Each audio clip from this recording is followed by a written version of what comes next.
Most important thing, number one, is you got to get rid of doubt. If you got doubt in what you're doing, it's not going to work. Most important thing, number one, is you got to get rid of doubt. If you got doubt in what you're doing, it's not going to work. I never been one of the people that could be comfortable being careless. I never been one of the people that could be comfortable being careless. So what advice would you give your younger self now looking back? Oh man, I don't know. That's a hard one. I would probably say just be more fearless. That's why I call my whole shit the marathon. That's why I call my whole shit. That's why I call my whole shit the marathon. Right. You know what I mean? Because I think it was a lot of pressure to like take the elevator. I think that anybody could apply the marathon. I think that anybody could apply the marathon concept to what they do. If it's sports, if it's fashion, I learned when I was younger. I learned when I was younger. Like, you can't put your expectation of me on me. I'm me, feel me? And you're not gonna ever make me feel bad for it. You're not gonna, make me react to how you reacting to me. I don't care. Man. I be juggling.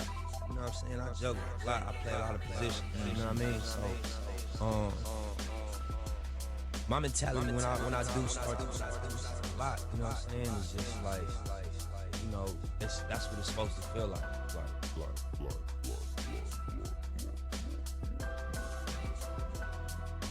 Man, I be juggling. You know what I'm saying? I juggle a lot. I play a lot of positions. You know what I mean? So, my mentality when I do start to be like, damn, this is a lot. You know what I'm saying? It's just like, that's what it's supposed to feel like. If you are going toward what the vision look like, and that's like greatness. That's, on multiple levels. Mm-hmm. That's the vision that I'm working toward. I'm like, I just think about that. Like, this shit ain't supposed to feel, comfortable. It's supposed to be uncomfortable. It's supposed to stretch you. It's supposed to be a burden to a degree. And you gotta, wrap your mind around that and accept it and embrace it. And you catch some wisdom off of that. You know what I mean? Man, most important thing, number one, is you got to get rid of doubt. If you got doubt in what you're doing, it's not going to work. You know what I'm saying? And the way to do that is you have a plan. Because if you got a plan, it's not like just a pipe dream. You have a step-by-step list of things to do to get to your goal. If you don't have that, it's very hard to really have faith in what you're doing. Because as soon as something pop up, it's going to look like the end all. But if you got a game plan of everything you need to do, one thing pop up, well, I still got to do this, and that, so this ain't going to stop me. You know what I'm saying? Another thing pop up, well, shit, I accomplished this 2 things. Since my last obstacle, I only got 3 more things to do. Let me keep pushing, fuck it. Pretty soon you attain your goal, and then you create another one. But without a game plan, without a strong sense of faith in what you're doing, it's going to be real hard to accomplish anything.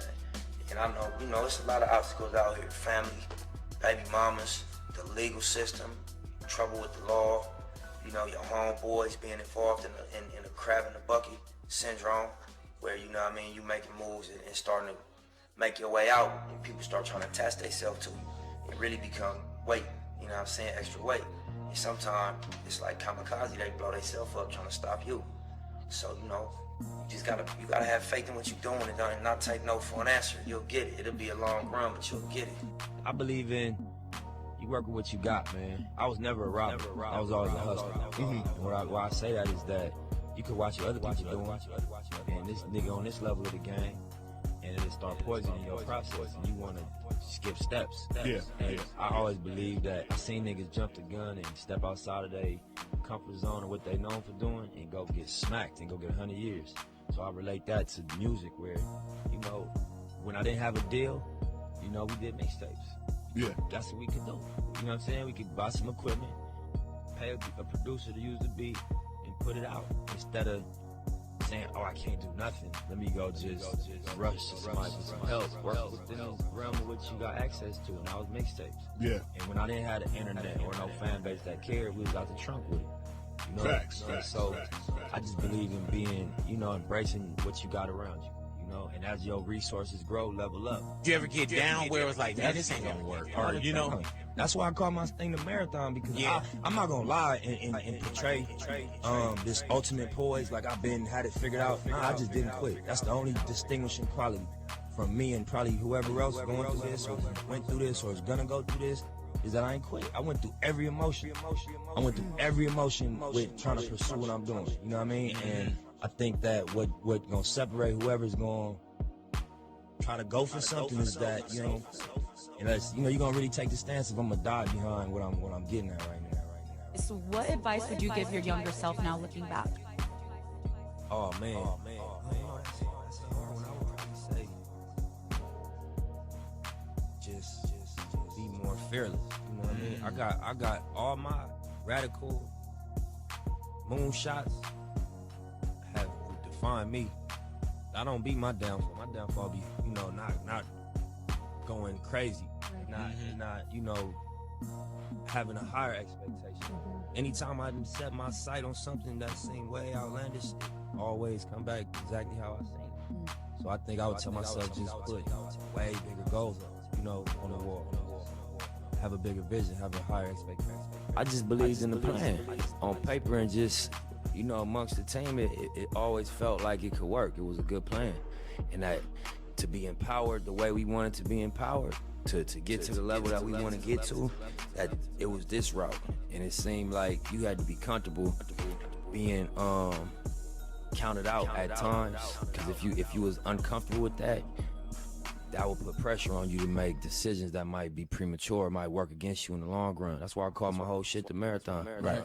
You know what I mean? Because I think it was a lot of pressure to like take the elevator or jump on somebody else's back or ride somebody else's wave. You know what I mean? Right. And that worked for a moment, but the respect is what keep you in the game.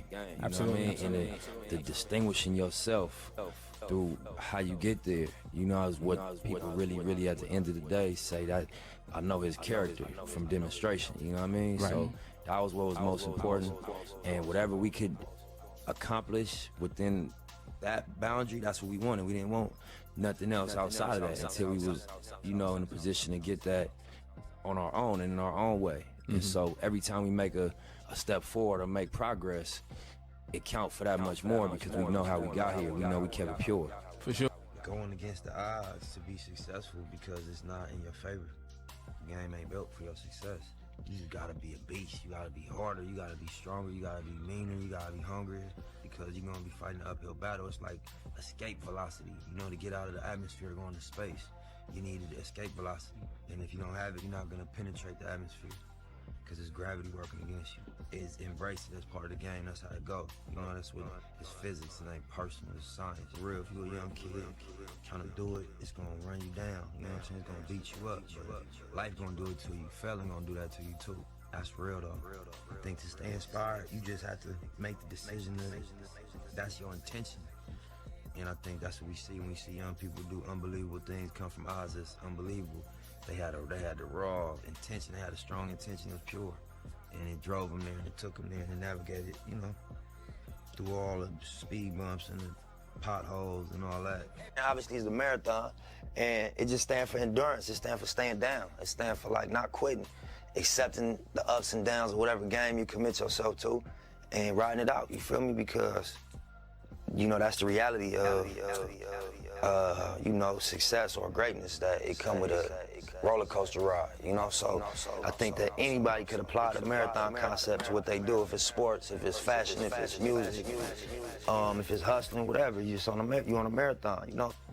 Number one, you know, I just feel better, homie. I sleep better, you know what I mean? I got a level of, like, I'm at peace with what I'm doing. I feel good about what I'm waking up doing and about my lifestyle.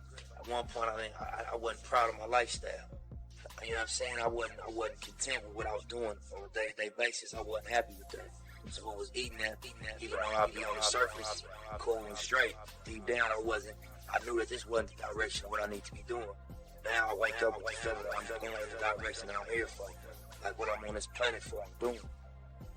The marathon is just about seeing long-term, seeing a vision, understanding that nothing worthwhile happens overnight, just sticking to your script long enough to make something real happen. Laying a brick every day instead of trying to build a brick wall. Just lay a brick every day.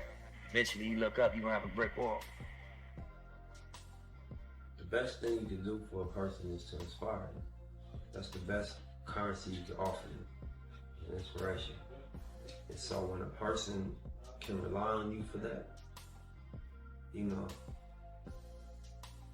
that empowers them in every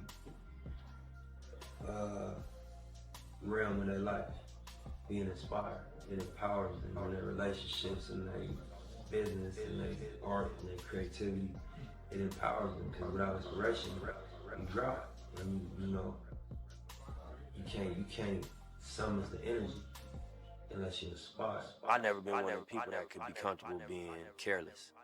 Some people I noticed the quality that they don't have that, they just don't have the I guess the pressure on themselves. You know, they just have a little bit of a comfort that I don't have. I don't feel comfortable unless I know I went above and beyond with my preparation. The things that possibly could happen, if I ain't take real steps to prevent those things, I'm not comfortable. I can't walk around, you know, charismatic and happy. Nah, I gotta make sure, you know, we setting up some type of wealth, because we might have a little bag right now. But we know a lot of people had a bag right now, and they ended up bad. People got choices, right? So you gonna look at what this group of people did and what the repercussions were, and what the feedback was. You gonna look at what this group of people did and look at the feedback. You wanna go to jail for life? You wanna get killed? Do what we was doing. You wanna get you some money, level up, create brands, build your team, get your family, get your homies on. Follow what we doing. It's your choice. I learned when I was younger. You can't put your expectation of me on me. I'm me. You feel me? And that's, you're not gonna ever make me feel bad for it. You're not gonna, you know, make me react to how you react to me. I don't care. I'm me. And if I part of who I am, you know, is disrespectful or is, you know, crossing the line of like basic things, I'm gonna check myself. But you know, we all are individuals. So you to think my balance and my ratio, I'm just doing this and do that, and I ain't got enough of this and enough of that. That's all love. Just keep it yourself. I feel like you gotta embrace your position, you know what I mean, and not shy away from it. You're a leader, people following you, so you gotta lead people to the lake and to success, because people gonna follow you regardless, whether you embrace it or not. The reasonable man adapts himself to the world. The unreasonable one persists in trying to adapt the world to himself. Therefore, all progress depends on the unreasonable man. It's radicals, you know what I'm saying? King in the building. Hey. We king in the building. King in the building. Nipsey Hussle and people music, and he totally brings that. Shout out to you and the wifey, yo. That shoot y'all did. So if you from out of town and you ever come, we're both, you know, I'm Mexican, being from Santa Ana. Woo, woo, woo. Nipsey Hussle and people music. Woo. Nipsey Hussle, people music. King in the building. Hey. We got Nipsey Hussle in the building. Yeah. What up? Hey, you got a new single out that's going crazy right now. Yeah, it's in the background. It's called Racks in the Middle, featuring Roddy Ricch, produced by Hit Boy. You know what I mean? Video just came out a couple weeks ago. It's going crazy right now. Just came out a couple weeks ago, and it's almost it's past 5 million views. Yeah, less than 2 weeks, like 10 days ago, something like that. Woo! Yeah, so. And shout out to Hit Boy. Did Hit Boy come to you with this track ready? Nipsey Hussle in the building. Yeah. People music, and he totally brings that. 100. Nipsey Hussle in the building. Yeah. Nipsey Hussle in the building. Yeah. What up? Hey, and you got a new single out that's going crazy right now. Yeah, it's in the background. It's called Racks in the Middle. King in the building. Hey. We got Nipsey Hussle in the building. People music, and he totally brings that. 100%. So this song like came together perfectly. Yeah. It's going crazy in the clubs right now too. I don't know if you know that. Even though it's a smooth joint, like Right. going up in the clubs right now. Believe that. Who directed the video? So the same director that did everything on Victory Lap, his name's Sergio. Sergio. Yeah, he directed it. You know, him and my brother worked together on concepts and storylines, so we kept it consistent with everything we did on the album. Consistency. That is like your key, I feel. Yeah, and he just, you know, he been delivering every time. He been getting better, and we felt like if it ain't broke, don't fix it. Right. Yeah. And I love that. You're very consistent. You're been the same team. Like as long as I've known you. Yeah, so the whole time, for sure. From the photographers to the video guys to your manager. I love it. No question. Man, and another thing I love to see you doing, you know, I'm a family woman out here. Congrats on your, you know, you got your young one. Oh yeah, thank you. Shout out to you and the wifey. Yo, that shoot y'all did with GQ magazine was beautiful, man. That was so fly. Appreciate you. Well, like what convinced you to go ahead and do that? It was a concept they brought to us, and you know, I'm I'm a fan of GQ. You know, Definitely. just the photography and the looks they do. So I was open-minded to what Boog was too. And when we saw the concept, it was like horses and flowers. I'm kind of, I didn't know how that was gonna translate, you know, but it turned out crazy. Beautiful. Yeah, I loved it. Yeah, that killed it. All the styles were handpicked for you, or is it something you kind of got to give your input on? It was a combination, you know, it was a combo. You know, it was a stylist named Madeline, and she brought a ton of stuff, and then we just went through everything and picked the ones we all felt good about. Woo. Hey, yo, and as a female, as a woman, y'all giving us relationship goals out here. Yeah. It's beautiful to see that, man. That's beautiful. I love it, man. Thank you. The marathon continues. I really like how you just been talking. I like what's going on in the hip hop right now, how people are feeling like the responsibility to educate younger kids. Right. Like, we're both, you know, I'm Mexican, being from Santa Ana, you know, you being from LA. Like, we didn't get taught a lot of basic things. Right. That are gonna help us help our people. Right. So I love the fact that you're out here spitting game to the youth. The real estate thing, like, I didn't really know that about you. When did you start doing that, actually? I mean, we've been trying to expand the real estate. And we own real estate for a while, but we've been trying to expand on it and really make it into something that bring in something decent, you know, consistently or just on a monthly basis as landlords. So, you know, we got the shopping center that the Marathon store is in recently. Yup. And so I think, you know, they wrote an article about that and just talked about. You guys expanded it and reopened it, correct? Yeah, so it's two different things. We renovated the space and created the Marathon store, but then we just bought the building recently. So, You bought the building. yeah, we bought the whole building, yeah. So the vision with that, we gonna end up rebuilding that and just renovating that whole building and building residential on top. But for now, you know, we opened up a barbershop there, a new barbershop, a new restaurant. We got the Marathon store, we got a cell phone shop, and then we got like 3 other tenants that, you know, been there for years. And if you ever, because this show is national, so if you're from out of town and you ever come to LA and you want to get a piece of Nipsey Hussle, what street corner is on again? It's on the corner of Crenshaw and Slauson, Crenshaw and Slauson. He's got a whole building. 3420 West Slauson Boulevard. All right, so if you ever come in Slauson town and you Avenue. want to come check it out, I've been there. You guys got all the gear too. Yeah, y'all gotta come through. Y'all gotta pull up. And if y'all can't come to LA, you can go to marathonclothing.com online. Hey. But yeah, you in LA, it's like one of your stops. You hit Roscoe's, you go hit Sunset, pull up to the Marathon store. Definitely. And you know what? I'm really excited about this new collab you got coming in the fall. Yeah. You and Puma. Yeah, for sure. Yeah, so you know, we got our whole co-brand collection, the Marathon Clothing and Puma. Are you rocking one of the suits in this video? Yeah, exactly. I got on the black and red suit. It's one of our collabs. So yeah, it's like three pieces of apparel, some t-shirts, some shoes. It's gonna be a whole campaign, but yeah, that's coming like September. Yeah. Perfect to get them Christmas gifts locked Yeah, in. exactly. Back to school and all that. Are the kids and the ladies? Are we gonna be lucky too? Are you gonna have We got stuff for the ladies? We got stuff for men, women, and kids. Okay, I see you out here shaking and moving. Any tours coming up? Any concerts? We haven't had a good Nipsey tour, I feel like, in a minute. Yeah, nah. What's up? We toured. We did a tour for the Victory Lab album. That was like last summer, right? Yeah, that was 2018. You know, so we gonna definitely go back out this year. I'm gonna put out some new music before we announce the tour, but we gonna be out before the end of 2019 for sure. Are you just gonna be dropping singles on us, or is there a project coming? I'm working. I'm going back in the studio now, so you know, I got racks in the middle that we working right now. It's a banging, man. Yeah, thank you. And you know, we gonna have an update soon. But we back in the lab cooking. Yeah, definitely. But I feel like this one right here is gonna set the tone for spring and summertime. Right. There's no rush. Right. You know, I feel like a lot of times artists, you guys feel rushed to put so much music out. I mean, I just want to work for it. You know, when we drop it and put it out, you know, we gonna go off. We gonna read the defense as we go. Hey. But it's like I just want to be creative. You know what I mean? A lot just happened. That's a lot I want to say.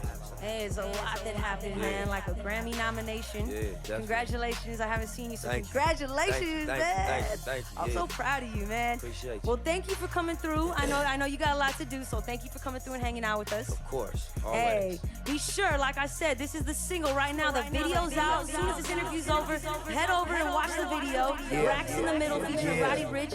Hit your radio stations, requested support. All that. Hey, let's go, man. Thank you Yeah. so much for coming through, Nip. Always. You I already know. appreciate you. Lauren, what up, girl? Let's go. Yeah.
Grammy nominated? Nipsey Hussle.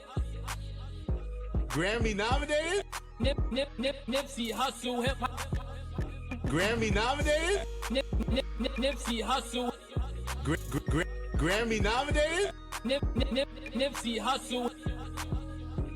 Grammy nominated? Yeah, that's Nip crazy. Hussle? That's crazy. That was one of the songs that I just went in the booth and I ain't really write to it, so I think it'll be crazy. There's also a gentleman. I think it'll be crazy. 3 off of this mixtape, excuse me, 2 off of this mixtape, 3 off of this mixtape, 3 off of this mixtape. It was slightly autobiographical. It was slightly autobiographical. You know, that was cool. I didn't get to stay as long as I did last time. Grammy nominated? My homies that grew up in the section with us and up until where he at now. My homies that grew up in the section with us. Grammy nominated? Nipsey Hussle, Nipsey Hussle, hip hop nation. Authenticity. People gonna always watch your footprint, gonna speak volumes. People gonna always watch your footprint, gonna speak volumes. For niggas like us, Hussle. You know what I mean? You won. For niggas like us, Hussle. You know what I mean? You won. Everybody has a value. Keep it as close to the truth as you can. Even keep it as close to the truth as you can. People gonna always watch your foot for niggas like us, Hussle. Keep it as close to the truth as you can. Even you lead the like-minded people. It's Nipsey Hussle, guys. Nipsey Hussle. Grammy nominated? Yeah, that's Nip crazy. Hussle? That's crazy. That's crazy. Yeah, that's big. Congratulations, Nip. We're gonna drink to that. Thank you. Let's toast to Yes, that. man. Grammy nominated. Thank you. Long time coming. Victory lap. How does it feel? I mean, Let me tell you what he said. He tried to get on humble. what I said. It was Rolling Stone. He said, those opinions can deliver a really prestigious award to an artist, but it's just opinions at the end of the day. Just opinions. I mean, no, That's your humble response. Nah, that's just people though. Yeah. I didn't know the process until, I did a walkthrough a little before the nominations came out. And they just explained the process of how they pick, And when they explained it to me, it's artists, it's producers, it's people in the music industry. And it's like a voting process. Yeah. So it's just people's opinion. You know what I mean? It's just how people feel. But that award is so prestigious that those people's opinions can deliver you a Grammy. You know what I mean? Yeah. That's what I meant by that. Not to downplay what that is, but it feel good as an artist for people to appreciate your art. You know what I mean? Whoever it is. If it's somebody be like, man, that shit changed my life, bro, or if it's the Grammy. So any form of appreciation is always like, man, that's dope, But to set that template, I mean, you from jump was trying to make this album of the year worthy type body of work. Yeah. It has to feel like another level of validation to the work that you put in. That's crazy, I try not to let it feel like validation, but it does feel like appreciation or recognition. But it's like my whole goal with this wave that we just went through with the Victory Lap release was just I wanted the story to be music around me. You know what I mean? It was always like, oh, great marketing, good businessman, real nigga. Authentic. I wanted it to be music. I wanted the story to be music, and I intentionally did things. Even how I talked in the end, I made everything about the music this time. And so for it to be recognized, the way it's being recognized, and for it to be a music moment, that's what I wanted. Not just a business act. You know what I'm saying? Obviously, that's the bottom line. At the end of the day, we hustlers, but we artists too. And I wanted this time around, I wanted to put all the attention on the music. Were you apprehensive about putting Victory Lap out at the top of the year? Because we're in December and people are still talking about it. People get lost in the shuffle. I mean, I considered that, but then I play Volume 2 still from Jay. I play. Don't get beat out. I ain't saying nothing. I ain't even mean to say that to beat out. My bad. I guess it's my favorite. That's his favorite, Jay. Nah, but I play Machiavelli from Pac still. Yeah.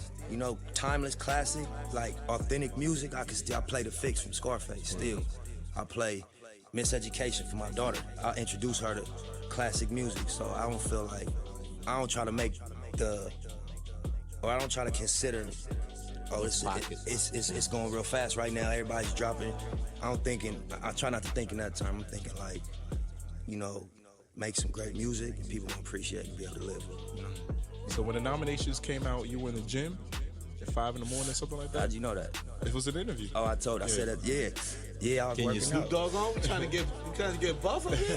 We had just been working out for like a week. We had started a new program. And so we were just in there. I didn't know that it was gonna be announced that early, but it came out 8:30 New York time, which was 5:30 LA time. And my engineer jumped up, G, and just was like, you know, celebrating. He don't normally say too much. It's more like just get the work done, but you know what I mean? He like, yeah, it's official. So I checked my Twitter, I seen the feed, I'm like, damn, it's big.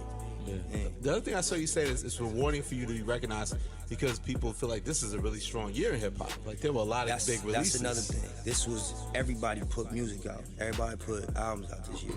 And, you know, everybody put out great rap music this year. It was a ton of classics. It was like legendary artists drop music, new artists drop classics, which is great music that got them, you know, looked at. And then the artists in my class that been around, I feel like solidified themselves again and just like kind of prove why they still here. You know what I mean? But yeah, it was a busy year. I feel like the ones that most did the marketing though, like that this is the rap album of the year was like you and Pusha T. Right. Like you both was on that program. Like no, J-Rock too. Right. Oh yeah. Yeah, I feel like Redemption was a classic too. I feel like, you know, they should. J-Rock. You know, and I don't like to tell people what they should do as far as like, oh, y'all should have put that in, but I feel like that was a great rap album this year. Yeah, I was gonna ask you that because the interesting thing is that, I don't know if you know, B-Dog, like some of the nomination categories, they increased it to 8 nominations. Yeah, I saw that. But the rap album was still 5. was gonna be increased also. Yeah, I was gonna ask you who you would add because they did Cardi B, Invasion of Privacy, Mac Miller Swimming, you, Pusha Daytona, Travis Scott Astroworld. So that's no J-Rock, that's no The Carters, that's no, like, you know what I mean? There's a lot of other ones that could have been in that consideration. Yeah, that's, I would add J-Rock. Yeah. I would probably, what else came out, rap? We got Royce the 5'9", KOD, Kendrick. I would add KOD. Oh yeah, Cole. You know what I'm saying? The album, I Very think stood out. When you think about an album, like best rap Body album, of work. you gotta consider that, in my opinion. Just it was like conceptual. Whether you know that's what your I mean? type of hip hop or not. You gotta consider that, I think. Musically, stuff's put together. Yeah, I would say them. It was a gang of great rap music. Because you was criticizing the state of the game on some stuff like the weirdo rap y'all used to, but it seems like even with ushering your music, it's like it just seems like it was celebrated now in a climate that seems like it's in a better space, like hip hop is. I think this year was like, and I don't even want to be like an old school fundamental, you know what I mean? But just like rap, like people I think revisited like the core of what we love about rap. You know what I'm saying? Yeah. In my opinion. So is Nip Hussle an influence in that? Because like I said, you set that template at the top of the year. Sometimes things that happen at the top of the year influence the cycle. I might be. You'll take that? I mean, I could look at it and say that, but who knows how long you've been working on projects? You know, it take more than a couple months to put together an album. So I feel like maybe, I don't know. You know what I mean? I don't know what people was thinking, but that's something to look at, you know? Yeah. Like I said earlier, I didn't think you were gonna get nominated because I didn't think the Grammys were gonna, get it right this year. But let's say you do win. You have an acceptance speech prepared and all that good stuff. Nah, not yet. I don't have a speech yet. Nah, I will though. I ain't going up there empty. I'm gonna have something if I, You got the outfit planned out? Not yet. I'm trying to finish my studio. I'm building a new studio. Oh, for real? That's been my main focus, Yeah, so we'll have it together by February. No problems at the award show this year too, Nip, because we saw Knock that. Stop that. Let's call it victory slap. Nah, don't do that. How do you do the open hand slap with the flip flops on, man? The form is immaculate, man. How do you do that? Y'all gotta stop, man. Y'all gotta stop. You said victory rap was whack. Nah. Man, what I will say though, BT, they kept it all the way 100 with me. AG did, the people that actually own the property. I had to speak to executives from both of them companies, and when I explained what happened and my intentions of coming to the show and how I do business, they understood and they like, you know what, we gonna let you keep it. Yeah, because it was a big viral moment, but it seemed like it got handled professionally. Right. Quickly behind and the for real, scenes. that ain't what I represent. That ain't, people be impressed by that type of shit, but we trying to do business. And that's really a mistake. I got a team in front of me for that. You know what I mean?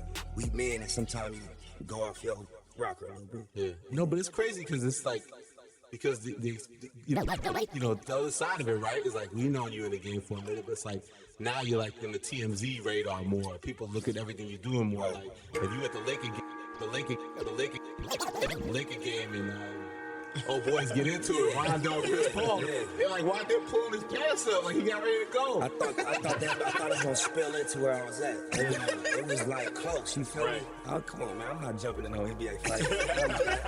I know that. Word up. Let's talk about a little bit of the music. So, because last time we interviewed, the album wasn't even out. Right. So now I'm listening to with fresh ears or whatnot. But I noticed on the intro, you had Wifey do some vocals. You caught that? I caught that. Did I tell you that? Nah, I caught that. How'd you? Oh no, you sing the credits. So that's how you sing that. Yeah. That's her saying victory lap. Yeah. Okay. Yeah. And then all through the album, in between songs, you hear a woman voice. That's on. Yeah. Oh, so she's getting pub on the album too? Royalties? Like some what? How much is that worth? How much percent is that worth? You tell me, what she deserve? She deserve everything. I don't know about the title, man. Yeah. You have a favorite song? Because it probably changes from day to day, right? I like Victory Lap. I like Victory Lap. That's one of my favorite records here, album. What's your favorite, Elliot? You know what I did? I went through each song. I'm a nerd, and I was like, I wanted to ask you about a key line from each record. What's your favorite? I think it's Make a Million While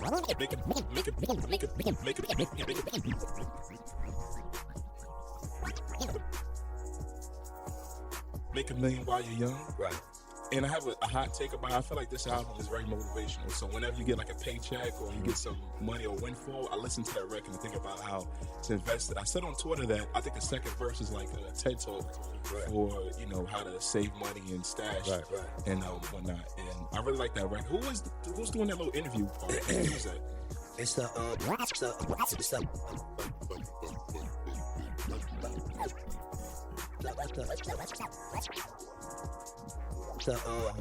it was actually from an interview with a real estate developer named Don Peoples.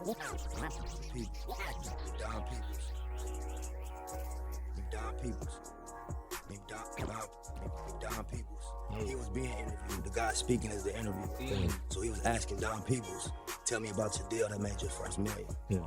And I actually know Don Peoples through my business partner, Dave Gross. And when I sampled it, I didn't know it. And I just randomly through our real estate stuff we doing. 6 degrees of separation. Dave was real close with him. We met. Oh, wow. And so that's how we got it cleared. Wow. Yeah. But like Elliot said, there are lines that I like on the intro that, fuck, I want to hear your CD4. Yeah. That just resonates with me. That's one of my favorite lines. You had somebody in mind when you said that one. I mean, that was one of the songs that I just went in the booth and I ain't really write to it. So that was just like and a that was natural just called Main Streets, right? You didn't even know it was going to be the intro. Yeah, exactly. That was one of the, when we did the sequencing, that was one of the last decisions I made was to put that record first. Because I had it was kind of hard for me to figure out what I was going to put first. I was going to put Right Hand of God first. It's going to sound like an introduction, you know what I mean? But when I really thought about it, I'm like, this needs to be, actually, Copy told me that. We was listening to the songs, Copy like, put that first, bro. I think that's the intro, and I listened to it, I'm like, you right. No, the first 5, like, we do that rap niggas, that's what I'm saying. It's just, it's the highest bar. Like, I think if any album, like, even if you don't necessarily think it, if you want to debate if it's not the best album, I think you got to, it's hard to not argue that the first 5, the energy of, like, the way the album kicks off, it sets a standard. Thank you. And that comes down to sequencing. So I know that must have been very painstaking to, like, it took a long time, but thing about albums or projects, when you done, you know you done. Once you got it, you know what I mean? I think I did like the last verse to Blue Laces, and then the last verse Last Time I Checked, and then those were the last verses I did, and we was done. We had a ton of songs that was like concepts that could all be finished, but when I did those 2 last verses, finished those 2 last records, it was like we done. Is there anything you would have done differently? Listen back on it. Yep. Yep. Yep. Yep. Yep.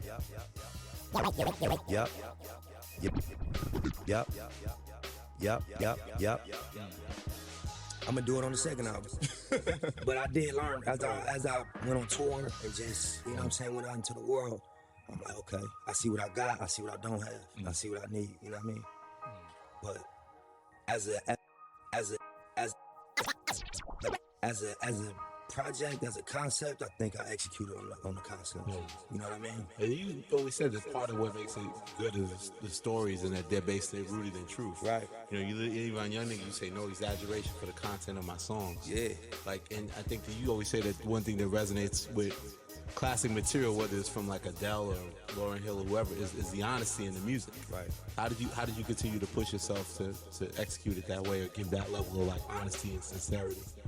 I really went back and listened to my mixtape catalog, and I was just like, what did I do over the course of these 10 projects that got people into this music I'm making? The movement. Yeah. What happened? What did I do? And I just listened, and I'm like, what songs can I still listen to from 08, from 09, 010? I can still listen to a few, not all of them. But I remember it kind of gave me some insight on, you know what I mean? Yeah. What I did right, and when I went into this project, I just was like, I want every line to be something that, you know, if we cut the music off, you know, it's solid.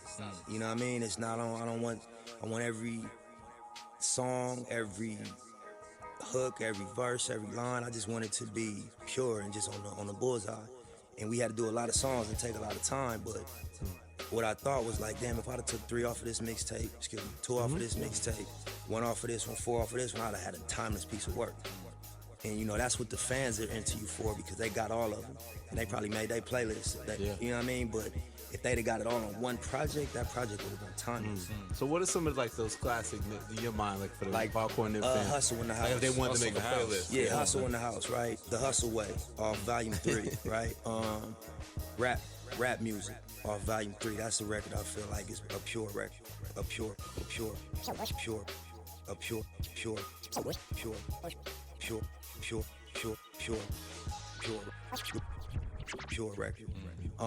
Key to the City. Key to the City. I thought that was gonna be on the Victory Lap when I first saw the track list. He was like, nah.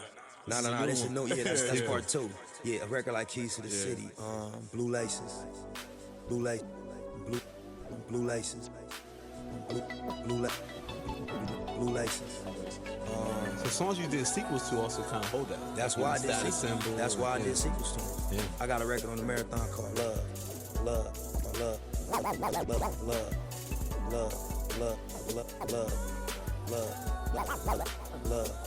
You know what I'm saying? I think like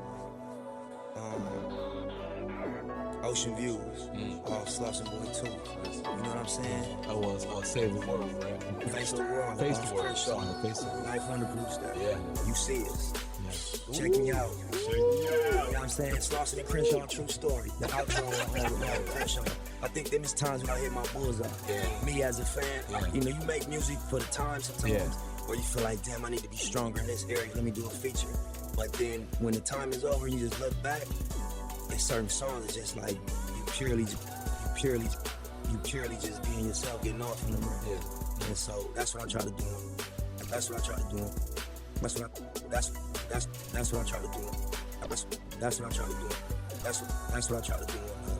Also, it's interesting with the orchestration about using other voices, like whether it's a CeeLo or the Dream, all the different elements. Right. What was that transition like for you? Like not even just rely so much just on yourself, but like Travis Scott, I think, does an amazing job of using other collaborators and putting them in position. But you execute that in a similar way on this album where they're showcased well, whether it's Buddy, whether it's Dream, whether it's CeeLo. A lot of that was Steve-O. Steve-O was taking records that I didn't do hooks on. And he wouldn't tell me nothing. He'd send it back. You know what I mean? And I had a Dream on it. The Dream would be going crazy. And I'm like, all right, yeah, that's crazy. And then, you know what I mean? He reached out and he got the CeeLo record done also. You know what I mean? Buddy was just a young dude that we was in the same studio. He was working with Michael Keys. And so we met. And he's somebody that to be around him, like, you're gonna end up believing in him, loving him, you know what I'm saying? So I just seen him do his first couple mixtapes. I'm like, nah, this dude an artist. You know what I mean? From Compton. And, you know, he a young dude out the West, so I just became a fan, and we was always around each other. So that was a record that he did originally. I asked him to let me have it for my album. How did you get Puff involved? Like, we don't realize that.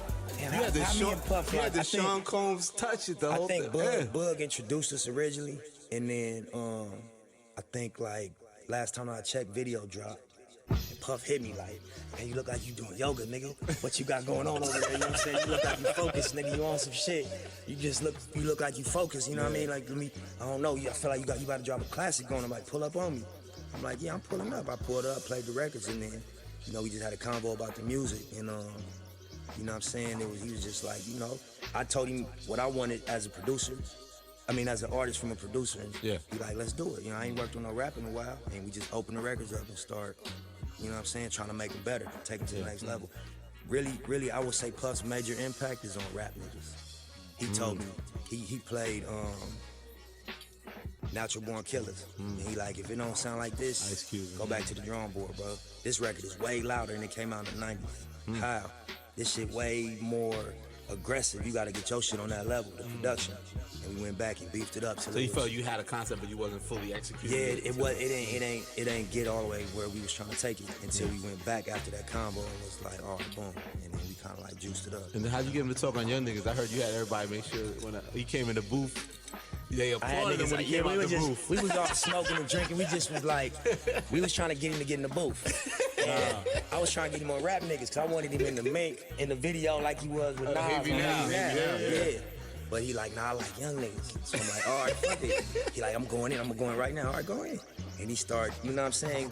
You know, an artist, bro, it's like, you don't want to, you really, let me say this, as a producer, you want to be able to make your artist comfortable to just unlock and go big and just go all the way in. Comfortable. Yeah, so when he's in artist mode, I'm in producer mode now. I'm like, you know, when he come out, you pump him up, let him know that shit fire, because I wanted him to like unlock and go all the way in. Yeah. But he didn't need us 2 hours just trying to like keep the energy up. Yeah. And you had a remix coming soon? We talked about that a little bit. We got the remix, yeah. Okay. I mean, I just teased it on Instagram a while ago, but I haven't mapped out how I'm gonna drop it yet. We was gonna put it out early, but then this is for young nigga? No, for rap niggas. Rap niggas. He talking about the rap niggas. Gotcha. Yeah, so we had a little audible in the team. We was planning on doing something, so we pulled the record back. We still got it, and we're gonna release it. We just ain't got the plan yet. I was kind of surprised, even though you had this band a year, outside of Victory Lap, it feels like you were kind of quiet. Right. Like outside of, you would think, you know, when you dropped a great album, you would do features, right. You know, a lot of collaborations, but right. you kind of scaled back. Was that strategic? I just wanted the album to get the attention. Okay. I've been working. I've been doing a lot of business stuff too, but I really just wanted the album to get its full attention and really go deep into the album, shoot videos. We've been shooting videos all year.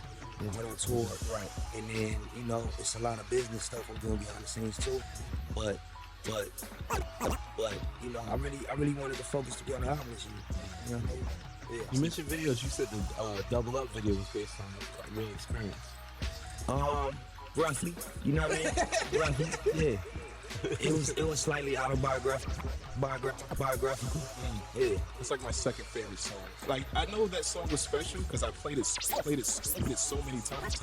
Right. And I realized, yo, the song is 6 minutes. Right. And I'm running to get back multiple times. So, great record.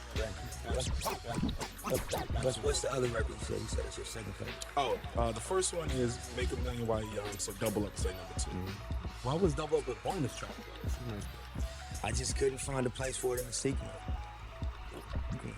You know what I mean? I think it's kind of slow, so I didn't want the tempo to drag too much throughout the project. But you know, I had took it off the album at first, and then you know, one of the people at Atlantic like, bro, please, you tripping. Put that back on the record. So I'm like, all right, I liked it too, but since you said it, all right, I'll keep it. You know what I mean? But I couldn't fit into the sequence. I couldn't find where it fit in. You know what I mean? Yeah. How has it been with Atlantic? I mean, Jay seemed to like it too. He put it on his he put it on his playlist. That was love. Yeah. With the whole Atlantic deal, like when we first got with you last year around this time, you had just got the deal. It was a big deal. Like, you know, what does it mean? Independent powerhouse, Nip Hussle, right. Breaking Bread with Julie Greenwald, Mike Hyde, all these people. Like, now when you look at it now, like, do you feel like is again, not to go back to words like validation and vindication, is like is part of all this the master plan that you have elevated, that you necessarily didn't have to go like super commercial with it, but you're being recognized on that bigger scale. Right. Is that signs that Atlantic is the right partner for you?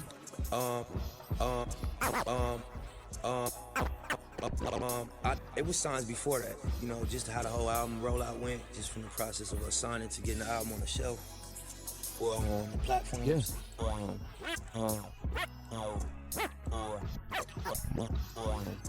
Everything been DSPs and all of that, whatever it is, man. Everything been solid across the board.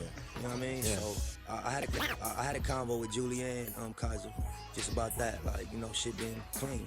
You know, I had an experience at a label that left me a little bit, you know what I mean? Skeptical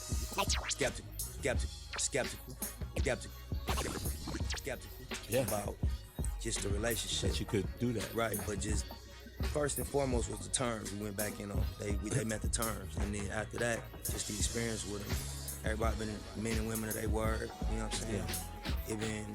It been smooth and fluid the whole way. Yeah. Even after you drop the album, you get all the acclaim, you're like 2 months, 3 months in. How does the relationship still feel strong to you, that you feel like that this is where I need to be? I mean, it's just like I know what my job is, and I know what their job is. If everybody do their job, we good. Yeah. Everybody gonna be good. And so I'm focused on my job. And to know that the people that's, you know, the partners, they wake up every day, they focus on their job. So we good. We good. So we good. I don't got no other expectations. I'm gonna do my job, you do yours, we gonna be solid. Clearly they doing theirs. You feel me? So we good. I was at tour too. You took the tour with the live band. Like, yeah, that was crazy. What was that like? That was dope. You know, the album was really a lot of music. You know what I mean? Yeah. It was a lot of live music, so I wanted to perform them records with that band, you know, so it was dope, man. You know, we got Rollin' Loud coming up too. So we're gonna have a band out for Rollin' Loud in a couple of days. Yeah. That's dope. I was thinking, you talked about earlier how, you know, you mentioned some of your old songs that you felt like you hit the target on. So I was, you know, going back and I thought about this record from Volume 1, Bullets. That On Me. I put that on me? Yeah, put that on me. Yeah. And there's a story that you talk about, like how you and Fats, rest in peace. Was in Vegas. Y'all was in Vegas. Yeah. And can you explain that whole story? Man, that's a real story. So the cops took y'all car, y'all riding dirty, and the cops took your car, and you had to walk to... Yeah, we was driving back to LA from Vegas. So it's a town in between LA and Vegas called Barstow. And it's basically the halfway point between Vegas and LA. It's 2 hours from LA, it's 2 hours from Vegas. So we was in Barstow, and little did we know Barstow's a racist town. I never stopped in Barstow unless we was like going to, it's like a little halfway point to Vegas, so you might use the bathroom, get some gas, and keep going. But we got pulled over. I'm smoking. No, matter of fact, Fat's smoking, but I'm driving. No, matter of fact, he driving because he was driving. His license revoked. Yeah. Right. Yeah, so let me think, who's driving first? Yeah, I drove the first half, which was from Vegas to Barstow, and I didn't smoke because I'm like, if police bump us, I don't want to be high. Yeah. So boom, we get halfway, I tap Fats, you drive. I'm about to light this blunt, but you get behind the wheel. His license revoked. I got license though. He's like, all right, so he driving, he's speeding. Police bumpers. Man, we got hammers behind the AC. All they gotta do is shine the flashlight. They gonna see the guns. So I'm like, damn, you know, fuck it. I don't think the police that interested. I think he just was speeding. Right. So boom, police bumpers. He like, get out the car. He searched the car, don't find nothing. License, Fast license revoked. I'm like, I got a license. He like, yeah, but you high. I smell the weed, because I'm telling him, the driver wasn't smoking, I was smoking. Right. He like, yeah, but you high, you can't drive. I'm like, bro, we in the desert, you know what I'm saying? You can't impound a car out here, bro. It's like coyotes and shit, bro, and mountains, you feel me? You can't take the car, bro. Where we gonna go? Right. He like, bro, I'm taking the car, but it's a little truck stop, I'll take you right here, you know? He like, damn, so he take the car, impound the car. Mind you, we got 2 guns in the car. Right. And drop us at the truck stop. It's like 6 in the morning now. We walk in this little restaurant at the truck stop. Everybody head turn. Like Life, you seen Life? Yeah. When Martin and Murphy asked for the white only pie? Right. Yeah, we walked in one of them places. And they just looked at us. And we like, you know, we ordered some food. And, you know, we like, man, we sick. We like, where's the bus station? And this, you know, it wasn't Uber back then. We like, where's the bus station? We gotta catch the Greyhound. We had some static in Vegas. You know, we was out there hustling, so we took an L and, you know, had some police issues and was just trying to get back home. And they like the Greyhound station a mile down the road, y'all can walk. We like, fuck it, we walking down the road. Bro, 2 people pulled up in a pickup truck, threw a bottle at us, and said, fuck niggas. Wow. I could not believe it. Was funny to me, bro. I'm just like, it's insane. Like just the last thing you expect, yeah. And we got the car impounded. We took an L in Vegas. Then we walking down the street in Barstow, and a motherfucker throw a bottle at us. It's like 2000 and something. Yeah. I didn't even know it's still racist people. That Niggas way, said, right? Yeah. I'm just like, damn. So, hold on. I did know it's still racist people, but yeah, I'm just like, you know, wasn't thinking it just kind of saw off guard. Moment, it was just like a movie. I couldn't believe it. So we walked to the Greyhound station, catch the bus back to LA, and you know how we got the car back and all that. That's another story. That's another story. Tell you off camera. Yeah. What do you think Fats would think about all the success Victory Lap has had throughout this year? Man, I think he would be satisfied and inspired, you know what I'm saying? And just feel like job well done. He worked with us from day one, you know what I'm saying? Like he was riding bikes with teenagers. And like, it would be, what's the word? Like, I don't know, like, just feel completed, you know what I'm saying? Feel like, you know what I mean? Full circle, job well done, like he did it, you know what I mean? Yeah. But even with the situation, like real life still is part of what's going on, because I saw your brother Sam killed himself out. Yeah. Recently. Yeah. Just honestly, bro, like that situation was just a case of the police just being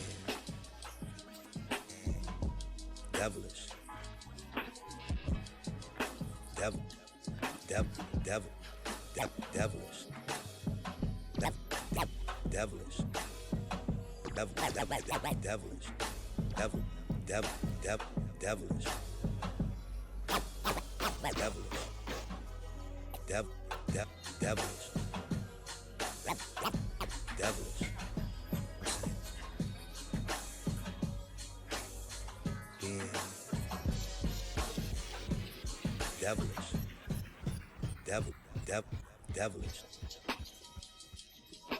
Devilish. You know what I'm saying? For no, just clearly just, they see what we doing.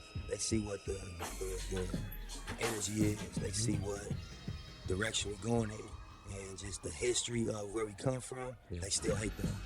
And so they take time, they take opportunities. You're still in that community, and we're still there. So it's a texture of things that happen that if it happened anywhere remotely close, they gonna try to put it on something involving them. And so, you know, he bailed out, went to court and got... They said Nipsey bailed him out. Nipsey like, put some respect on his name and yeah, bailed himself out. Don't do that at all. 1 million. Yeah. Sam. But, you know, he went to court and thank God the case was, didn't even get picked up by the DA. Oh, that's great. You know what I'm saying? So his first court date got rejected. Oh, that's great. That's dope. I always thought about your brand, the marathon. You know, you talk about that all the time. You shout it out, and eventually marathons, you know, do have a finishing line. Right. But for you, like, when do you feel like you're gonna come to your end of the race?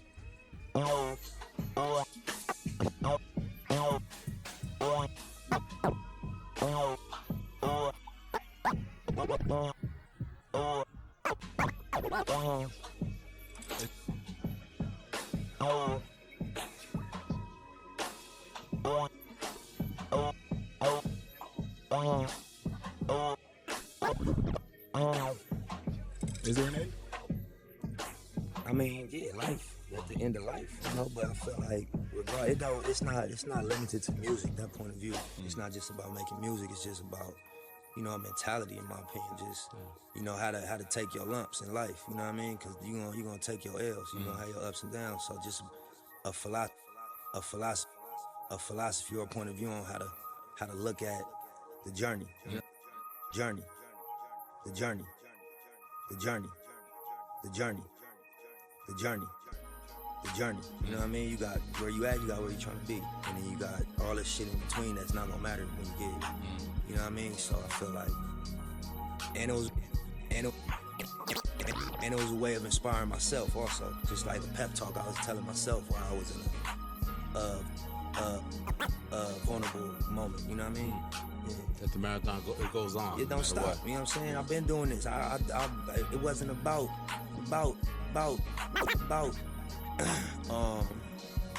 this moment. I was doing this way back then.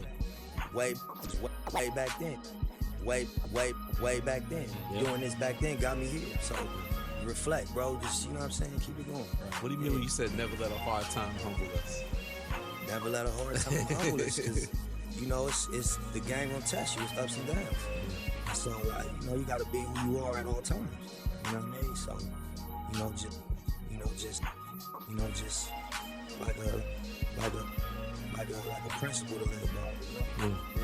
Even though we're still in the victory lap, are you working towards the next album already? You want that exclusive? Because it's going to give it to LeBron first, so LeBron's going to be on the victory lap up.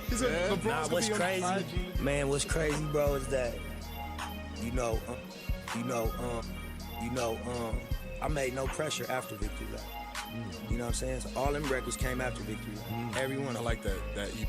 Yeah, everything on there came just after. to show. We just because I was working. I'm like, just what you said. How you gonna come with some records? Man, I got 50 songs in. None of this could have been on victory lap though. That's like my favorite. None of this. Yeah, it could have. And Stuck in the Grind could have been on victory lap too.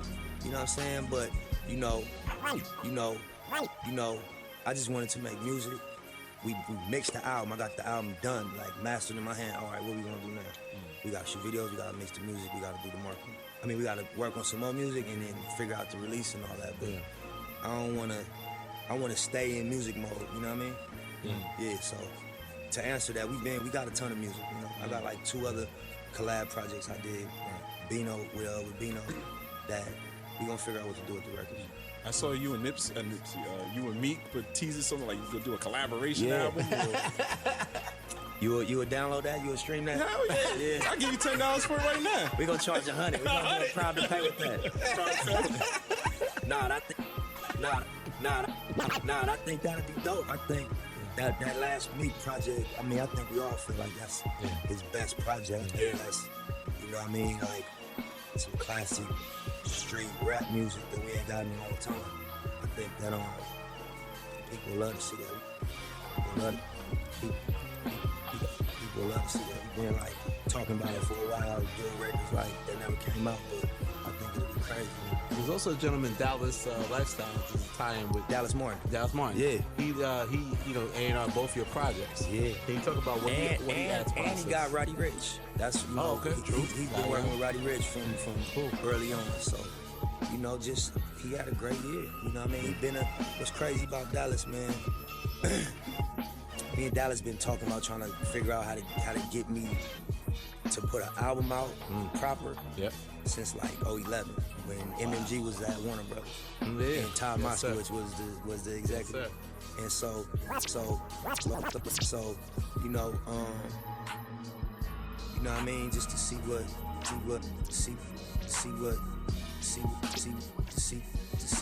how the growth he's had and the progress he made. That's somebody that, I seen him work his way up and put his work in and work for the position he got, you know what I mean? And he always believed in my shit and was like, bro, you know what I mean?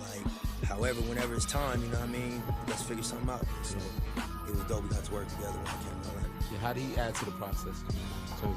I mean, this is what I learned at my last situation, that it gotta be somebody that really believes in the building on the other side. You and your team gotta believe it. And on that side also, it gotta be somebody. Who gotta represent you. And understands it also and can articulate it and say, no, listen, you know what I mean? This is what Nip's trying to do. Yeah, and this is why this is important. This is why you gotta, you know what I mean? And so it's not me saying it. Because of course I'm gonna say it, you know, I'm me. Passionate artist. Yeah, you know what I mean? But for somebody that's, work on that side, and what they say is their reputation. So when they say things and it comes back as not true, that reflects poorly. So they gotta say things that they believe in and mean, and to have somebody campaigning on the inside, it's priceless. You know what I mean? You feel like you gained new fans with Victory Lap? 100%. I never sold that many records on my mixtapes. You know what I'm saying? So that's in fact, we got more fans. But, just going outside, I get more of a reaction after the album. Then obviously the mixtapes, we never had this level of marketing. I never have this many videos and be able to get a proper rollout, you know. That's something Julie told me early. She was like, you know, I want to give you a long run, but make sure you got a proper rollout. You never had that. You already see what that'll do for you. And that's what we got to do with Victory Lap. Were you surprised by some of the, I guess, people that had listened to Victory Lap? Like who? I saw you had a picture with Denzel Washington. Seems like y'all. Oh man, I don't know if you listened to the album. Okay. You know, that was just, we was at a Laker game, and I had a story when I was a kid. You know, my sister's father used to work at the Forum, and the Lakers played at the Forum. So I'd be able to go to some of the games sometimes. And, you know, we'd be, you know, a little higher ups. And I used to be a little kid trying to sneak down there and get autographs. And so I snuck down, and I seen Denzel, and I'm like, Denzel. I was probably 8. I'm like, what's up? Let me get an autograph. But the security grabbed me. And he like, nah, bro, like, go back to your seat. Denzel, like, or his wife tapped me, and he looked. He's like, watch out, man. Let your little kid come get an autograph. And I came down courtside, and he gave me an autograph. So now I'm sitting next to him years later, and I'm like, hey, I don't even mean to be in your space, but, man, I was a kid. We was at the Forum. And I told him what happened. I'm like, and your wife tapped you and, you know, flagged security to let me through. And he, you know, he gave me some good words, you know, and I just shook his hand. Yeah. You also got to touch that Rose Bowl stage, man. Khaled brought you out there. Oh yeah, that was crazy. Yeah, that was crazy. Shout out Khaled, I'm letting yes for that. You might have inspired Jigga bringing out the vest again, the rolling in the vest, and nothing to tell, man. You think so? Rolling in the vest? Yeah, that's crazy. That show was incredible. That show was next level. Yeah, I had seen it first in Philly, and I seen y'all at the Rose Bowl in LA. I had my kids and shit with us. It was crazy though. But you also went back home to Africa, to Eritrea. Right? Yeah. Eritrea. So what was that experience like? Man, you know, that was cool. I didn't get to stay as long as I did last time. So I didn't have the same, it didn't get to sink in. Last time I stayed for 3 months. You know what I'm saying? It was no Twitter, it was no IG, it was no, so we weren't as connected. So when you was in Africa, you was in Africa. This time, you know, I stayed at the hotel. I'm Nip now. So it's different when I go outside, but I got to see my family, and, you know, it was dope, you know, just breathing that air and going out. I got to meet the president, you know what I'm saying? And I landed at the airport, and they had a minivan waiting for me, you know, drove into the country. You know what I'm saying? And gave me my passport, and they handled everything for me. So yeah, they treated me great. You know, I ate good. You know, spent time with my family. I think I stayed for a little bit over a week, you know, like 10 days. You know, I had to get back and get ready for tour. Yeah, it was cool though. I'm a little concerned though, getting your bylines on, man. Players Tribune, man. You trying to take me out? You writing articles now, man? What's going on? Oh yeah, nah, that was their idea, but you know, I worked with their writer, so he took what I wrote and then he, you know, put his spin on it. You know what I mean? Yeah. Players Tribune. Well, so it's about you're building with, I guess, with Puma. Yeah. In your area, Crenshaw, you're building like a basketball. You're building a basketball court situation. Yeah. So it's an elementary school called 59th Street Elementary, and it's around area. Puma just relaunched their basketball campaign. So part of the campaign, they wanted to go into certain communities that they, you know, brand ambassadors and just like do basketball events. And so we talked about what school, what playground we could renovate and, you know what I mean, just beautify and also about that. So that was when we chose. You know, the artist came down, he painted the courts, redid them, painted the handball courts and everything. Just, you know, the school is chain link fence covered, so when you drive by, you see the paint, the whole playground look colorful now. Yeah, so, you know, shout out to Chief at Puma, that was something he put together with. Streets ain't for everybody to get the grades up, right? That's my second favorite line. Yeah. You say you was gonna say some of your favorite lines. You had some besides the. Pick a song, man. Pick a song? Oh shit, like Russian roulette. Which one is your favorite favorite song? That Blue Laces too, though, still takes me in that zone, man. That might be one of my that last verse. Because they said, you know, Jay with the What's Free, that's one of the best verses of the year. But that Nip Hussle in that last verse on Blue Laces too, though. Right. Yeah, that's when I knew my album was done. I was listening to my album and I'm just like, damn, you know, I started listening to my classics and I'm like, damn, you know, that third verse on One Love from Nas. the Stand song from Eminem. You know what I'm saying? And certain like, It Was All Good just a week ago. Them stories, you know what I'm saying? I'm like, that's what I'm lacking. I don't got a story for real. Like, and that we talked about, you know, on Young Nigga, it was like little quick little flashbacks, but it wasn't an in-depth story, you know. So when I did Blue Laces, I'm like, all right, it's complete now, you know. You know what's interesting about Young Nigga though? It's like it seems like you just kind of dancing on the track with Puff and do that, and then you just go into a rap mode where like you catch a zone, and then even ad-libs on the back of it, it's like you just kind of go in. Yeah, that was off the head too. The head too. You know, that was something, you know, I did that record a long time ago. And we changed production on it. But I heard that, I did that record probably 2 days after that Party Next Door record came out. So whenever that West District original came out, I told my producer to flip that beat and let me rap. So you knew right away you wanted to start immediately. I was riding around listening to that record, I'm like, I'm rapping this, man. I ain't partying them, they hit back in time. I'm just like, man, flip this record, man. But then Party, they ended up clearing it. They ended up, you know, so he was actually like low-key featured on it. Yeah. Are we gonna get any more videos? Yep. I'm gonna do a video. I did a video on the Victory Lap, the intro. I'm gonna do on the Blue Laces to finish. Oh yeah, we didn't get to do that video yet. Not yet. We working on it. There's gonna be a video. Yeah. And we're gonna do one for Blue Laces. That's awesome. I feel like it's gonna be. Is there a sequel to the album? We're gonna get a extended version. I do have records. You know that was being considered, but I don't know. I just gotta think about what's the best movie.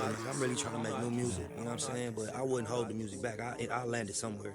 I'm gonna do an All Money In project with the team that I'm getting ready to push is, you know, the official artist on the label. Yeah, you have a new artist, right? Yeah, Killer Twan. Yeah, then Pac-Man. He was like, send me some beats, man. Killer Twan ready to go. Let's go. I got like 15 songs I'm gonna play for y'all on my phone. He been in the studio over the last month. He going crazy. He out the Nickerson Gardens. And if you really listen to Bullets Ain't Got No Name Volume 1, Killer Twan on there.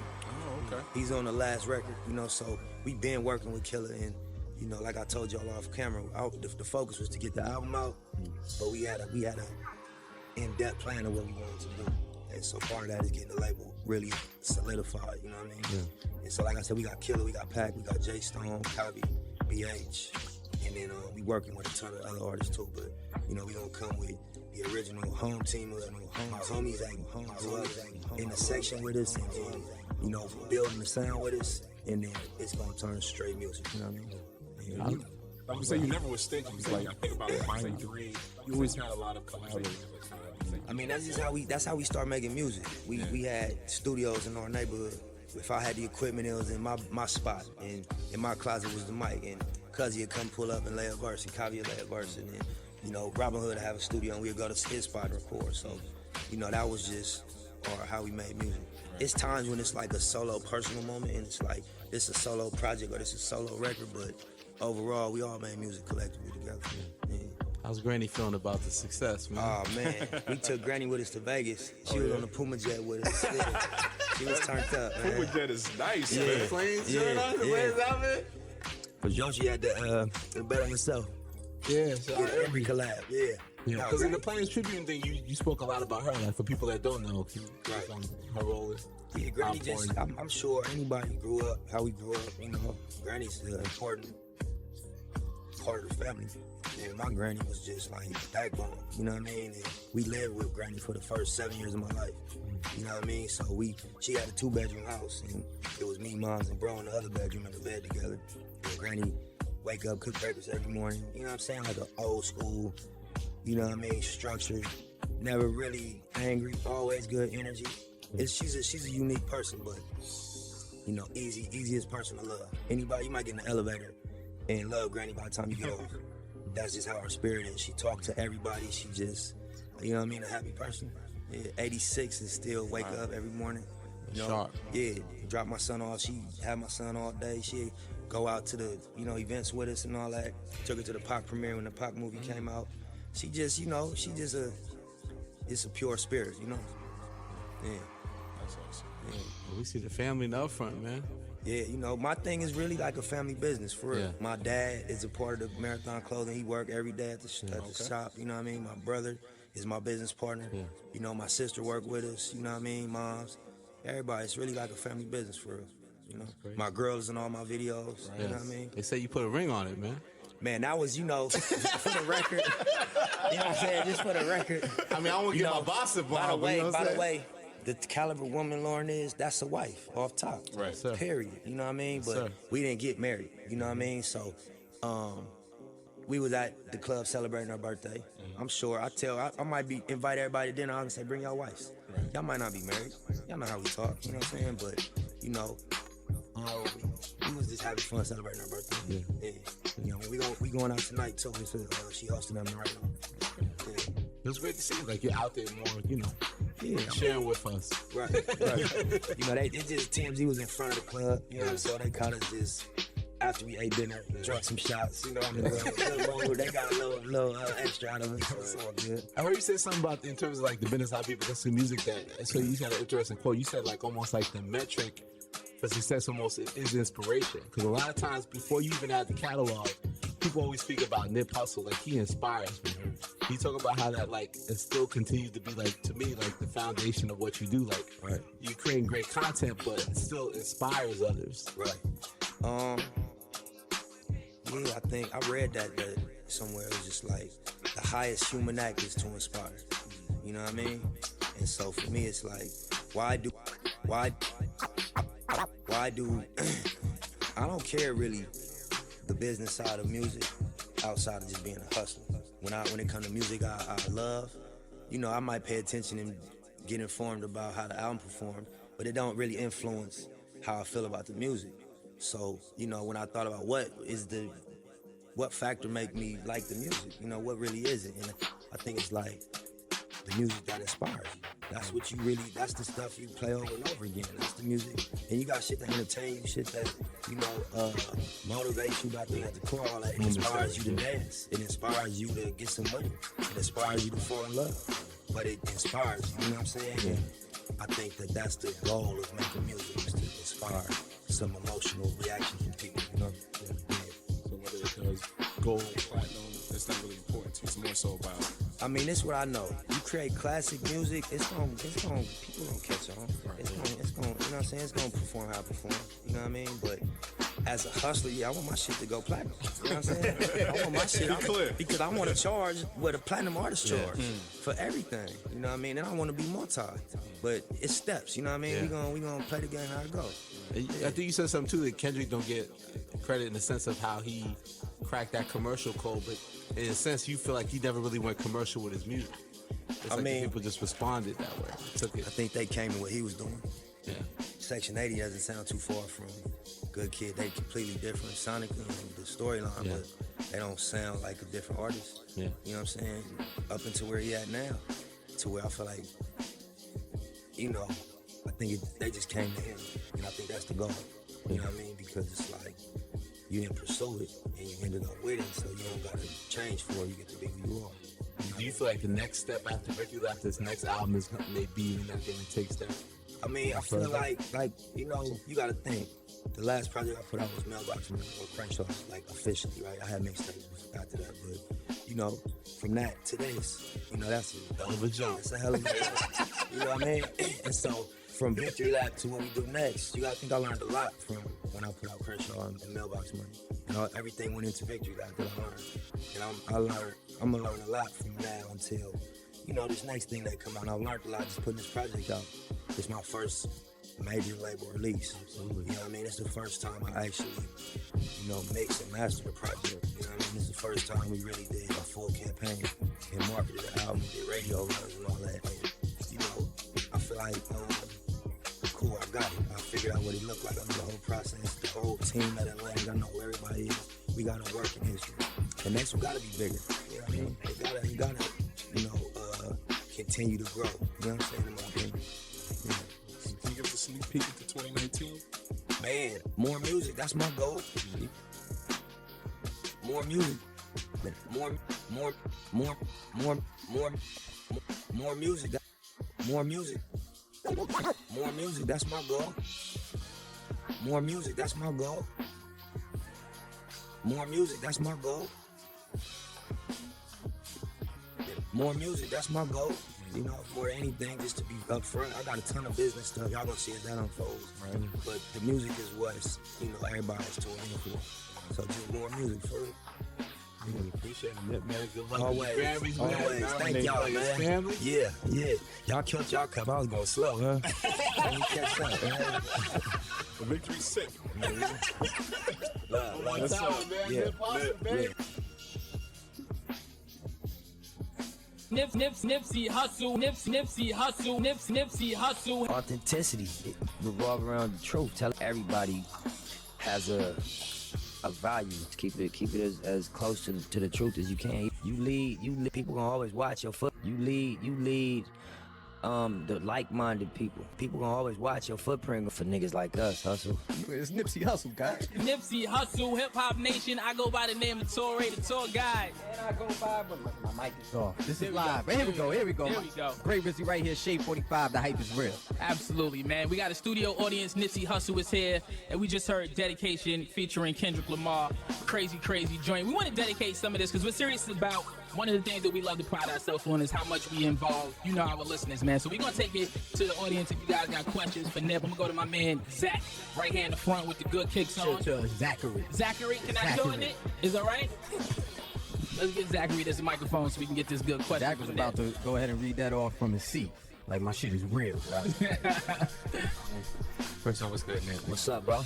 So, my question is, being an upcoming artist and having a story to tell, even though it doesn't originate from the streets, what advice would you give to maintain authenticity and keep, your listeners' attention? Good question. Yeah, that's a great question. I think you said it. Authenticity. Authenticity. It revolves around the truth, telling the truth. You know what I'm saying? Nobody want to hear somebody lie to them. You know what I mean? We don't, no matter how clever it is and how,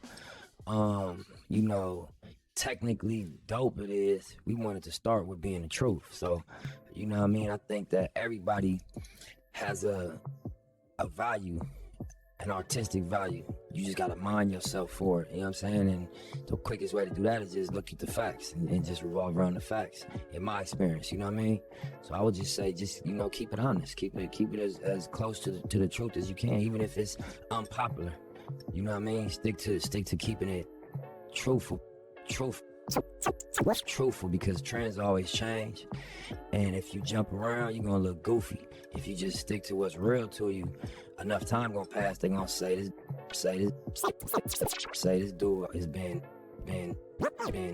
occupying this space long enough. We believe that it must be genuine, you know what I mean? Absolutely. Yeah. That's I mean, that's Nipsey Hussle right there. Up top. You know what I'm saying? Like, where all the trends and all the fads and everything change, ain't nothing ever changed about Nip. We're gonna keep the studio audience live right now. Which question you got? What's your name? What's going on? This is Shines. First of all, congratulations, man. Thank you. It's an amazing album. Thank you. And I want to ask a question. With being in an industry full of like the blind leading the blind, a bunch of followers, how important do you think it is to stand out and be the leader that you've been shown to be, and how important it is to show that through your artistry? Yeah,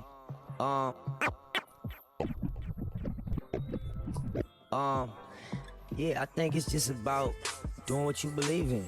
You doing what you believe in. Doing what you believe in. Doing what you believe in.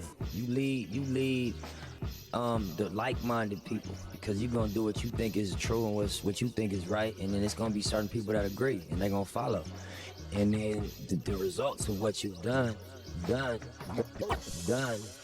either gonna correct you or reward you. So if you make bad decisions or bad choices, or just choices that don't work in your favor, you're gonna learn from trial and error, and when you do shit right, you're gonna be rewarded. You're gonna know, okay, this is where I'll have my success. I'm gonna keep going in this direction. Keep going in this direction. And then people gonna always watch your footprint, gonna speak volumes. You know what I mean? We study Jay, and we study Puff, and we study, Ice Cube, and artistically Biggie, of course. Because of they footsteps. And we don't have to know them dudes personally to see they moves and be like, yeah, this is somebody that what he's doing is working. Let's put the microscope on dude. Right. Absolutely, y'all can clap it up for that, man. Yeah. You know what? Hussle is here. What's funny? Hussle is here. You know what? Hussle is here. What's funny about that is like some of the people that you're talking about outside of Jay, like when you talk about like Biggie and stuff, we didn't have social the way that we have now, and now you're starting to see your footsteps being seen in real time. Right. You know what I'm saying? Right. Like how is that to look back and say, you know what, this is really working? All those years, 10 plus years. Yeah. This was all worth it. Again, man, everything is a win. You know, I come from gang culture. I come from young dude being 16, getting 55 years. You know, that was in the car with us. You know what I mean? Doing the same shit we was doing. You know what I mean? Getting triple digits. You know what I mean? Getting time for their tattoos, gang enhancements. So it's all a win. You know what I mean? I was having a combo with Punch from Top Dog. Right. Just talking about the album getting ready to come out a couple months before it dropped. And we just talking about, you know, the business side of it. And he was just like, you gotta understand it's all a win for niggas like us, Hussle. You know what I mean? You won already. You know, and it's just building up for niggas like us, Hussle. For niggas like us, Hussle. For niggas like us, Hussle. You know what I mean? You won. For niggas like us, Hussle. You know what I mean? You won. You won. You won. Already. You know, and it's just building on them wins, taking it to the next level every time. So I took heed to that and deposited that one, because that's real, you know? One of the people that you also mentioned was Puff. Yeah, he's on this record. Yeah, he's on this album, I should say. For sure. And I was joking earlier with the audience. I gave up saying the N-word for Flint. But you know what? I might have to say it for this one. This is young niggas. Yeah, let's get into that, man. Shout out to homie Puff, man. Puff.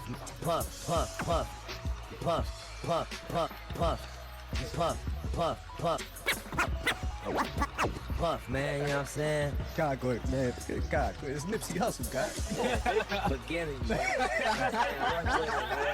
Work with him, man. He's calling me. You know what I'm saying?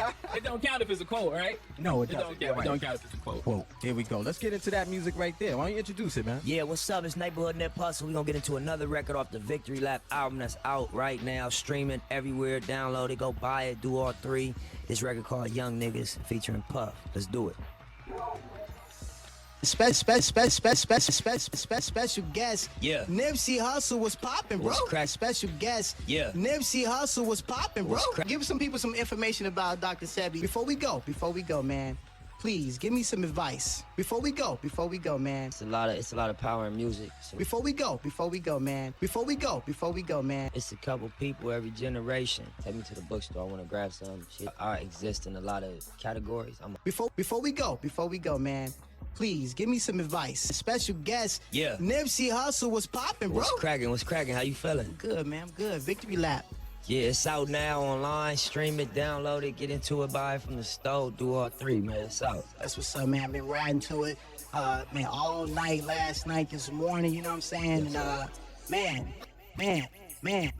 man, dedication, bro. Yeah. Let's talk about that. Yeah. Man, Kendrick said a line in his song about him being the blood and you being the Crip and y'all working together. Right. How important is that to our community right now, as far as like, you know, us working together and making something happen, you know? He also said, one of the lines following that, he was talking to his homeboy in the verse, and he was like, you know, he a man first. Absolutely. You know, so I think that sum it up. We men first, man. You might have somebody from your section that, you know, y'all grew up in the same area under the same street politic, but y'all just two totally different type of men that don't see eye to eye and don't relate on principle, no moral. Then you got other people grew up on the other side of the tracks that you relate to their morals and how they move and what they believe in. So I think that, you know, we gotta judge each other off morals and, you know what I mean, what we stand on first. And you know, to the world, a blood and a Crip would never get along. But in real life, in the LA and in jail and in gang areas, you know, that's not always the case. Sometimes you got people from the other side that you become real close with, and that, you know what I'm saying, you end up having a better relationship with than some of the people on your side of the fence. So Man, that's important, especially for, you know, Chicago right now. You know what I'm saying? I'm sure. You know what I'm saying? I don't know the depth of the politics out here. I know that it's a gangbanging culture though, and you know what I'm saying, it's something serious. So, you know, from my experience with LA, you know, whatever the politics of the streets are, you always got the exceptions where, nah, that's my people. You know what I mean? I got love and respect for dude. I was in jail with him, or I went to elementary with him, or I know his family, or we semi-halfway related, and nah, I got the chance to know him, and he's solid, and we good. What's up, man? Yeah. See, it's all communication. Yeah, that. You know what I'm saying? Yeah. A lot of that too. I see 100%. that's what's missing too. You know what I'm saying? So, as far as like now, you and my man, you speak for the gang culture, like you speak for that culture. You know what I'm saying? Because me, I'm not a part of that at all. You know, I'm considered a lame in that world. You know what I'm saying? But like, what do you mean when you say you speak for them? I just mean that I come from that. I'm one of, I'm somebody that was a part of that, lived in that space, grew up in that area, come from that understanding. So whatever I do is possible for anybody in them situations to do. That's really what I mean by that. That I exist in a lot of categories. I'm an artist, I'm a hustler. So you see what I do, and you be like, if you an artist, I could do what Nip's doing, because I'm an artist too. Or if you a hustler, I could do what Nip's doing, or is on his way to be doing, because I'm a hustler too. But also, I'm a banger. I come from gangbanging. So if you a banger and you in them situations, I want you to know as well, you know what I mean, whatever's being done and being received, it's possible for you as well. And it was important that whatever happened with my career, that it belongs to the people that's in that life. Not like only and like for everybody that's not. I'm not saying that it excludes them. I'm just saying that the young dude that's figuring out life right now, you can never say, well, he don't understand because I'm going through this, and I do.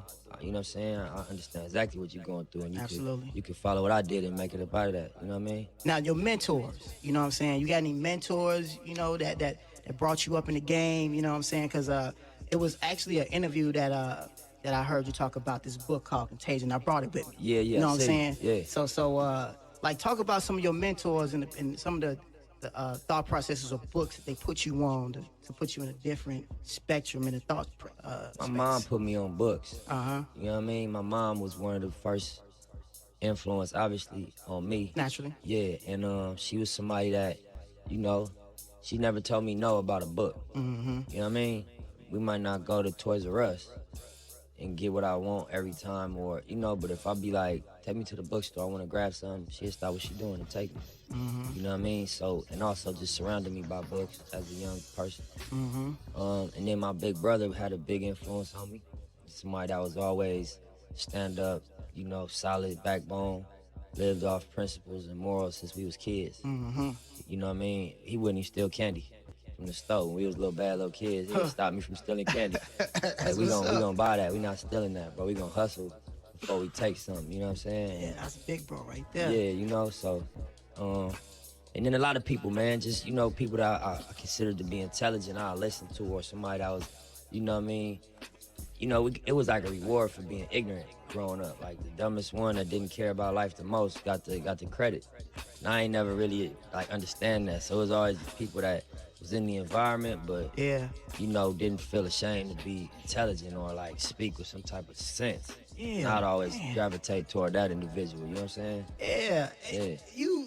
Man, I'm super happy to speak to you on that level. Yeah. You know what I'm saying? And the fact that you said that is amazing, because that's what's really popping right now. You know what I'm saying? Like, the most ignorant you could be, the most drugged out or doped out you can be. Yeah. You know what I'm saying? It's like, it's cool.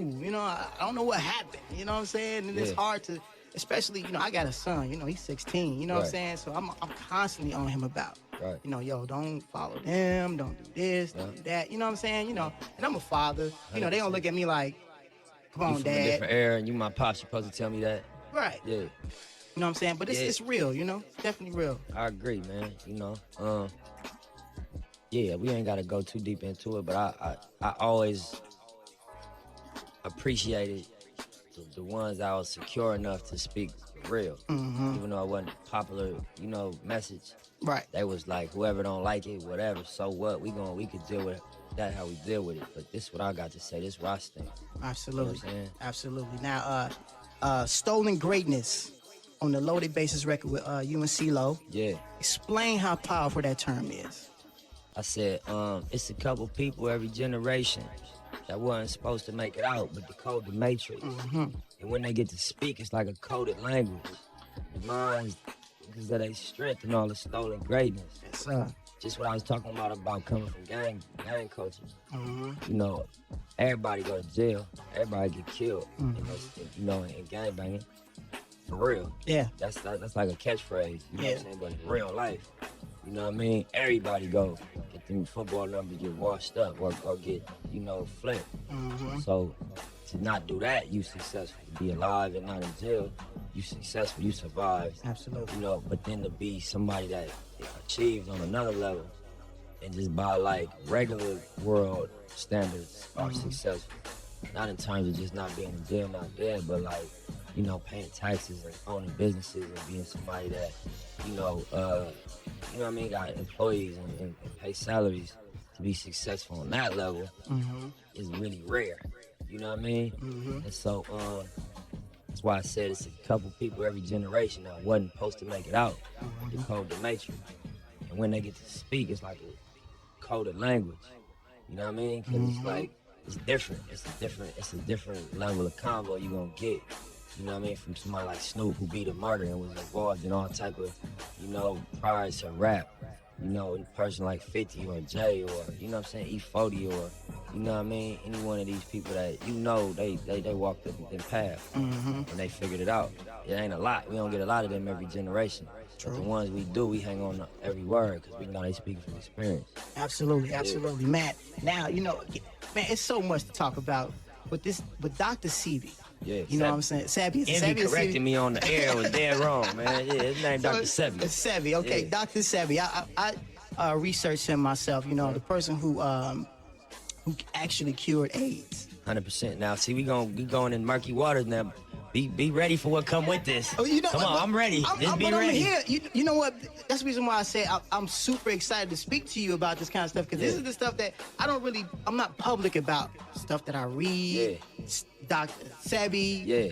That stuff is kind of weird to this generation. Like, what you talking about? They can't call me weird. You know what I'm saying? So I'm gonna say it. Right. Yeah. So you want to do a documentary about him? Yeah. You know what I'm saying? He if cured they AIDS. down me, y'all better ride for me, man. Y'all better burn something down, man. I come up falling off the building or something, man. You know what I'm saying? For real, man. For real. Give some people some information about Dr. Sebi that they might not know. You know what I'm saying? That's the biggest one, but he went to trial. A lot of things he did, right? But in 1985, he got arrested because he was printing in magazines that he cures AIDS and sickle cell and cancer. Yep. And they like, that's false advertisement, that's malpractice of medicine, all types of things. He wasn't no doctor. He just used herbs and his understanding of herbs. Right. And he went to trial in New York.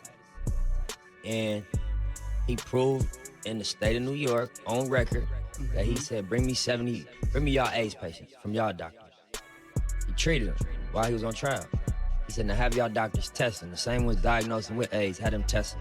77 patients was cured of AIDS on record. See? In 1985 by his herbs. See Why that? we ain't never heard that? Why that ain't been on TV? They got a Tupac and Biggie, the 55th documentary they done made about the Tupac and Biggie murder.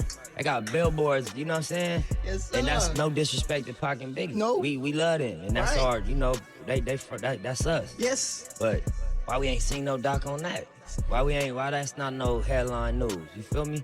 So I just felt like when I found that out, I started doing my research. I found out he's the one cured, but I'm not gonna say, that's his business and his family to say who he treated. I ain't gonna take that info and put that out there. But a lot of people he treated. Absolutely. You know what I mean? And what's to me is the story is that he went to trial against the state of New York and won. Then the feds indicted him, and he went to trial against the feds and won. You know what I mean? And the judge even said like, oh yeah, my whole life I wanted to change the world, but I just ended up being a judge. But today I'm gonna find you not guilty and change the world. That was her statement at the end of the whole trial. By finding him not guilty, she gets to impact the world. And yeah, we ain't never heard that story. You gotta search for that. Yeah. So, you know, I'm in a position I can produce content. You know, that's a real interesting story. If I didn't know nothing about nothing, I ain't gotta be a vegetarian to appreciate that.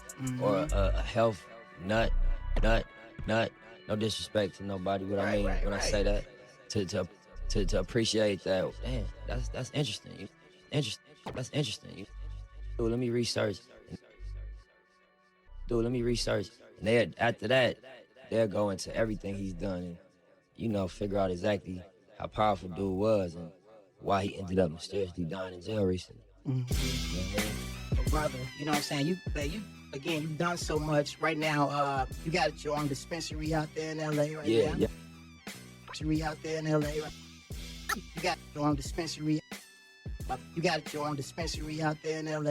In LA right Yeah, now. yep. You know We got a strain of weed called the Marathon OG. Okay. And you know, we got a grow house and a partnership at a dispensary in downtown LA. And we gonna get with the distribution companies and start getting it everywhere. You know, so look out for the Marathon if y'all mess with the tree. Already. A grow house and a partnership at a dispensary. You out there in LA right now. Yeah. You know We got a strain of weed. Brother, you know what I'm saying? You've done so much. Right now, you got your own dispensary out there in LA right now. Yeah. You know We got a strain of weed called the Marathon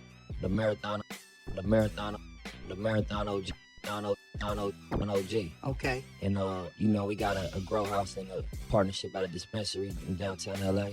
And then we gonna get with distribution companies and start getting it everywhere. You know, so look out for the Marathon. Look out for the Marathon. Look out for the Marathon if y'all mess with the tree. Already. You know what I'm saying? I'm happy that you into just economics, man. We have to empower our people economically. Right. That's the biggest thing. You know what I'm saying? Right. And we got to get our dollars to circulate within our community a whole lot better. It's a book that I wanted to put you on. You know, if you don't know about this dude, his name is Dr. Claude Anderson. Yeah, I mess with Claude Anderson. Oh, Powernomics. Yeah, Okay. Exactly. Yeah. Man, it's so serious. I mean, you are a great representative to the culture. Yes, you know what I'm saying? And I super appreciate just your mind and your thoughts about how to do things out here these days. Yes, sir. You know what I'm saying? It's real rough out here, and I want to champion you for real. You know what I'm saying? Victory lap. Yeah, that's out, man. Download it, stream it, get into it. Man. Yeah.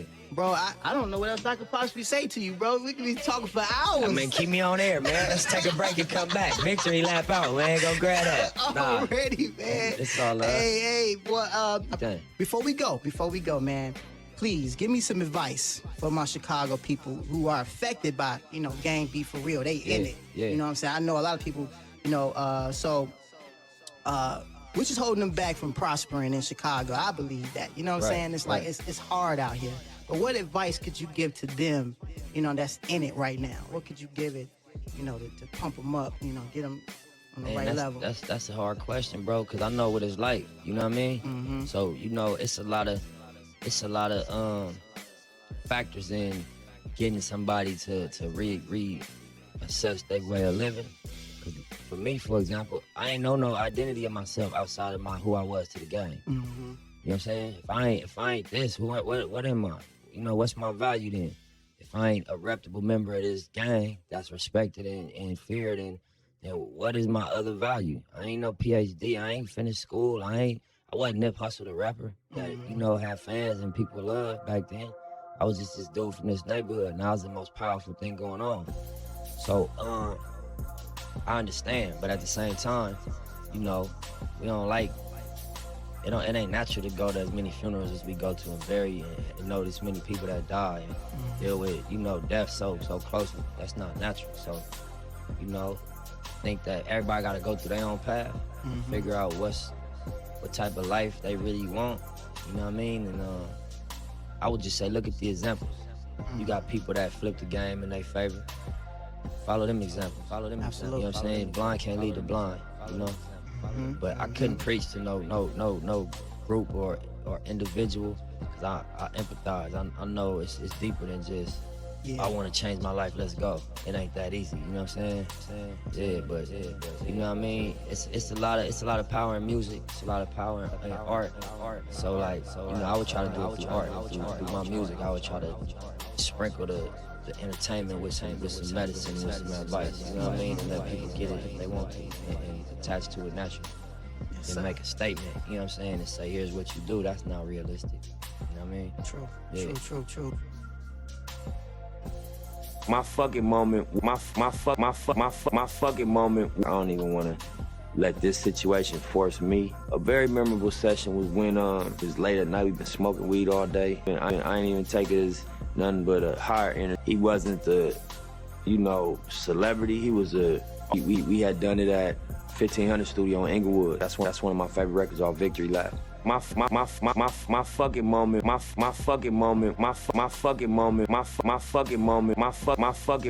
was how I handled being evicted from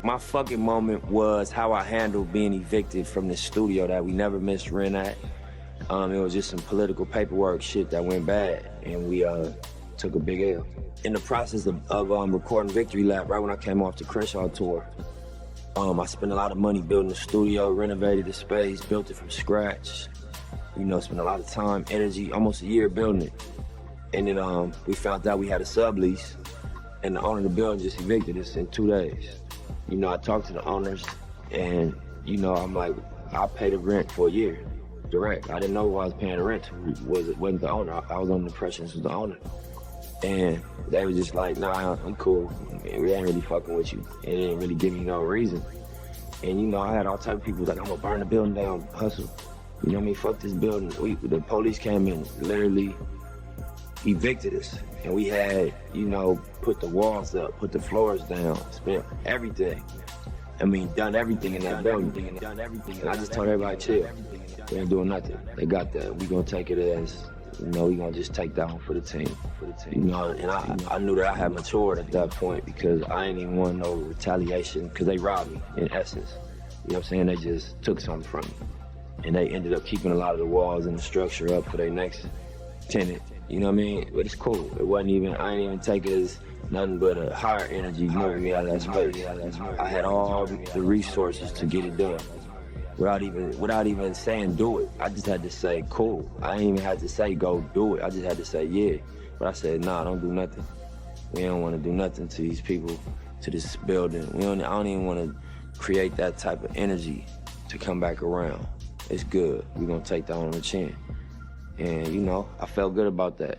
You know, later on I felt like, damn, I must be maturing. I must be coming into a different understanding because I don't let people take shit from me, historically. I don't let people do wrong to me. You know what I'm saying? I feel like I don't understand the turn the other cheek mentality. I understand people respect your stance. And if you say don't cross my line, they cross your line, you gonna spank them. And that has always kept people from crossing my line. But in this particular scenario, I have been exposed to new info and new experience to where I was just like, I don't even want to let this situation force me into putting out a negative energy that I'm gonna have to be responsible for in the future. Even if we don't get caught, we get away for it. I just don't want that energy. I just don't want that energy on my hands. You know, I'm gonna let the universe balance it out. I think the work ethic and the drive comes from remembering when we wasn't in the game, remembering when we didn't have people listening and fans interested in the music, and then understanding that right now we do. Just trying to live up to that as much as possible. A very memorable session was when you know, me and Puff did the Young Nigga record that's on Victory Lap. All my producers, we had been in the studio for months, just, you know, fine-tuning the album. You know, we took it to Puff, and we wanted him to get on this record called Rap Niggas that's on Victory Lap. And we played that one for him. He like, all right, cool. And then we played this other record, Young Niggas. And he jumped up and was excited about that one. And we was all tired. We had been working all week, and it was late at night. We'd been smoking weed all day. But his energy, he just jumped up and was with it. So, you know, I ain't want to have the sluggish energy, so every time he come out the booth, we'd start clapping. I'm just turning the studio energy up. Like, you know, this nigga going in the booth for my album, it's 2 in the morning. You know, we was doing push-ups and just, you know, trying to keep the energy like on 10, cause you know, Puff a high energy person. So I just made sure all my team was turned every time he came out the booth. When the takes was dope, we was making noise and just, you know, we end up building a friendship that night. You know what I'm saying? Just off how he wasn't the, you know, celebrity. He was an artist that night. You know what I'm saying? And we all was in artist mode. None of us was acting too cool to be into the artist mode of the session. There's a lot of people there, but you know, I ain't gonna name drop. Puff was in there working. Yeah, so I got a record on this new album called Real Big. And, you know, we had done it at 1500 Studio in Inglewood. And then we brought it to my new studio in Burbank to just add layers to it. And I was gone, I stepped out for a minute. My producer was in there working on it. When I came back, it was like, Bink was in there, Battle Cat was in there, Marsha from Floetry was all there. It was just like a room full of greatness that I just walked into, and everybody was like on the keyboard. I think Marsha was in the booth, Bink was on the console, and they had just added all these textures to the record. You know, Battle Cat was playing the Roger and Zapp machine, I forgot the name of it. And you know, Marsha was in the booth singing. Marsha was in the booth. Marsha was in the booth singing, and it just was like the record was coming alive. The record was coming alive. Like the record was coming alive, you know, and that's one of my favorite records off Victory Lap. You know, that happened under 1500 Banks production opinion. That was like, we need to call these people in and just add layers to it. Add layers to it. Add layers to it. Add layers to it. So just walking in and seeing everybody working on my record was dope. You know, that was something that, you know, I was really inspired by.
King in the building, king in the building, king in the building. Hey. We got Nipsey Hussle in the Nipsey Hussle in the building.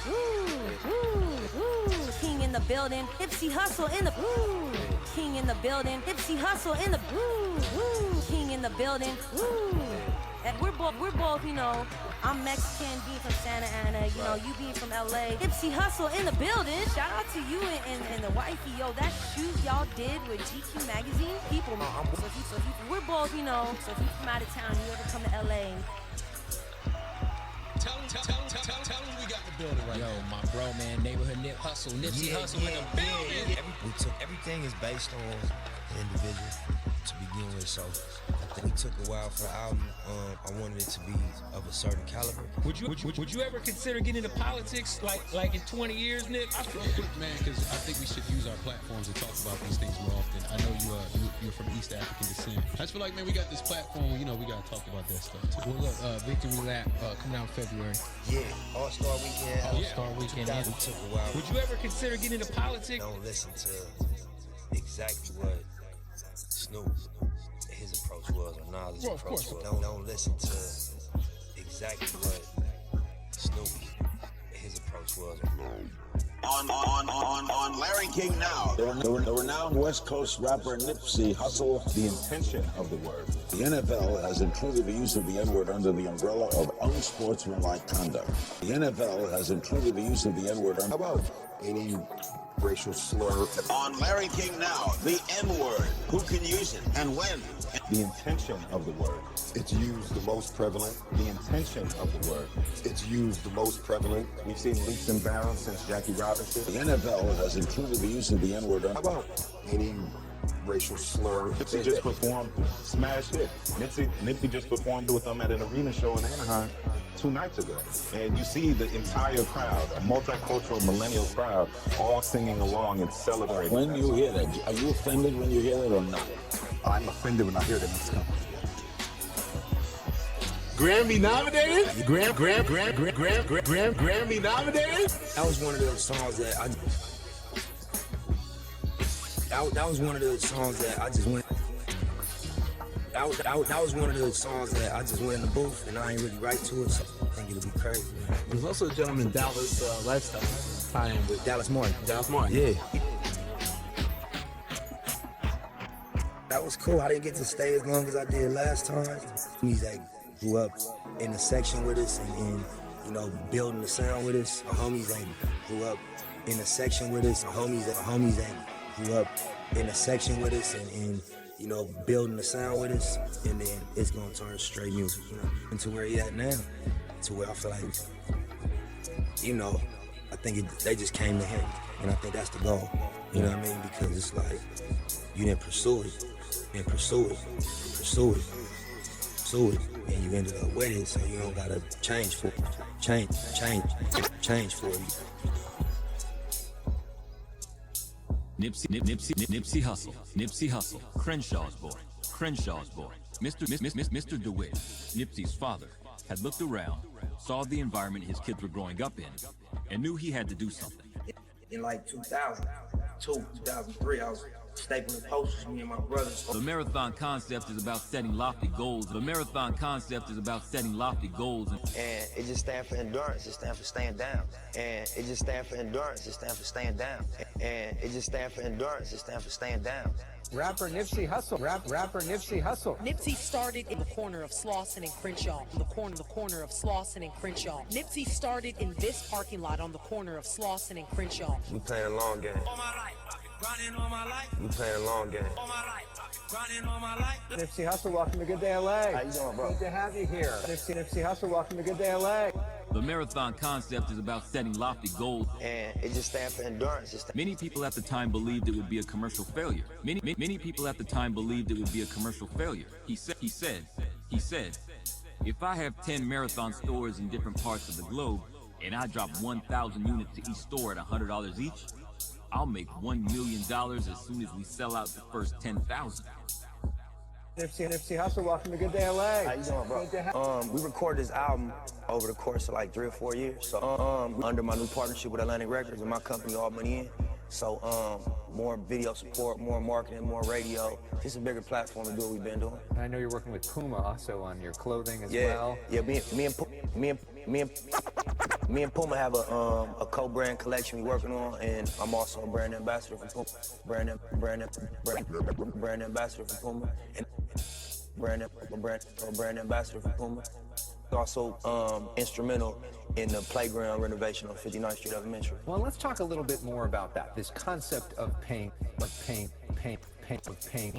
it forward. Right.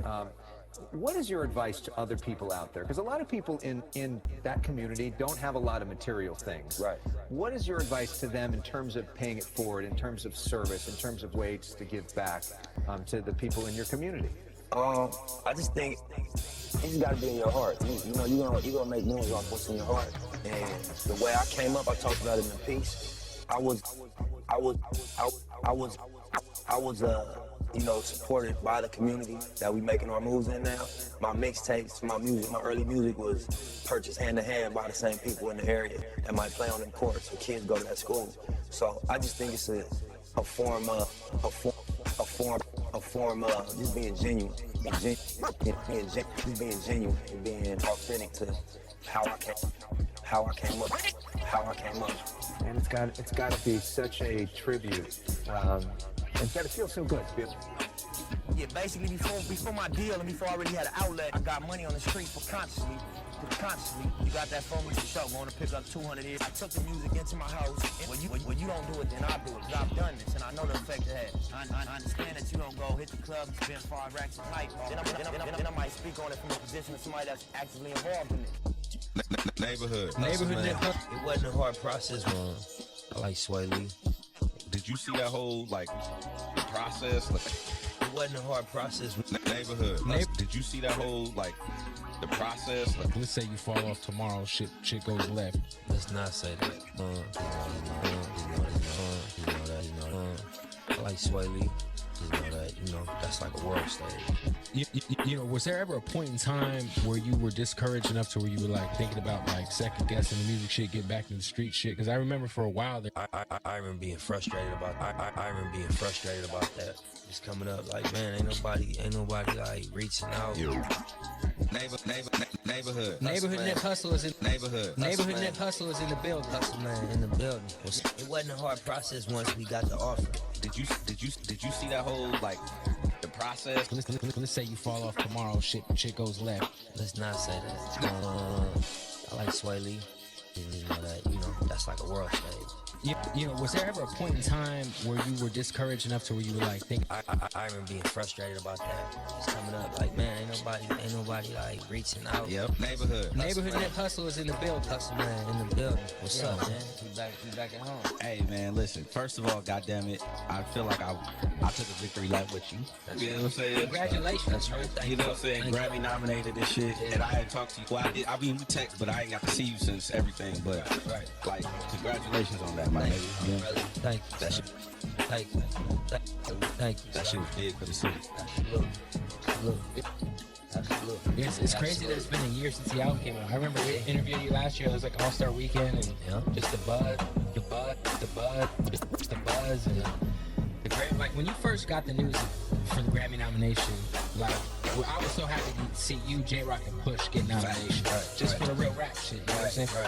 Where were you? Where were you at when you got that news? I was in the gym working out to get my engineer, and we knew the announcement was gonna be that morning. That morning, so we was watching his Twitter. It was 8 a.m. New York time, 5 a.m. LA. We was in the gym early, and I just see him jumping up celebrating. So I'm like, we must have got the love. That's crazy. Yeah. Yo, it's so wild because everything you've done has been so strategic. For that to be your debut album per se. I mean, there's so many bodies of work out, obviously, but you were so patient. Where everyone in hip hop nowadays is everything's so microwavable. People are so impatient, and you were so patient putting the project together, and it paid off. A year later, we got the new record, Racks in the Middle. What's this? We got a new album coming. What's this attached to? It's definitely gonna be on a new project. Just kicking off the year with new music, for real. Okay. I'm still recording. We gonna have another round. We actually announced titles and dates and everything for the album. But So are we gonna have to wait a while for this album? I mean, we working right now as we speak. Cooking up. Yeah, and so Back to the Middle is the first record off the next wave of music. But I ain't got no titles yet. And no Now, dates you know, yet. you're down to like drop a mailbox money, you know, here and there, you know, like little EPs, you know what I'm saying? We coming with an album next. Facts. That's what I want to know. did all that already. Yeah. You know, we on album time right now. So next thing we gonna put out musically is the album. Facts. But you know, I'm gonna double back when it's time to make them announcements. When you was one of the first people that I know of to tap in with Roddy, and I don't think that like we get enough of that like out here. You know what I'm saying? As far as I got to talk to a couple of OGs, like people just tapping in just because they fuck with somebody. Right. You know what I'm saying? Like being like it's just different people. Like I noticed that you be ahead of the curve on that. Like what makes you want to do that in general? I got embraced when I came out. You feel me? Game said my name on the radio and took me on tour with him. Yeah. Early. Took Kendrick, took J-Rock, Yep. Ali, Absol early. Let us open up for him. Compton Menace. Mm-hmm. So it's like, you know, when I see young artists just putting their best foot forward, you know what I mean? Good music, representing a real part of the city, a real section. It's like, it's only right. You know what I mean? Yeah. I do the The same music thing. too, the music he was making was next level. It definitely is next level. Yeah. You know, the last time you were here, we were talking about at the time the Bitcoin was in a much better place than it is now. Yeah. And I'm currently upside down. I haven't sold yet. Because what you sell, you take the L. Yeah. I got tons of Ripple I'm sitting on. Yeah. And I know you started your own, cryptocurrency. What is your thoughts on what's going on right now with that? Because, you know, it's not looking the best at the moment. You know, I think it's gonna bounce back. I think it's just like, you know, it was somebody playing for the cryptos to take a hit. Mm-hmm. You know what I mean? So, you know, that's what happened. But I think the concept still makes sense. 100%. And because of that, it's just a matter of time. You know what I mean? Yeah, and plus I saw that they just listed a couple of them on I want to say like MSNBC, some shit. But like I think you're right. I think it's gonna be, you know, in the long run where the world goes. Yo, I'm curious, man, because like I know so many of my homies that, you know, got like 10, 20 bands stacked up, whether it's fucking around in the streets or just, you know, saving their bread up from someone who's you know, looked up to when it comes to their entrepreneurial talents. You know, what would be some advice for you to give to somebody who's got, you know, some like a little bit of money, not anything crazy, but you know, where would you put that money? Yeah, where would you do? I ain't got 10. Man, that's you know, to flip that type of money legally, do something that's like, you know, above the line. I think your best bet is buy some technology, man. Get you a laptop and a microphone or a keyboard or a Pro Tools or Photoshop, or, you know, and you could really tap in and master one of them, and you could become valuable to these industries. You know, the music industry is $1 billion industry. You could really have an entry through Pro Tools. Got a couple racks, get you some technology, you know what I mean? Oh, facts. Use that, some facet. Get a talent, you know what I mean? Yeah, Learn for something. sure. You just bought the whole corner, right? The whole entire complex where you got the marathon store, man. Congratulations. Thank you, bro. How long ago was that, you know, solidified? We closed on that building probably like a month ago. Yo, congratulations. So was that? I mean, obviously that's a big deal to own a corner in your hood, man. Yeah, definitely. And then you got the Fat Burger right there too, right? We are partners with the Fat Burger. We don't own it outright, but we in on it. Was that a hard process to get that done? Because I know obviously that's a whole nother level of real estate. You know what I'm saying? It wasn't a hard process once we got the offer. I mean, once we got the offer got accepted. It's getting to the point where the previous owners accepted the offer. Was a process. It took a long time. But not to cut you off. No, go ahead. Once we locked in and agreed on a price, and you know the offer was accepted, it was just like boom, boom, boom, boom, and then we closed. Closing escrow, both commercial units. Yeah, that's a fact. You know what I'm saying? Yeah. I think that's big. Like, do you feel like coming from the neighborhoods that we come from, LA? Like, I feel like I noticed I see Ross do it with his buyback. You know what I'm saying? I don't see a lot of that shit happening in LA as far as like people really investing in real estate, especially in their own area. They usually like they go out and buy some shit over.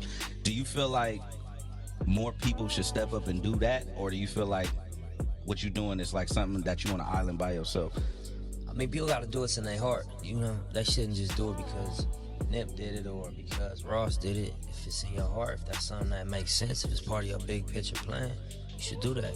That's part of our plan. Yeah. To buy up real estate, buy up income property, you feel what I'm saying? Take money out of music, put it into property, real estate. But that might not be for everybody. Somebody else might be strictly about starting businesses, being an entrepreneur, or playing the stock market, or you know, starting a record label and putting all that money into that, whatever. But you know, if it's in your heart, yeah, you know, it makes sense. Y'all was real innovative too with the first smart store. Yeah, that shit's crazy. Yeah. Are y'all gonna develop that into something else too, or is that something that you still? Yeah, definitely. You know, we gonna work content into the actual products. You know, that's what actually make the store the smart store. But yeah, as we do other marathon stores also, we gonna activate that in other places.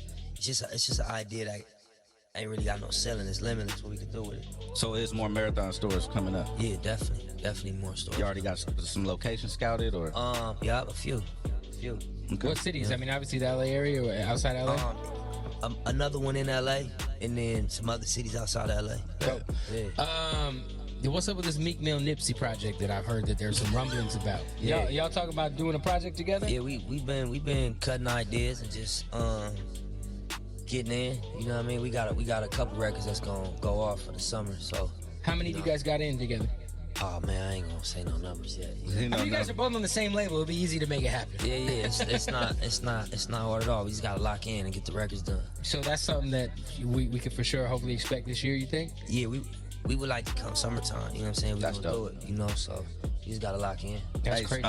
Speaking of Meek, did you when he came home? Like, did you see that whole the process, like the helicopter and shit like that? Hell yeah. That shit was like a movie. Watching that shit. Do you feel like Meek is? What's your thoughts on that? First of all, like as far as his, I'm gonna tell you mine first. I feel like when Meek came home, I feel like the wave he been on pushing criminal justice reform and like shit like that. I feel like it's a whole new Meek. It's like Meek 2.0. Right. So what's your thoughts on the new Meek Mill as far as versus what he used to be versus who he is now? I think just like wisdom. You be in the game for a while. You learn this shit. You figure out what worked for you. You know what I mean? So I just think Meek elevated. You know what I mean? Came out, just applied the game he got from being in the game for a while. Just elevated. Yeah. Yo, I know. How close were you to signing to MMG back in the day? Because I know that was a conversation that was going on. Man, we was close. We talked about it. Me and Ross had a gang of meetings, and you know, it was a great situation. You know what I mean? And we seen what happened with all the artists over there. Everybody blossomed. Of course, yeah. Well, hell yeah. You know, so I think it'd have been a great move if we'd have done that too. Why? What was the reason why maybe decided not to? Or just like, last minute changes at Warner Brothers. It was really nothing. That is true. I remember when that happened. Yeah, you know what I'm saying? A couple things changed up there, so I've been in that situation before. They ended up leaving Warner Brothers. MMG ended up. I mean, it went to Atlantic. It was weird. It went to Atlantic, which was where I ended up anyway. Right. But yeah, just like behind the curtain type shit. No, I hear you. Yeah. I remember how big of a deal it was when you dropped the $100 album. I remember coming to LA, coming to your meet and greet. We did that interview at the 1500 or Nothing Studios, and like it was such a big deal when Jay-Z recognized what you were doing, because at the time, Hov still the god, but like at the time, I felt like you were kind of like the underdog. You know what I'm saying? Not a lot of people were shining lights on what you were doing, and that was such a big deal. Your relationship with Hov now, like how has that developed, and how close are you guys? Like how often y'all talk? Because I feel like you guys are both on separate levels on some boss shit. You know what I'm saying? Right. Just like, not too often, but when we do, it's like some game exchange. You know what I mean? But I've been a supporter since 2013. Right. You know what I mean? So we've been fans. We grew up on that music and just the whole movement. You know what I mean? And patterned our approach behind artists and business people like Jay. So it's organic. You know what I mean? Everything organic. We always talk about in hip hop. There's a lot of relationships, a lot of people who you do business with, but there's like very few real friends. Who would you consider some of your real friends? Like, let's say you fall off tomorrow, shit goes left. Let's not say that. I'm saying, Let's not manifest that. Let's not say that. Man, just, you know, I think everybody that you see me with, that I got any affiliation with musically, I consider them a real friend. I don't know how to do that, you know, in between. The fake shit, yeah. Nah, I ain't gonna do say that. The industry shit. I just don't, I'm not good at it. If I fuck with you, I fuck with you, and it's natural, it's all the way. And if we don't have that natural connection, it's all love too, but I think everybody see who I gravitate toward. I just saw you did you just inked the Puma shit officially, the collaboration. Yeah, we Congratulations. We re-up. We did another year with him. We did 2018 deal last year. Just a Puma jet? Yeah, all that. Congratulations. All that. I do want to say this, though. I'm jealous. And I told the homies that you not stunting until you got your granny on the jet. Like, I don't want to hear no more about no change, none of that shit. No fucking Lamborghini doors. You put your granny on the jet, you own. I still got an autographed pair of ponies of yours. Throwbacks. Yeah, throwbacks. The Crenshaw ponies? Yeah, them was day one. So talk about the new Puma deal. Like, it's collaborations. It's obviously it's with you, but it's so it's two-sided. One side of it is the endorsement side, where I'm gonna be in ads. We doing global campaigns for all the new Puma stuff, and then another part is the collaboration between Marathon Clothing and Puma. Dope. We doing a collection, apparel collection, and also a shoe collection. Oh shit! Yeah, hell yeah. Oh, that's fucking so dope. Yeah. You can't. I mean, and when you sign a deal like that, I always wonder this. Obviously, can you like still rock Air Forces? Yeah, you could. Me personally, like, you know, I'm in such a good situation with Puma, and we doing such a. No, I get it. I wouldn't even like play around with it, but you could. You know what I'm saying? I just always wonder that when like you see people signing deals. I'm like, I wonder, could they still wear J's if they want to? You know? Well, it's like if you do a deal with a company that compete with that company, like it's just in good faith. It's like you want to be a good business partner. Yeah, they similar categories, so I wouldn't wear nothing in that category.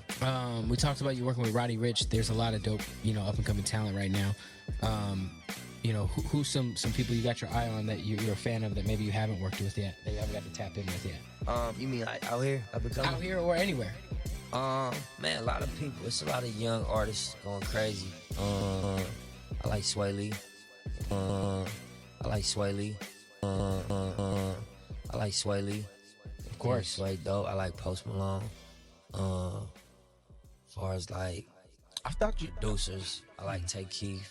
You know what I'm saying? Shout out to Tay Keith. I want to get in with Mike Will and do some more stuff. We done some shit, It's a ton of people, man. Me and Timbo, I want to get in with Timberland. That'd be crazy. Oh, that'd be dope. Yeah. It'd be some weird like mic sounds and shit.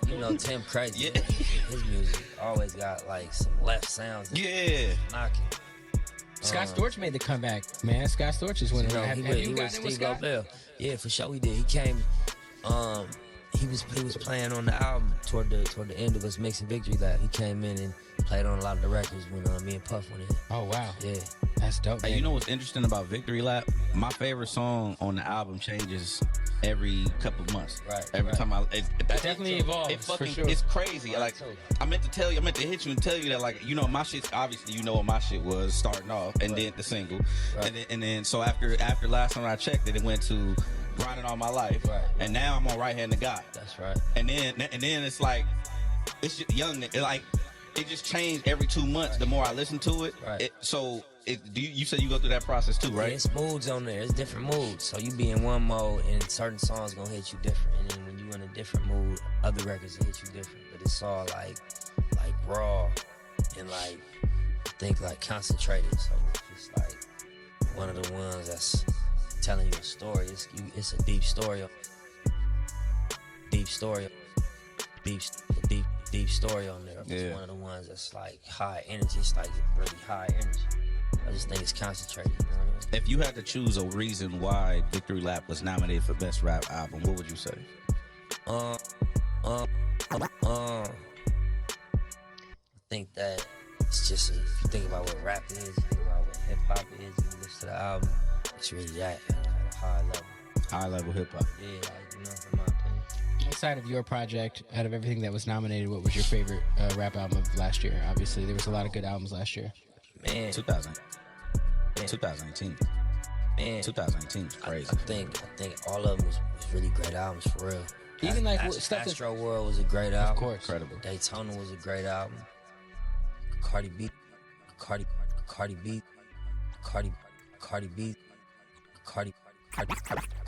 album was great.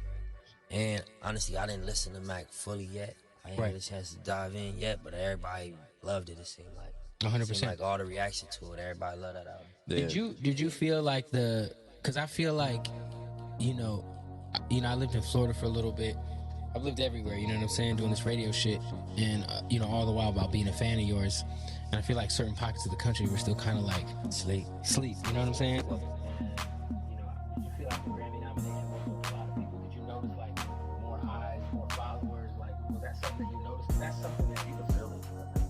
Yeah, I mean, you know what that do. It raise your profile. You know what I mean? But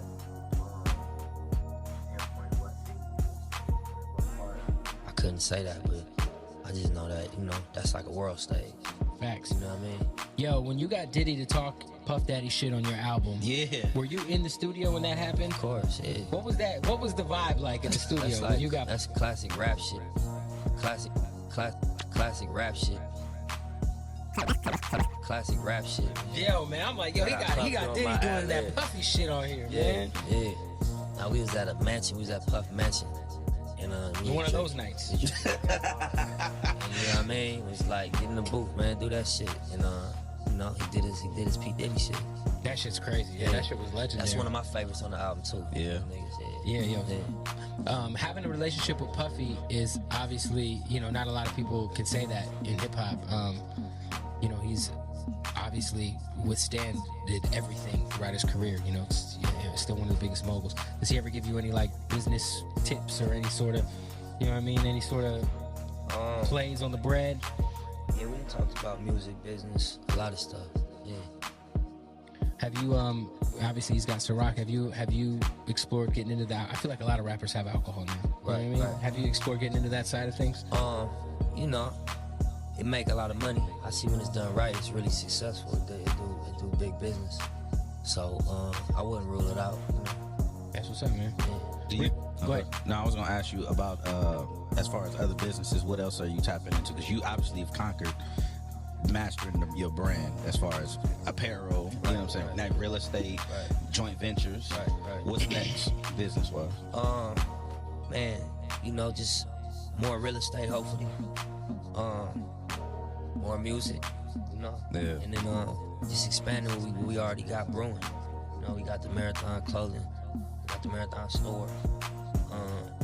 We just opened a restaurant. Yep. Barbershop. Yep.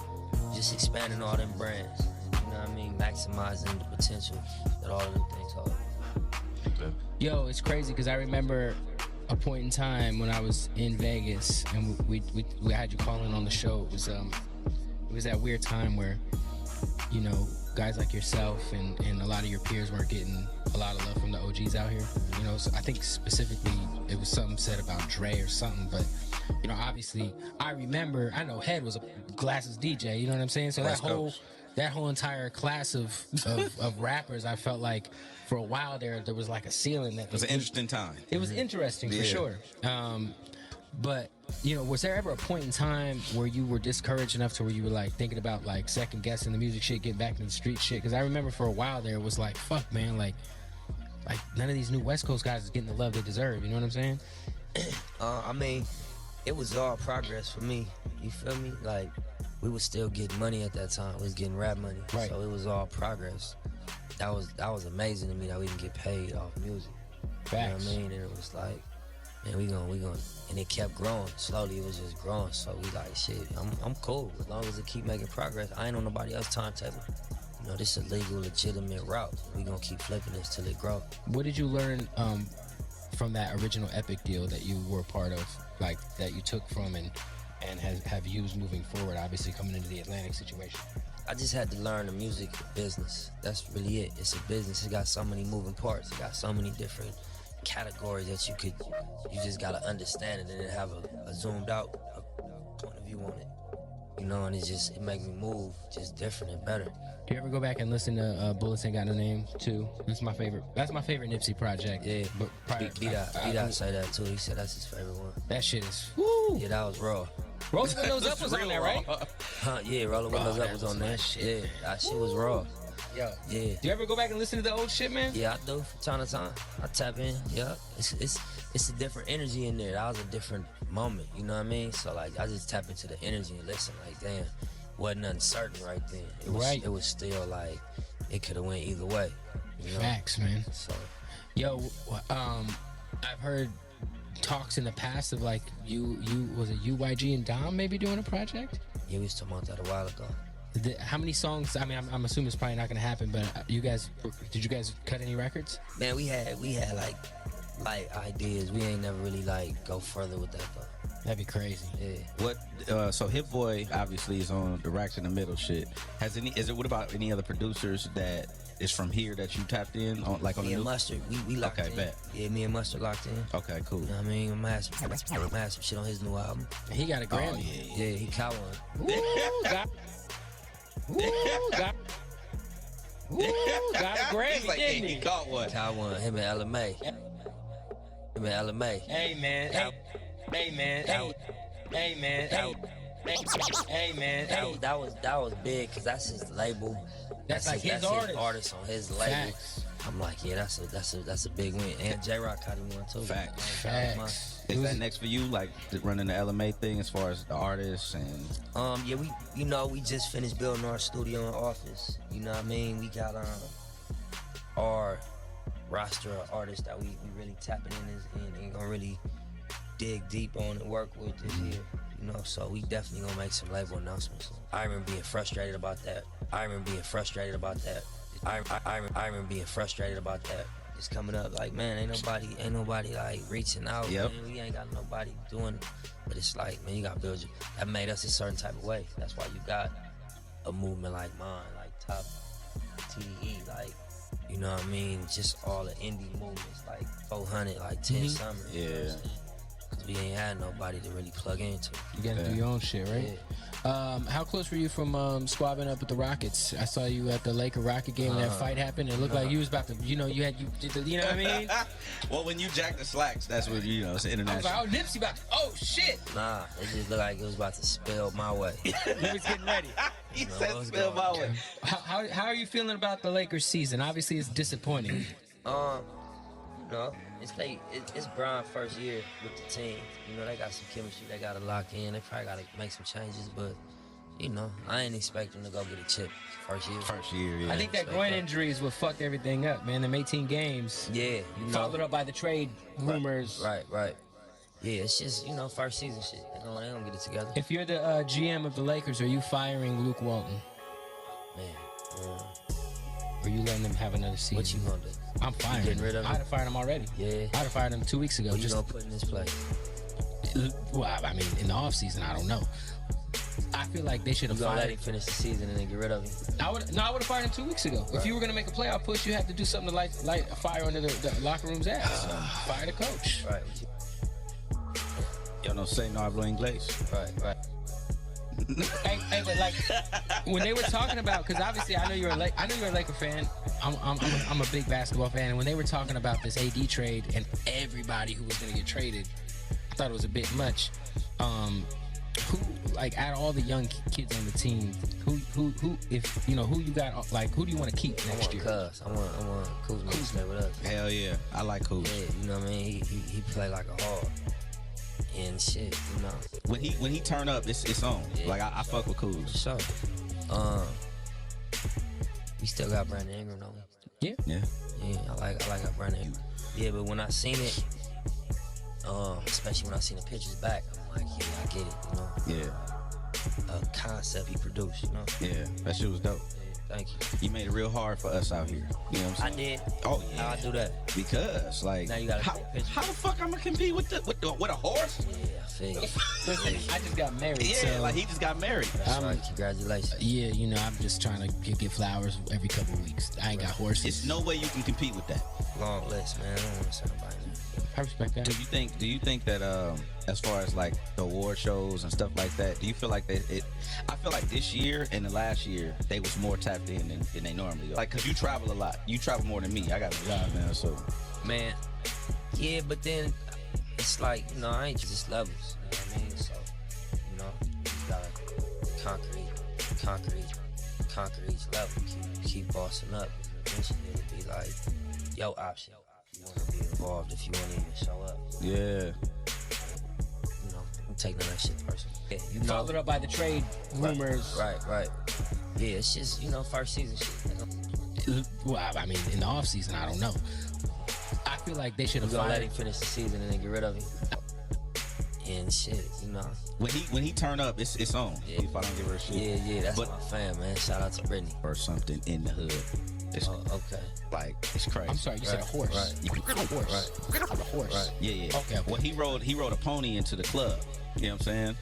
He did that, like on some like romance shit. That I saw obviously everybody saw the photo shoot that y'all did. That's fire. That shit was amazing. Shout out to Brittany Bell. She gonna kill me if I don't give her a shit. Yeah, that's my fan, man. Shout out to Brittany. But like, what was the inspiration just behind the photo shoot? As far as that was the photographer idea. Okay. And he just had a whole concept of how he wanted to shoot in the neighborhood, but make it look royal. Yeah. Make it look fantasy like neighborhood.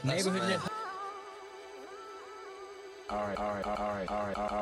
Now, this is a very special off air for me, bro. Yeah, I think to speak on what you're talking about, music. At certain points, did it feel like Baby Bro was leading Big Bro? We was in front of Louisiana Fried Chicken, Hussle in the house. Mm-hmm. Did you ever feel? We felt like certain people didn't like that. Yeah, I think when we was going through it, definitely not. But I think every second and every day. All right, now this is a very special off air for me, bro. We've done many, but this is like one that's real, extremely personal to me. And sitting down with you, Sam, bro, like for one, I got to thank you for your time, because I know this is not what you do. You know what I'm saying? And we had a chance, just off the phone, out of the limelight, man. We have great conversations, and we treat each other as men and as human beings, bro. So I know that your time is very precious. So thank you for allowing me to come down here and sit with you, bro. 100%. I appreciate you, thinking to have me on the show, man. Sam, are you the oldest when it comes to your brothers and sisters? Yeah. All righty. And what's the breakdown? I'm about 3 years older than my brother, and my sister, I'm like 10 years old. And just in the household, because like we grew up, man, it was 7 of us as far as kids. Single parent though. My mom took care of us, but we did everything in house. We didn't have 5,000 channels. Right. We didn't have money. You know what I'm saying? Right. Was it kind of the same with you guys, just kind of in the household where you understood the family dynamic and were y'all always tight with each other? Yeah. 100%. I think me and my brother, we used to sleep in the living room with my mom's. Yeah. In the same bed at my grandma's house. Like, we didn't have a room. So we was tight-knit, mom's on it, working, making sure. And then she saved up some money and bought a house like maybe 2 blocks down. A couple more than 2 blocks on 60th Street, but really like 5 minutes drive from my grandma's house. So when she moved out to her house, then it was me, my mom, and my brother. And then she had my sister. And then so now we in the household, it's a little more struggle because mom's got bills and doing things on her own. But yeah, we had to make do. You and Nip had always been extremely close? Yeah. Yeah. 100%. Same with like me and my brother Mouse, man, we were, I mean, if you saw one, you saw the other. Yep. You know what I'm saying? And there's a lot that I learned from my older brothers. Like Keith was my brother that really introduced me to music. Like looking at notes and looking at credits and listening to certain sounds and not knowing that I was paying the tuition into the school of experience for the profession that I'm in now, with loving music, knowing how to talk, knowing how to go beyond what I'm listening to. So that was like kind of almost like a finishing school for me. Early on, did you know, and when you look back now, Did you know that you were paying a lot of tuition into the School of Experience with, you know, flipping quarters and making dollar shots and things of that nature? Yeah, I think, you know, when we was going through it, definitely not. But I think in hindsight, we both kind of appreciated that we had to kind of like figure it out on our own. And, you know, we gained that edge young. So, you know, when we was in high school and then got out of high school, we was able to just really get to it and adapt in a way that a lot of our friends that had are not able to. So definitely, in hindsight, you know, we always appreciate the struggle. I want to talk about also like neighborhood Sam, you know, the hustle part of you as well, because you know how they say, man, I'm my brother's keeper. That was you, right? Early on. I think I'm just, you know, honestly speaking, man, I just tried to do my part. Hustle, you know, really a lot of the things that I got into or opportunities that I seen was from my bro. Right. From little bro. Like, you know, he was always, you know, things were, he was sharp and he always seen opportunity. So we was always hustlers, but he would always come up with, and we'd be like, and he'll put me on it. And then I just try to take it to my level that I could take it to, and him also. So we was both, you know, we was both doing our thing. And I think for me, it was just, how can I add value?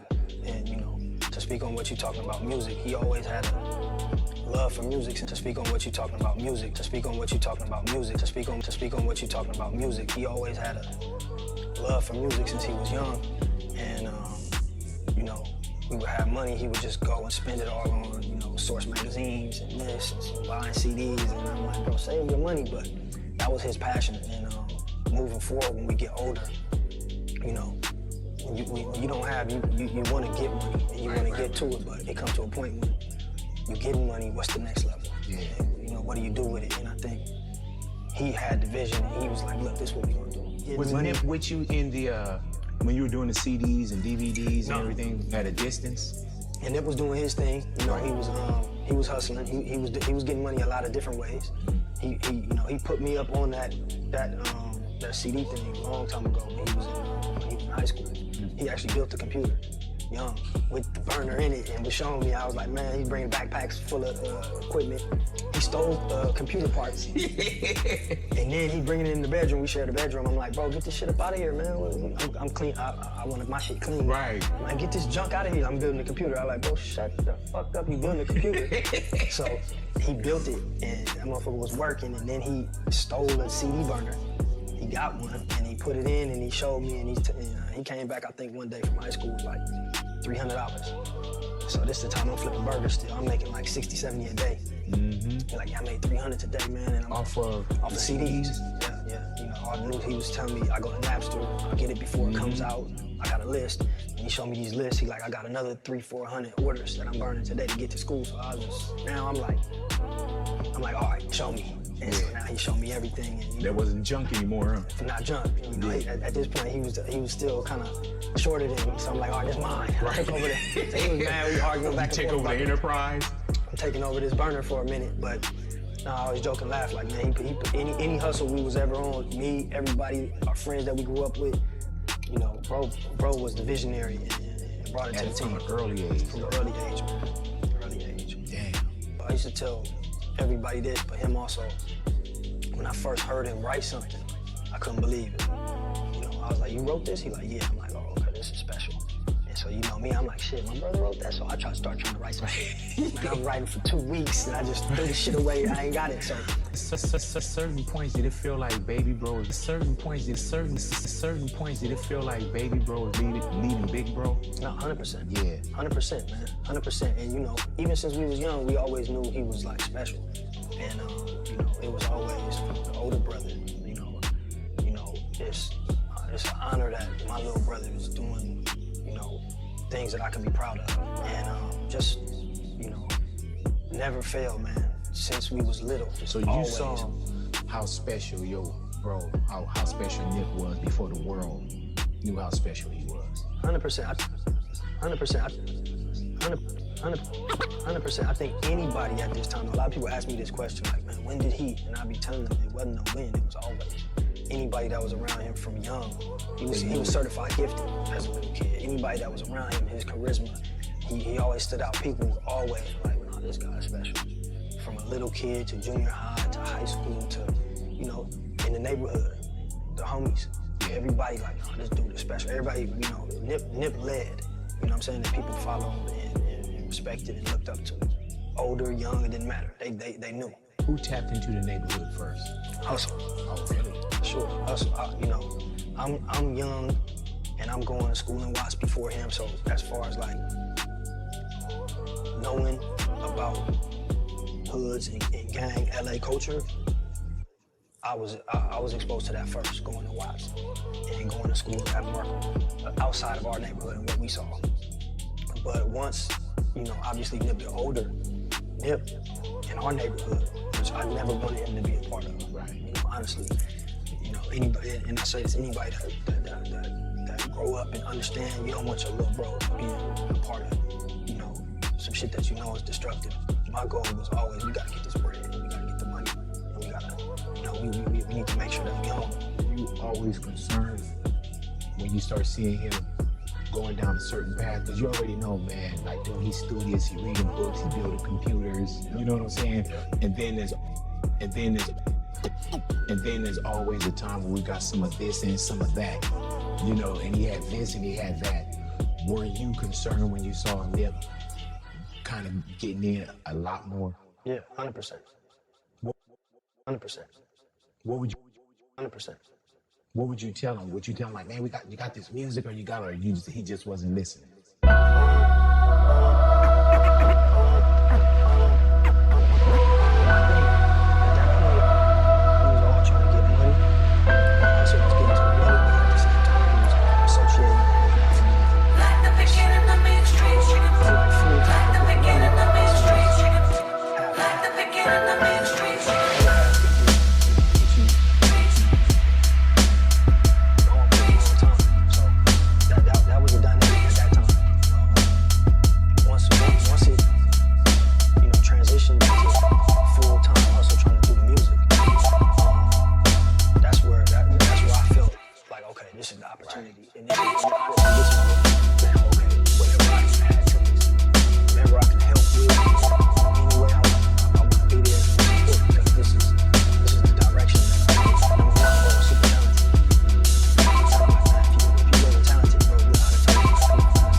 7 days a week. So when you see that you guys are brick and mortar, things start going, that had to give you that bug of, like, man, this is something that we can continue to do.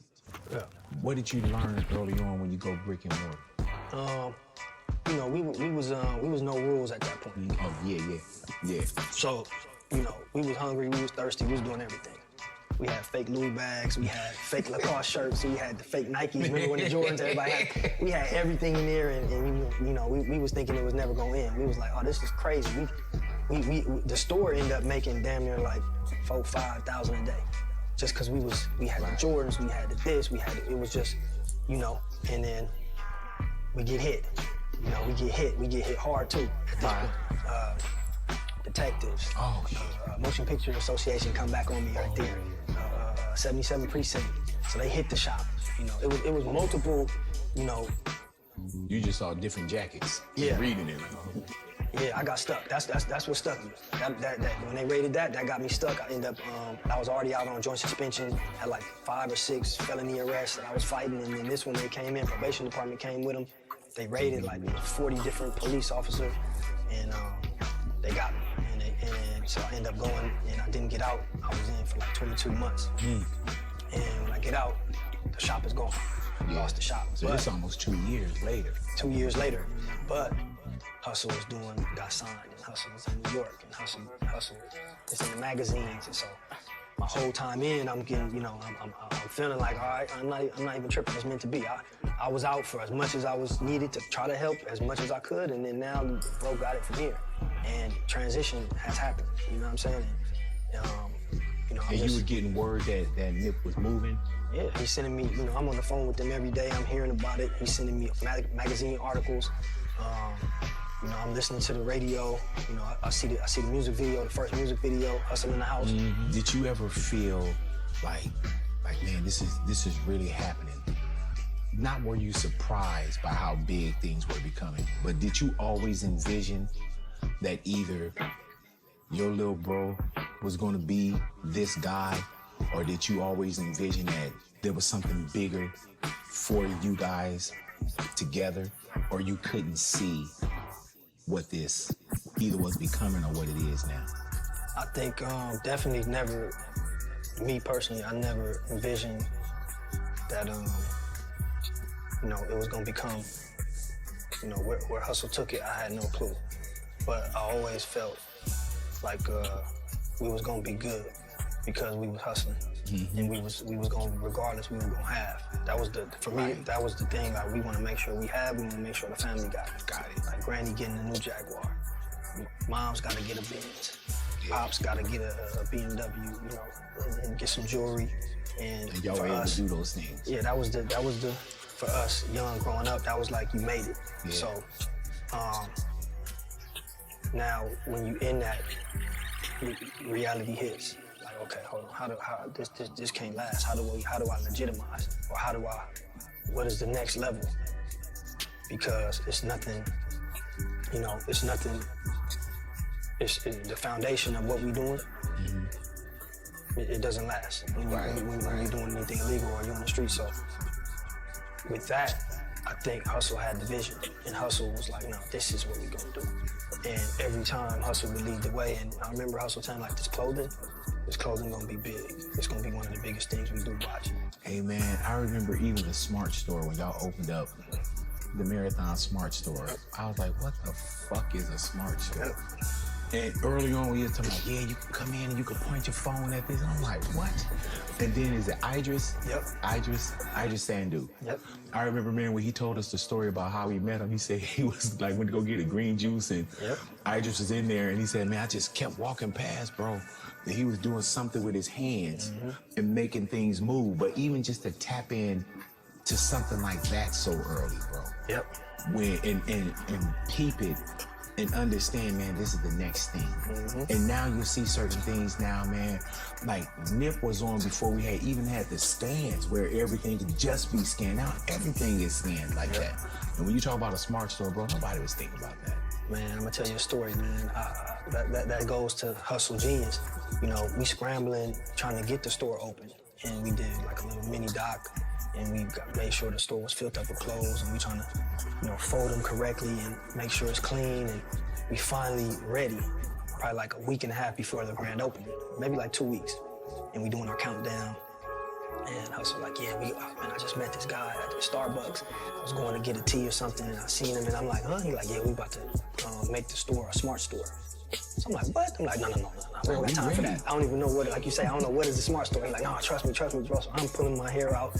I'm mad, like, man, what is this? And so I meet Idris, and he's telling me this, and I'm like, bro, we don't got time. So we end up, he get it, and he make everything. He go in, and he integrate it with the clothing, and geofence it, and then so I'm learning things that I had no clue about. And in hindsight, looking now, when that store opened, and it was the first smart store, and that's why I just like Hussle, the genius of Hussle, man, and so many different things like that he's done. But it's always, driven from his vision, and he got the right vision. And to this day, people still talk about that smart store. Oh yeah. What made you guys want to really do business and be a part of the community as well? I think, instinctively, that's that corner, Crenshaw and Slauson. We used to walk from my mom's house to the bus stop on Crenshaw and Slauson in front of the Shell when we was little, and catch the bus to Watts, school bus. There was a Shell's, the gas station there, and I remember when we found out that the owner was a black man. Fucked us up. We was little. We never thought like a black person could own a gas station. And so he was there, and he would fuck with us like, what's up, man? So he was cool. He coached basketball, and he liked us because we used to go in there, backpack empty, no books, buy all the 25-cent bags of hot Cheetos, fill the backpack up, go to school, something for 50 cents. And we used to come every day. Like, man, y'all be getting all the chips and no books. So he kind of took a liking to us, but that's when we thought, ownership from back then. And fast forward, that parking lot behind the Shell is where the shop is. Yeah. Hussle, we used to be in there, Hussle. It was an abandoned building. And then he sold his first mixtape in there. And then we were across the street hustling. For us to be able to get the shop in that parking lot, it meant everything because we grew up in that parking lot, in that area. And by us getting the shop, the community supported. Young, old, people that may have looked at us and been like frowning upon us. At this time, like, man, I'm proud of y'all. I got a business, and they made sure that they came and supported. So the significance of that area and being there, and all the money that was spent with us, all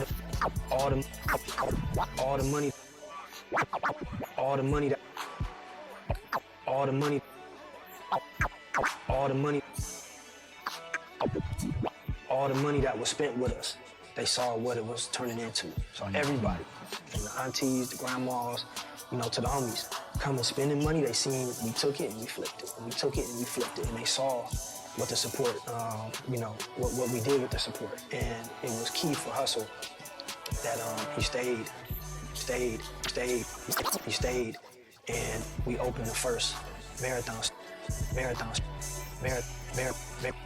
store there. Right there. Because there was a lot going on, man. Police, I'm going to jail, everybody going to jail, they raiding the shop. So at one point it was, like, man, we need to get a shop. Man, we need to get a shop on Fairfax. We need to open this marathon store. We need to open this marathon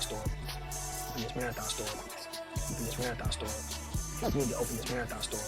When we do the marathon store, it need to be somewhere where we ain't got to worry about this. We get into it with the homies sometimes. And all type of stuff. We may need to do that. But Hussle was adamant, like, nah, that's store number 2. Store number 1, we got to open up on Crenshaw and Slauson.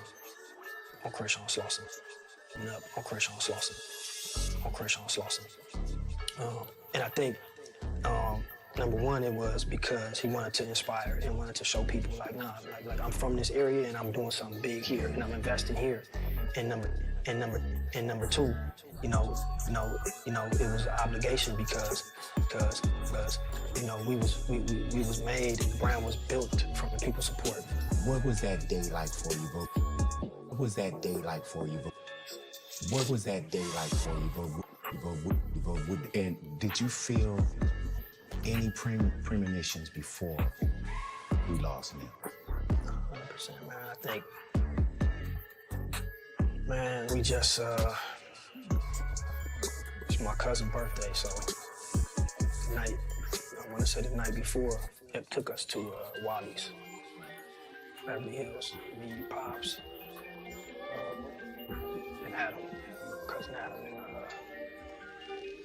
had a long talk. Hey, bro, not to get into too much detail, but there was a lot of politics, getting into certain people. Hussle had DJ Khaled in the hood. Not to be speaking too much on shit, but we came frontline like we always do. And, niggas gonna know we gonna crash out behind it. In fact, if we not playing, ain't nobody saying nothing to Khaled, ain't nobody doing nothing to Khaled, and he's straight. And Hussle frontline that.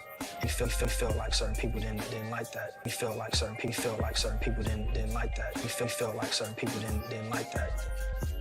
And did the video. He felt like certain people didn't like that. He felt like certain people didn't like that. He felt like certain people didn't like that. And did the video. Khaled got out of there perfect and smooth. And we appreciated Khaled for showing up and coming to the hood and doing the video. And we knew that this was gonna be one of them ones, one of them videos, man. Hussle brought DJ Khaled to the hood, and, had John Legend in the other scene. So we at Wally's, and we just chopping it up about a lot of shit, man. Just, making sure that we on point, security, and when we pull up, it's, we like Hussle, when you pull up to the shop, call us. He like, bro, I'm not calling you niggas when I pull up. I'm not calling you niggas when I pull up. And we like arguing and just, but turned into, a little bit of that, and then back to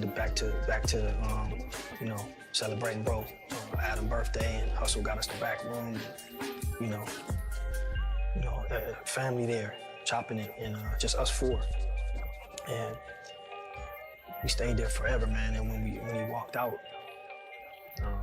we all walked out the back room of Wally's. I think Rivera, one of the guys that filmed the video, just happened to be there.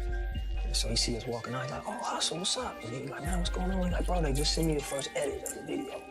And so he pulled it up, and he's like, look at this, bro, you look amazing, bro. You about to do movies after this, look at this shot. And so Hussle seen it, and Hussle was smiling, Hussle was happy. He seen the shots of the video.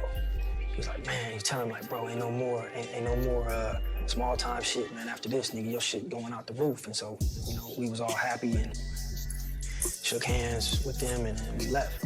And that was the last interaction, bro. And that was the night before? The night before, Saturday. Sunday, what was that morning like for you, Sam? Sunday, it's a regular Sunday, man. I think, we had spots in the hood, so one of the spots we had little weed spots, 24-hour spots.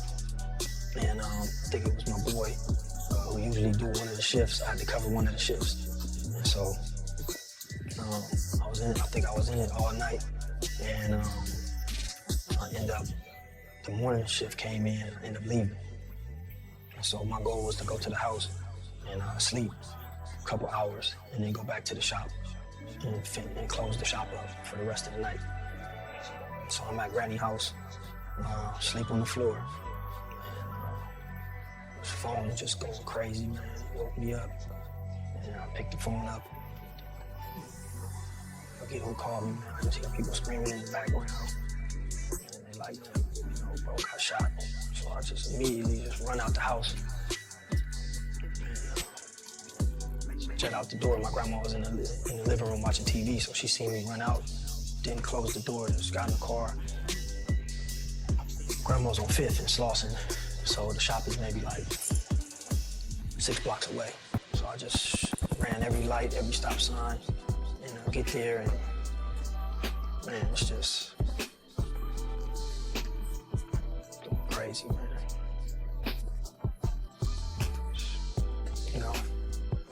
Everybody screaming, and I could see bro, and I'm just,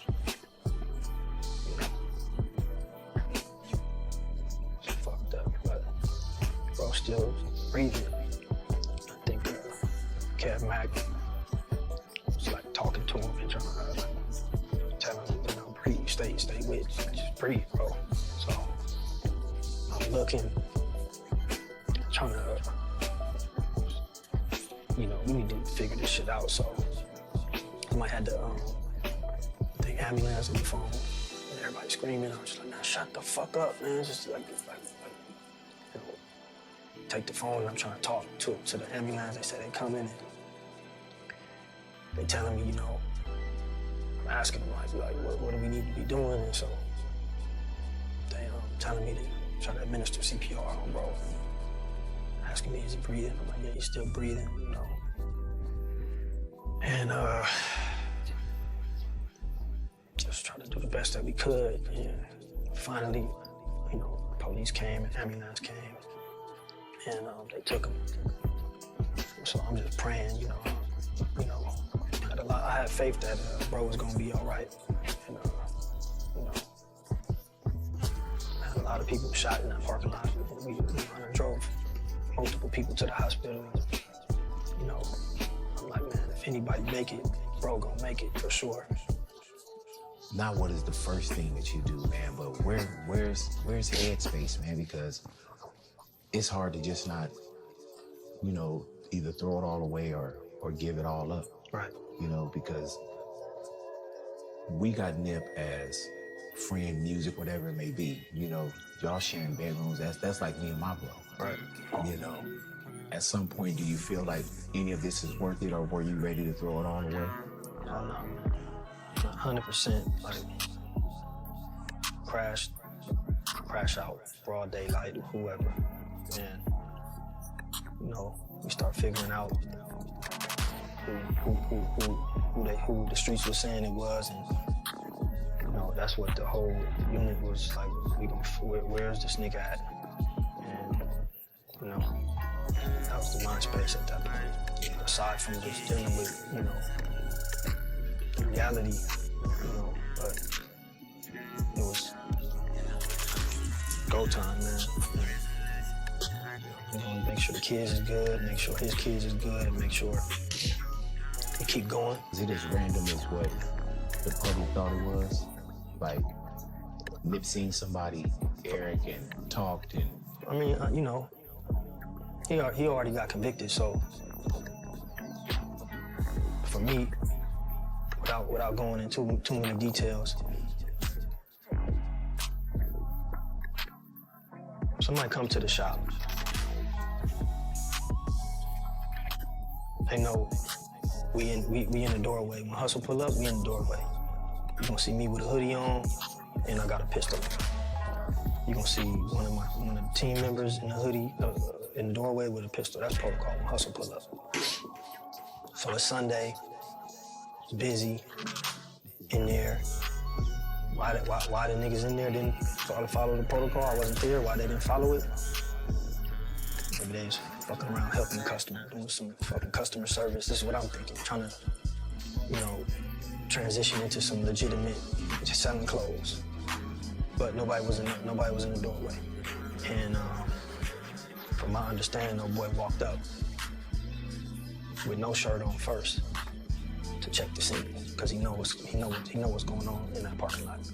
And had a conversation, probably seen nobody was in the doorways, checked Hussle had on shorts, checked everybody else, left.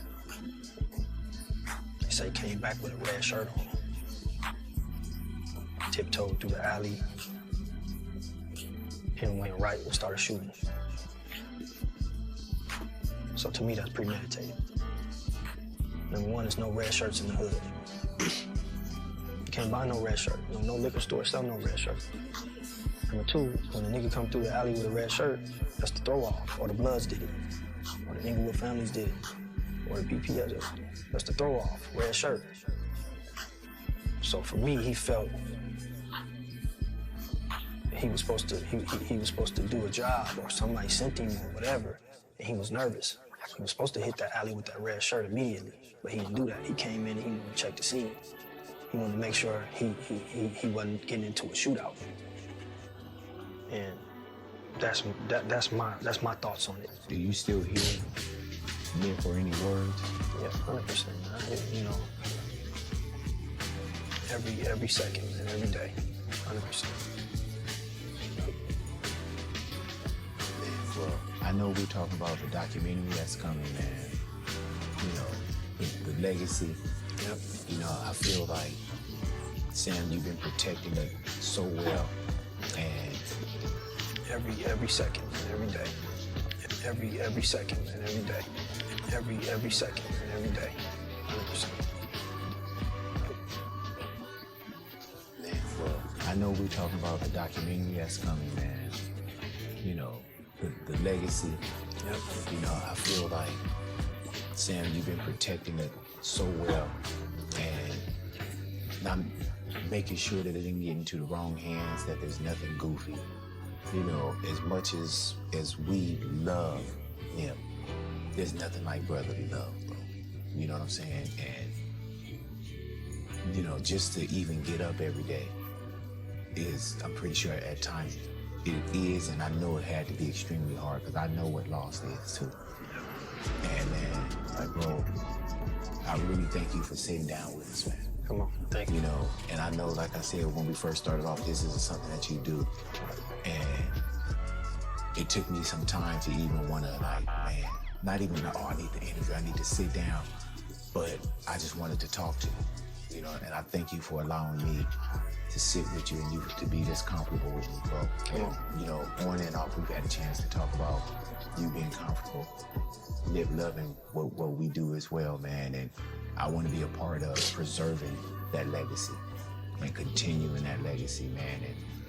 And Sam, thank you for your time, bro. Come on, 100% big. You know, since day one, you know, you've been supporting Hussle, us.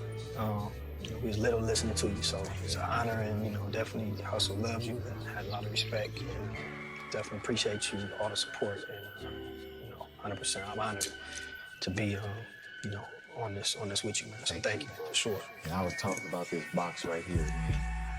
Those boxes, when I flipped the box open and I saw that I was in the box, bro, I showed that shit to my wife, Sam, and I was like, I know there's a billion pictures, bro.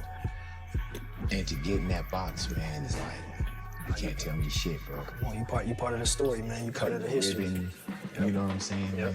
So, continue, bro. You know you got my support and my love all the time. So. Come on, man. Definitely appreciate you always. Being off air with me, bro. I appreciate it. Love you, man. Likewise, man. Thank you. Respect.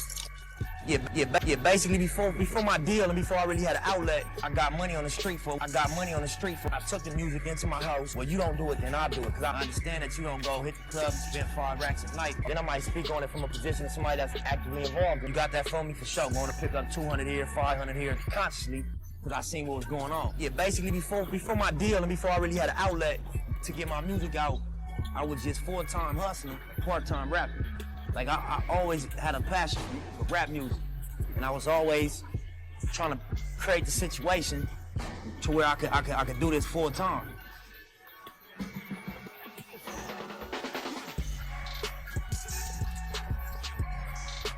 I got money on the street for a while. I wasn't making $1 million in the street. I ain't gonna tell that lie. We got hundreds of thousands in the street though, me and my brother. We did that at an early age. I was on Crenshaw and Slauson, I was on Bryanhurst. I was on 10th Avenue, them was my blocks. I had my whole hood on smash at a point in time. Everybody was getting their work from me. I kind of stepped away from that consciously because I seen what was going on. Dudes that I knew personally get football numbers that was my age, get hundreds and hundreds of years doing the same thing that I was doing. I told myself in my head, like, the main thing I told myself was like, sometimes you gotta take 2 steps back to take 10 forward. Meaning I gotta fall back from having my jewelry, you know what I mean, having my everyday money, riding around the hood on leather and chrome, smoking weed all day, calling the homies up. You got that for me for sure. Going to pick up 200 here, 500 here, 1,000 here. You got that for me for sure. Going to pick up 200 here. You got that for me. You got that for me for sure. Going to pick up 200 here, 500 here, 1,000 here, and that's my day. I had to let go of that luxury, go back to being a young dude that was pinching every penny. Maybe had $20 a day to spend, 10 on a sack of weed, 10 to eat, just so I could stay creative and work. And it was hard for my ego. And I was used to being that young fly nigga, take my pick of whatever female I want. At all the parties, all the clubs, the spotlight was on me. I did everything with my process, point A to point Z. I went out and made the relationships with the producers.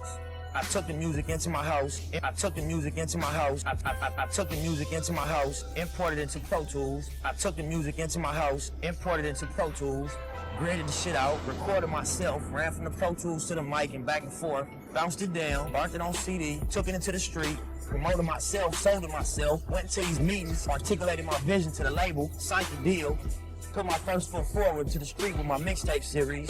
This was all me. So if my engineer tell me, oh, we can't do that, I engineer, my nigga, so you get out the seat, let me take care of that.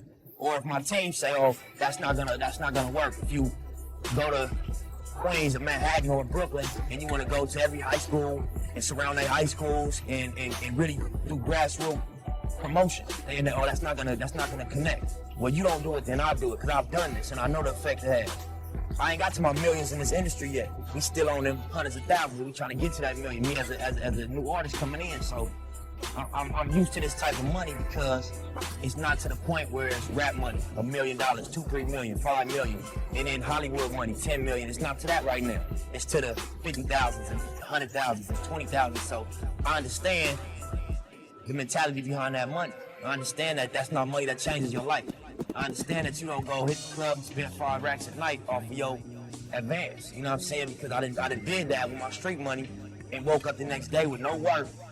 And a gang of niggas calling my phone up and I'm missing all this money because I balled out last night. I hit the club crazy and I felt like I was that nigga for the one night as opposed to having a consistent progress. Hustle in the house. All money in, no money out. Even Let's Talk Money. These are all titles off my mixtape. You know what I'm saying? RNC to the day I die. I'm from Slauson. I got a lot of concepts and titles that revolve around the state of this violent world we live in. 1 second, I have this standpoint, but then on the next record, I might take a different standpoint and speak on this topic from the perspective of intelligence, somebody that wants to change this problem, somebody that wants to resolve the conflict. Then I might speak on it from a position of somebody that's actively involved in this, consciously, because I seen what was going on. Consciously, because I seen what was going on. You got that for me? For sure. Going to pick up 200 here, 500 here, 1,000 here, and that's my day.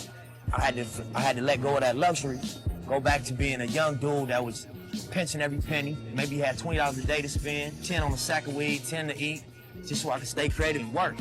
And it was hard for my ego. And I was used to being that young fly nigga, take my pick of whatever female I want, at all the parties, all the clubs, all the spotlight was on me.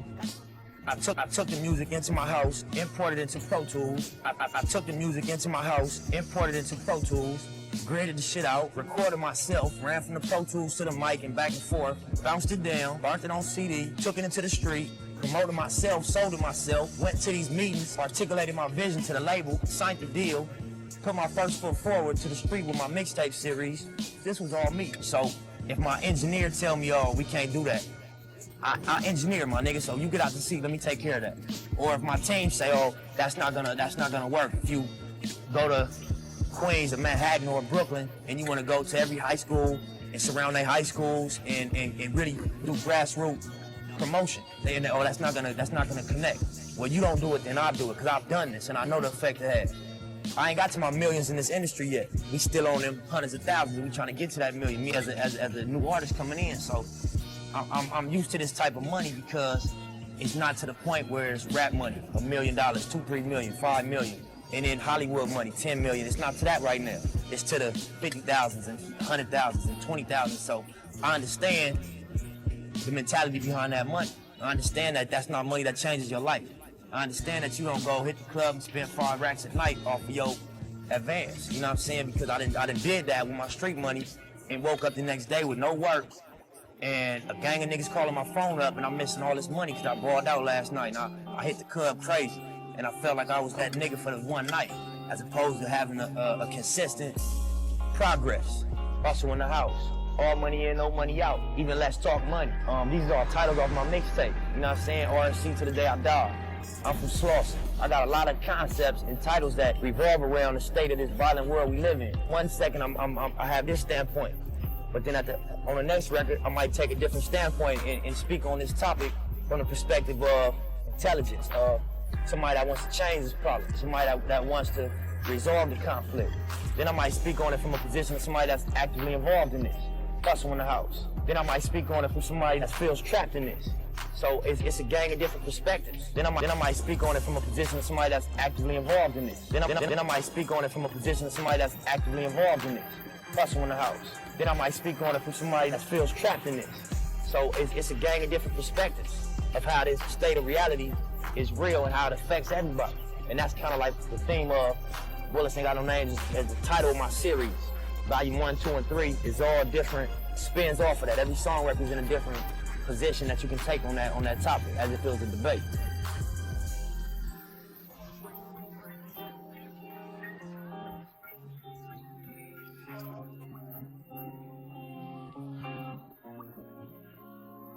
Why do you do what you do? Why do you do what you do?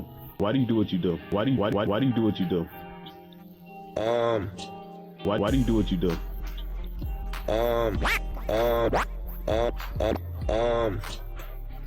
What you mean? Go into detail. At your core level, like, what are you trying to accomplish?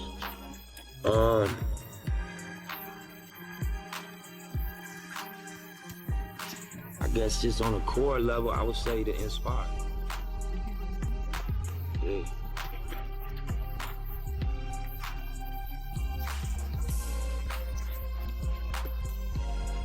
Creative destruction, risky business, and going against the grain. The reasonable man adapts himself to the world. The unreasonable one persists in trying to adapt the world to himself. Therefore, all progress depends on the unreasonable man. It's radicals, you know what I'm saying? I think as human beings, everybody has a natural gift and a natural passion, but then you go outside and you get influenced and you feel pressure from what's going on outside. And so, you know, I read one time, like, would you rather be at war with yourself and at peace with the world, or at peace with yourself and at war with the world? And that was powerful. It's about just the authenticity and the honesty. I'm not in, you know, a culture of going outside hustling every day no more. I'm not in a culture of, you know, being involved with gang activity anymore. At that moment, for me to make art, I had to reflect on reality, you know? And so it would be untrue. I was talking about balling and talking about owning businesses, I didn't. But as my life changed and as the reality, what I was actually living changed, I had to change what fueled the art, you know what I mean? And honestly, you know, coming into it, and honestly, you know, coming into it, and honestly, you know, coming into it, we was hustling. And honestly, you know, coming into it, we was hustling. Yeah, you know, so it was a step back to want to pursue music. It was a setback. I know what you're talking about. You know what I mean? So it was something that I had to really believe in to pursue it, because it was actually taking a back seat. Did you ever get down where it was like, man, this ain't gonna work? Or, you know? That's why I call my thing the marathon, because I'm not gonna lie and portray this ultimate poise like I've had it figured out. No, I just didn't quit. I just didn't quit. That's the only distinguishing quality from me and probably whoever else going through this, or went through this, or is gonna go through this, is that I ain't quit. I went through every emotion, every emotion.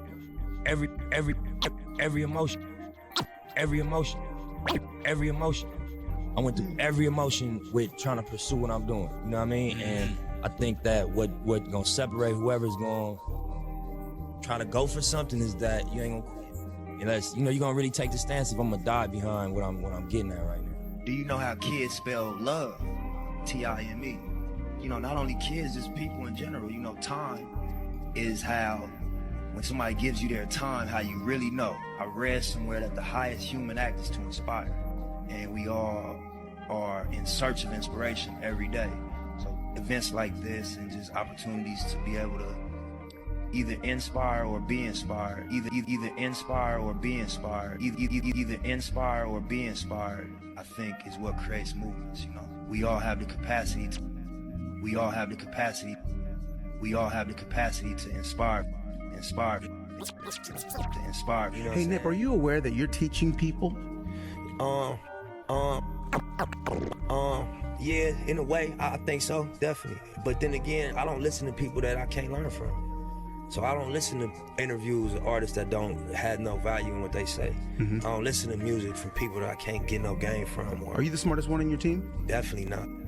Definitely not. Definitely not. I might be the dumbest one. But that's But you good though. surround yourself with people that know what the fuck they do. Right. You better believe that. Yeah, with heart. Yeah. Is heart important to you? Man.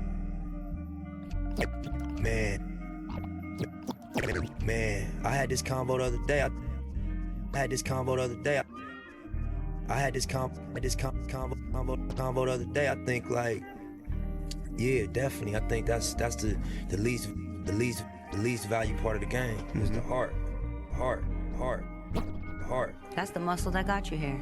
Yeah, but then again, everybody operate off logic. What's good for them? What's good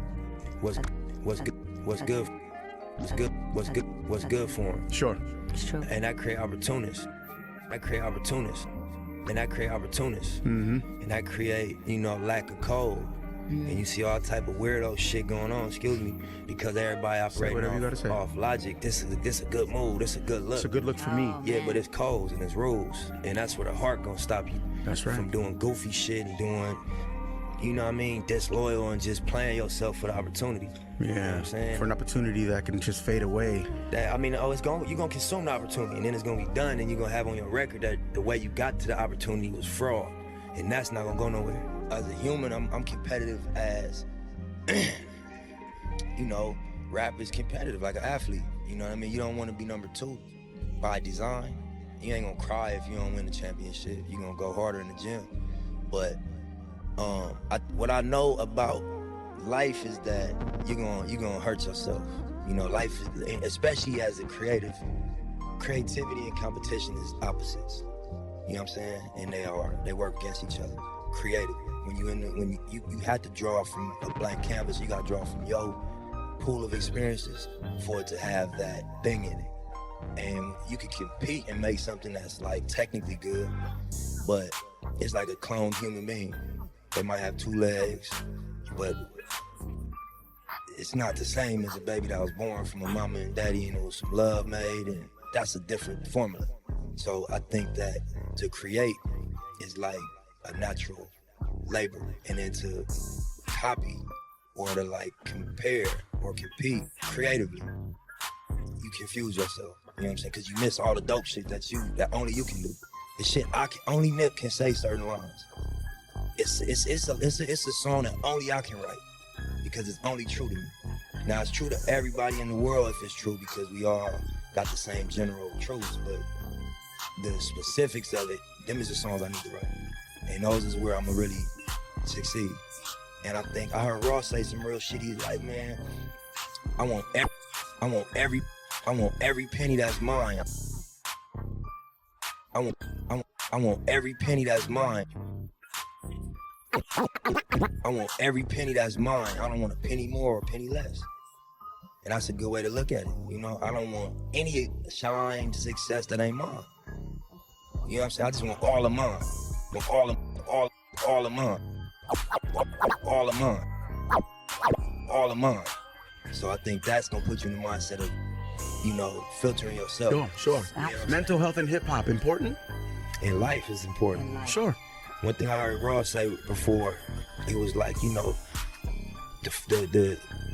biggest business you're gonna have to manage is your life.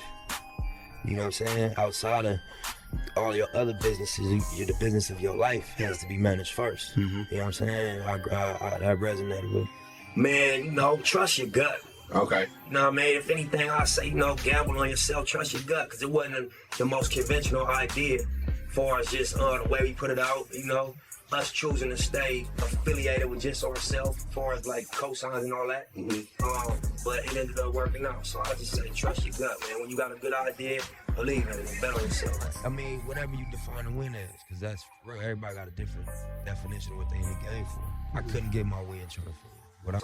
So I just say, trust your gut, man. When you got a good idea, believe in it and bet on yourself. I mean, whatever you define a win as, because that's real. Everybody got a different definition of what they in the game for. I couldn't get my way in trying to figure it. What I'm here to try to do, I couldn't do that trying to fit in. It wouldn't. Well, my goal you can't get at what I'm trying to do that way. From my understanding of it, my experience with it, you gotta be authentic and you gotta define your shit. You gotta make a contribution. Yeah. You know what I mean? You can't try to copy right ways. You gotta define your contribution. Sure. You know what I'm saying? But yeah, I agree with you. Yeah, we've seen a ton of examples of bandwagon shit that, basically, and that's cool. Everybody didn't write rap since they was 13, 12, 9 years old. Yeah, some people just love the art and love the music, and they have fun with it. Just be more fearless. You know what I mean? I got all my radical moonshots have defined me. I don't be my downfall. My downfall be, not going crazy, not having a higher expectation. Anytime I set my sight on something that seemed way outlandish, it always come back exactly how I seen it. So I think I would tell myself, just put way bigger goals up, on the wall. Just have a bigger vision, have a higher expectation.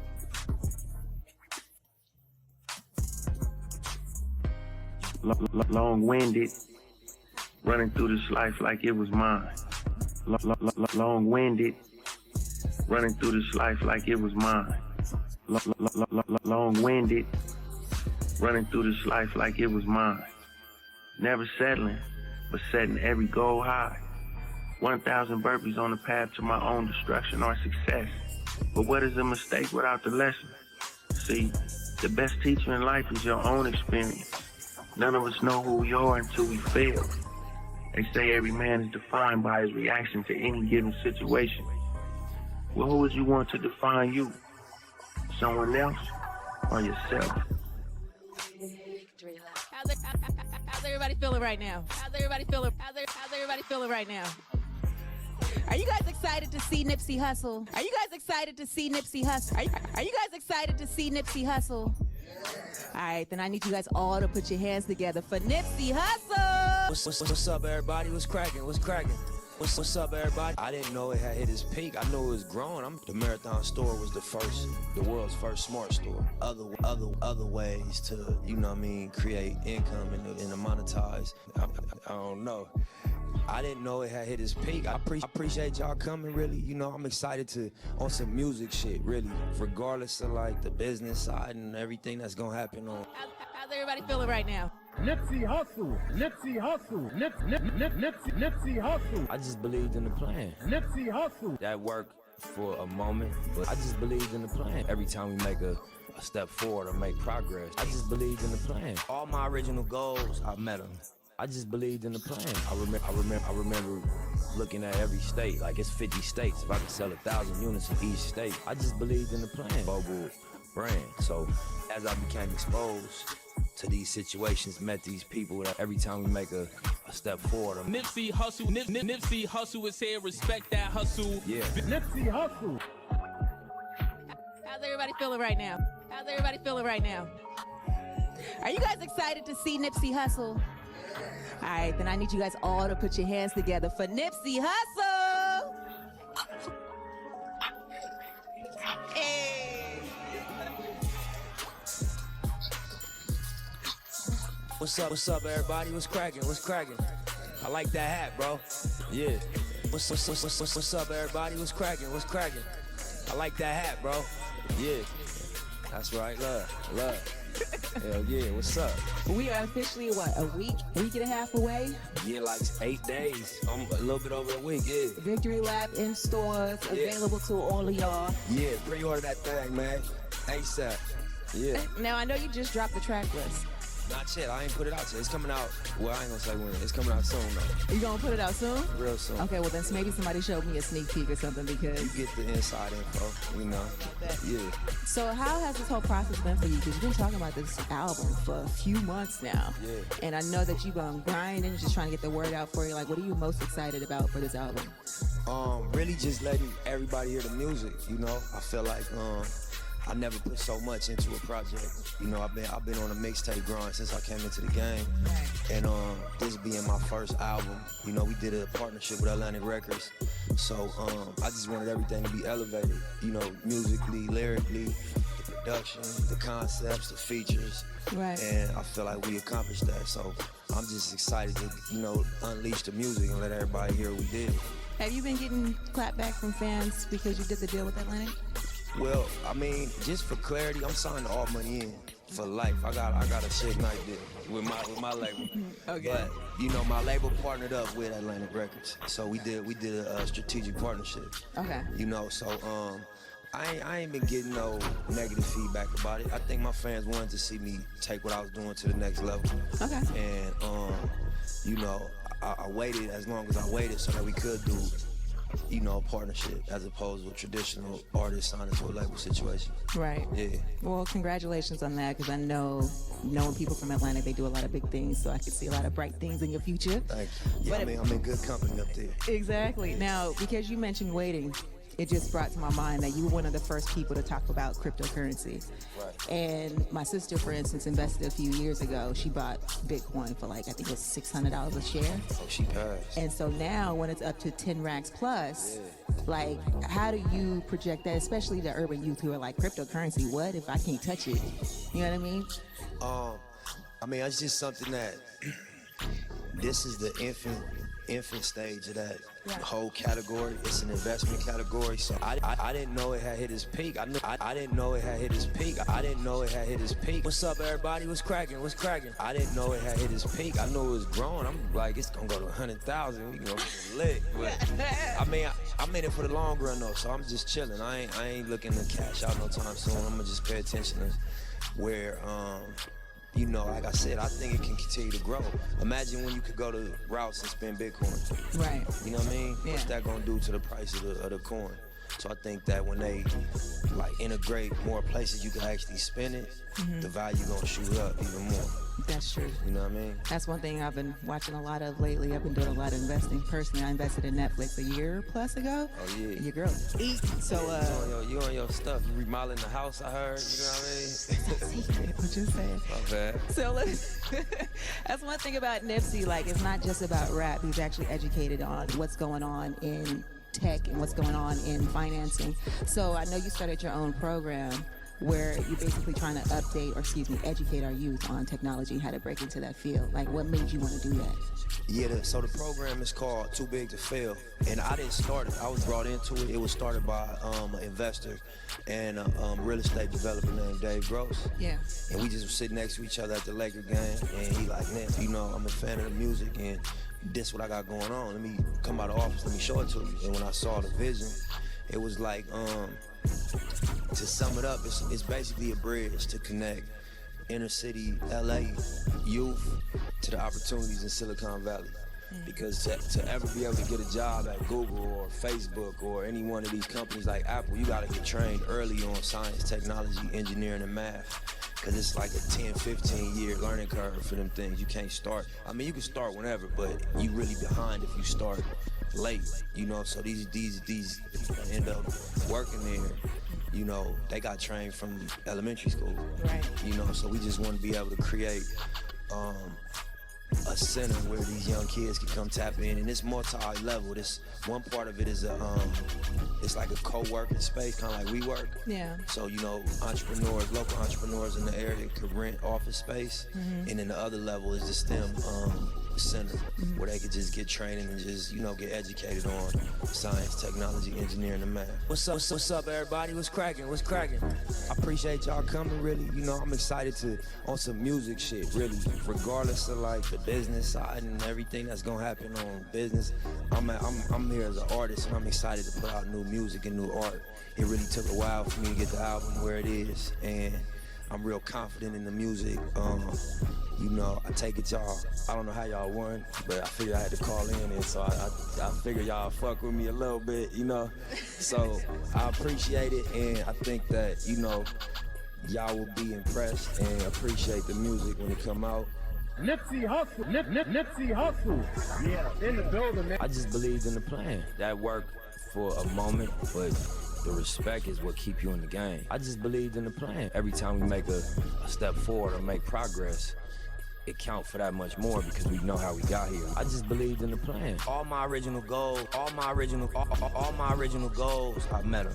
I remember looking at every state, like it's 50 states. All my original goals, I met them. I had goals as somebody coming out the street. So I didn't have a hell of a entertainment set of goals. I never wanted to win a Grammy. That was not my goal coming out the street. Them is music goals now.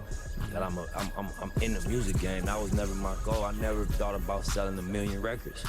I thought about, you know, doing something legit to make my money and being able to, you know, not worry about when I heard the helicopter late at night thinking I was coming to kick the door down.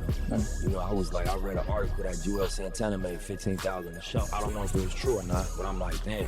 I remember looking at every state, like it's 50 states. If I could sell 1,000 units in each state, I remember looking at every state, like it's 50 states. If I could sell 1,000 units in each state, global brand, global brand. So as I became exposed to these situations, met these people that performed on that level, like, you know, you ain't no smarter than me.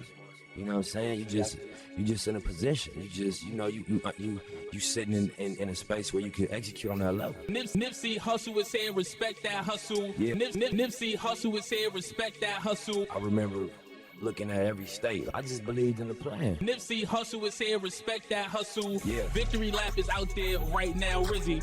We gonna get into some more music? As we should. Let's do it, man. He's here, let's do it. No doubt, no doubt. So we're gonna get into a dedication featuring Kendrick Lamar.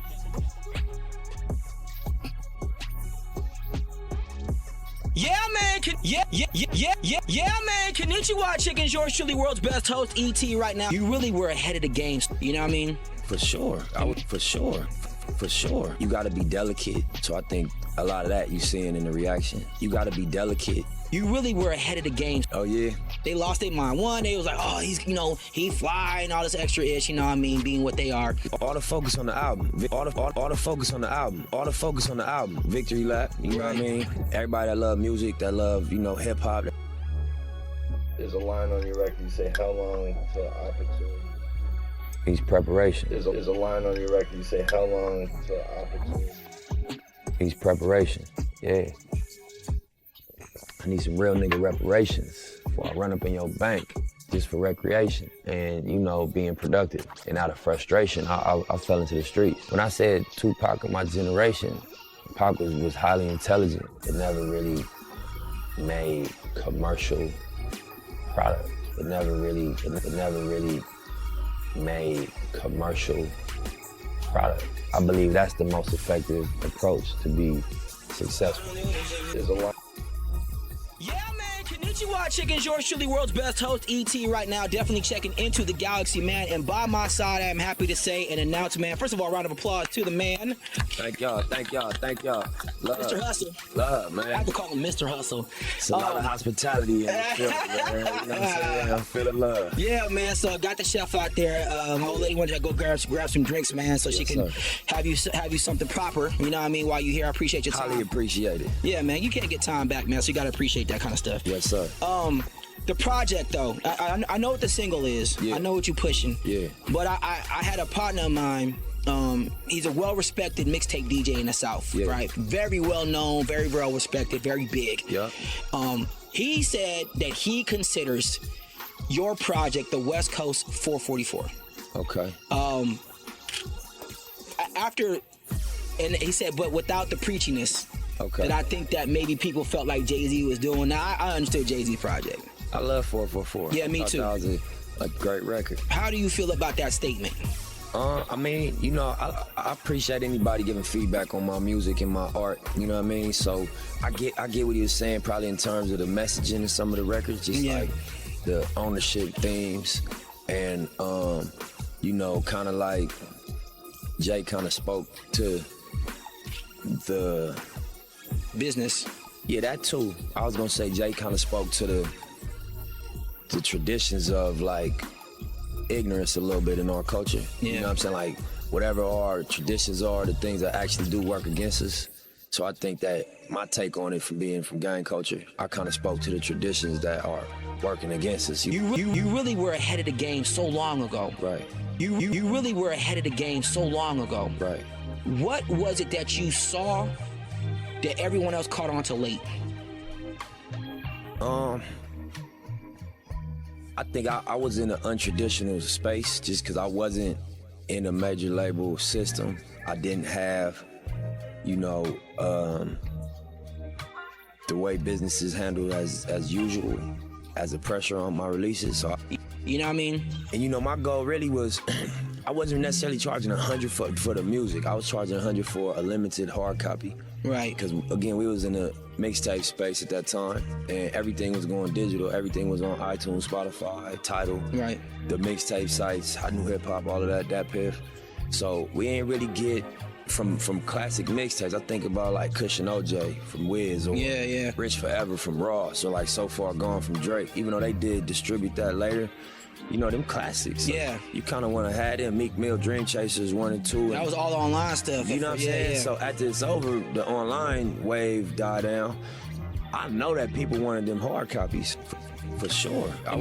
For sure. Immediately. I was on tour. I you know, you get tired, bro, doing shows and shows. Shaking hands. 12 hours on the bus every day, eating at the gas station. So, you know, I start taking the products, and then I cut dairy out of my diet completely. That was one of the things he swear by. I ain't never went vegan, like no meat, and that's something he stresses, like a plant-based diet. Yeah. But, you know, I'm taking steps toward it. You know what I'm saying? I was gun-ho at one point in time, because I always had Raina by my side, so she was always like, E.T., make sure, you know what I mean? So now I deal with Miss Manana's, because Miss Manana trained underneath him like years ago. Yeah. So that's who I deal with now, and she's out of Belize and Honduras, so that's who I get my stuff out from. You got to be delicate, like not to create the message of like, go get put on the gang, because Nip is speaking about his involvement. So I think a lot of that you seeing in the reaction. But then also I got a team that's cranking right now. We did a partnership with Atlantic Records. Yes. You know, before. I can. Yeah. What's up, Cannon? Shout out to Cannon. She in the building. Yeah, but before it was me, my brother, my god brother Adam, and my right hand man Fats. And you know, the team we built around that, and you know, we had so much of a reach, but oh yeah. They lost their mind. One, they was like, oh, he's, you know, he fly and all this extra ish, you know what I mean, being what they are. Yeah. And then the second part was, of course, about your relationship stuff. So in their honor, homie, I have to ask this question to you about y'all relationship status. It's got nothing to do with me personally, but it's better to hear from the horse's mouth. A disclaimer. I'm just letting you know, bro. I got a disclaimer, bro, because I don't want to look like I'm the guy that cares. Nah, it's all like, love. I have to ask, bro. Yeah, no, we solid, man. You know, this is my line for everything. Players fuck up too, man. Every now and again. You know what I'm saying? But all the focus on the album, Victory Lap. All the focus on the album. All the focus on the album, Victory Lap. You know what I mean? Everybody that love music, that love, you know, hip hop, that just love just dope, great music. I think they can tap in and be, you know, inspired and entertained by the album. You know, stream it, download it, go buy it at the store, and get online and talk about it. You know what I mean? That's something that I get a return on my energy. Yeah. You know, just seeing the convos and seeing what people saying. It's good to have a dissect section going on, so people can just like dissect it a little bit and put it up. Yeah, for sure. There's a line on your record, you say, how long till opportunity? He's preparation. There's a line on your record, you say, how long till opportunity? He's preparation. I mean, you know, it's so much underlying that took a toll on the music. And the value is created in content and, you know, being productive. When I said Tupac of my generation, it never really made commercial product. I believe that's the most effective approach. There's a line on your record, you say, how long till opportunity? He's preparation, yeah. I need some real nigga reparations before I run up in your bank just for recreation. Yeah, it's just speaking to like the combo you have with yourself when you outside of the opportunities, but you know your actions and your mentality are success, but the reality of your situation.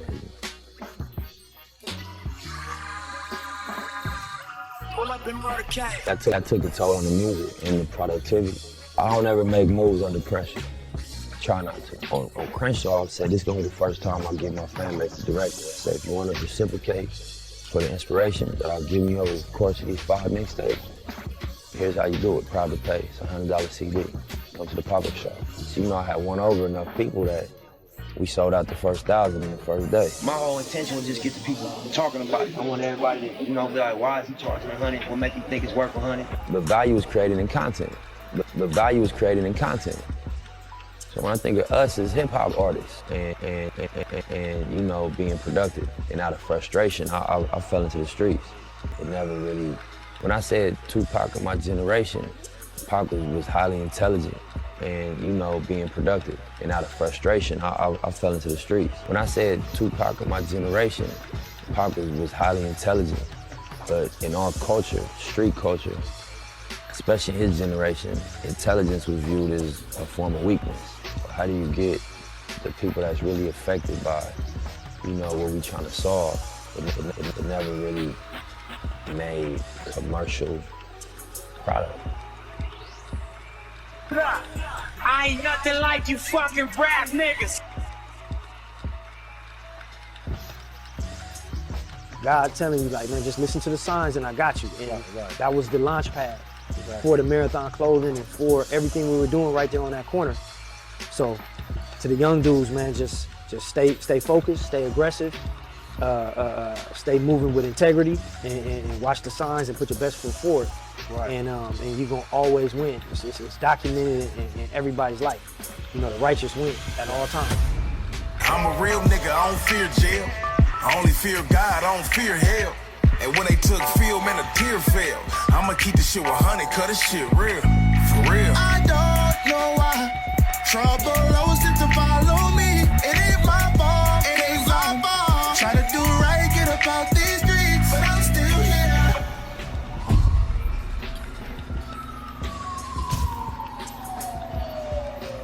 Hey, what's up? This is P Nice. This is the P Nice Show, and you already know, if you want to live life, come mess with P Nice, baby.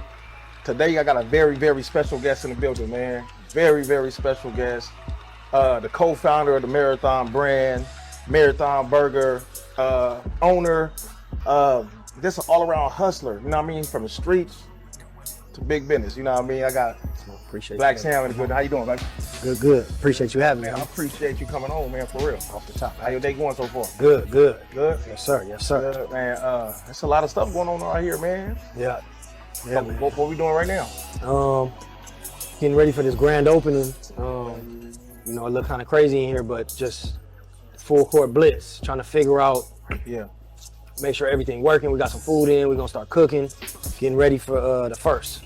Okay. That's Grand opening, yeah. For those that don't know right now, we at Marathon Burger in Long Beach, California right now, but we're gonna get to that in a second. So, a lot of people glorify where y'all come from. What does survival really look like growing up in Crenshaw? And I'm not talking about the romanticized version. I'm talking about on them days and them nights and the stuff that really went left. Right. I think our area is a lot like a lot of other areas. You're dealing with so many different things. You're dealing with, especially being young, trying to get to some money. Yeah.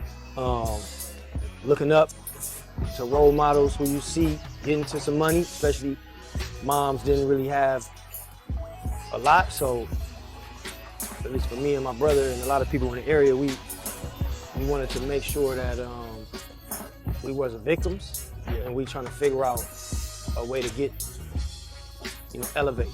And also, when there's lack of opportunity, a lot of that time is going to be crime in what you see. So with that being said, without even knowing it, people that come from them type of situations, you just automatically are put in the crosshairs. Yeah. So dealing with police, dealing with illegal shit, trying to not go to jail, and then in the area also dealing with envy and everything that comes with that. But I think there's just regular shit, man, that you have to go through, and that as long as you put your best foot forward, it builds your character, and it really molds who you are and molds how you handle yourself, how you treat others, and just valuing in those situations, really moving from the heart, you know what I mean, and what you feel is your moral compass, and that's how my brother operated. That's how I operated. That's how a lot of the people within the area that we gravitated to or that became kind of our crew operated. And you got different crews within our area who operate differently. Of course. You know what I mean? But I think we were blessed to see kind of both aspects and kind of pick like, all right, I don't like how that story ends, or I don't like how this is turning out for this person, or actually this what I like. So we kind of gravitated towards the money getters, and the people that was out getting money, fly, and also not crash test dummy in the youth, putting them to manipulate them and put them in the wrong direction. We gravitated towards the ones that was, hey man, nah, don't do this, don't do that. At least myself, I always appreciated that, and we never forgot that. So today, a lot of the older ones that we know and we look up to and have respect for was the ones that we like, oh no, you was actually pushing the youth. And we saw you pushing the youth, and we saw, even for me, for my brother, I saw certain people take bro under their wing and make sure that they guided him in the right direction, young. So, not to be long-winded, but I think, you know what I mean? I think that is relevant in a lot of different situations, in a lot of different other people's neighborhoods. From LA, Long Beach, Compton, even New York. We all growing up in you know, the neighborhoods could be different, but it's dealing with the same circumstances. And you know, just blessed, man, to be able to not be one of those ones, hopefully, that for sure with my brother, the demonstration and things that he done was always stand up, and that's why I feel like people resonate and people respect, and you know, especially the people that were around and that seen so many different demonstrations and seen him younger, and always they like, nah, bro is different. You know, they saluted. And for us in our unit, that was like the Michael Jordan, like Hussle. You know what I mean? So we want to be all-star team players, and we making sure we don't. We gotta bring our own, and we gotta add value to what bro is doing on so many different levels. From growing up, streets, getting money, how you conduct yourself in sticky situations, and also just moving from the heart and always bringing back opportunities to the area. You know, Hussle was very adamant about making sure he like don't go. What I loved about y'all movement is, I know Nip was the rapper, he was the entertainer, he was the face, right? How you was behind him though, pushing him, like you said, like you created an all-star team. You know what I mean? So how did that feel, having your brother in the spotlight and you behind the scenes making all the moves? I think for me, and really for my brother, he was like talented and he was the one who brought the opportunity, even thought the opportunity and brought it to me, and was like, hey bro, this is what we should be doing. And I'm always appreciative, and I always, whenever I talk about it, I always want to be vocal and make sure people know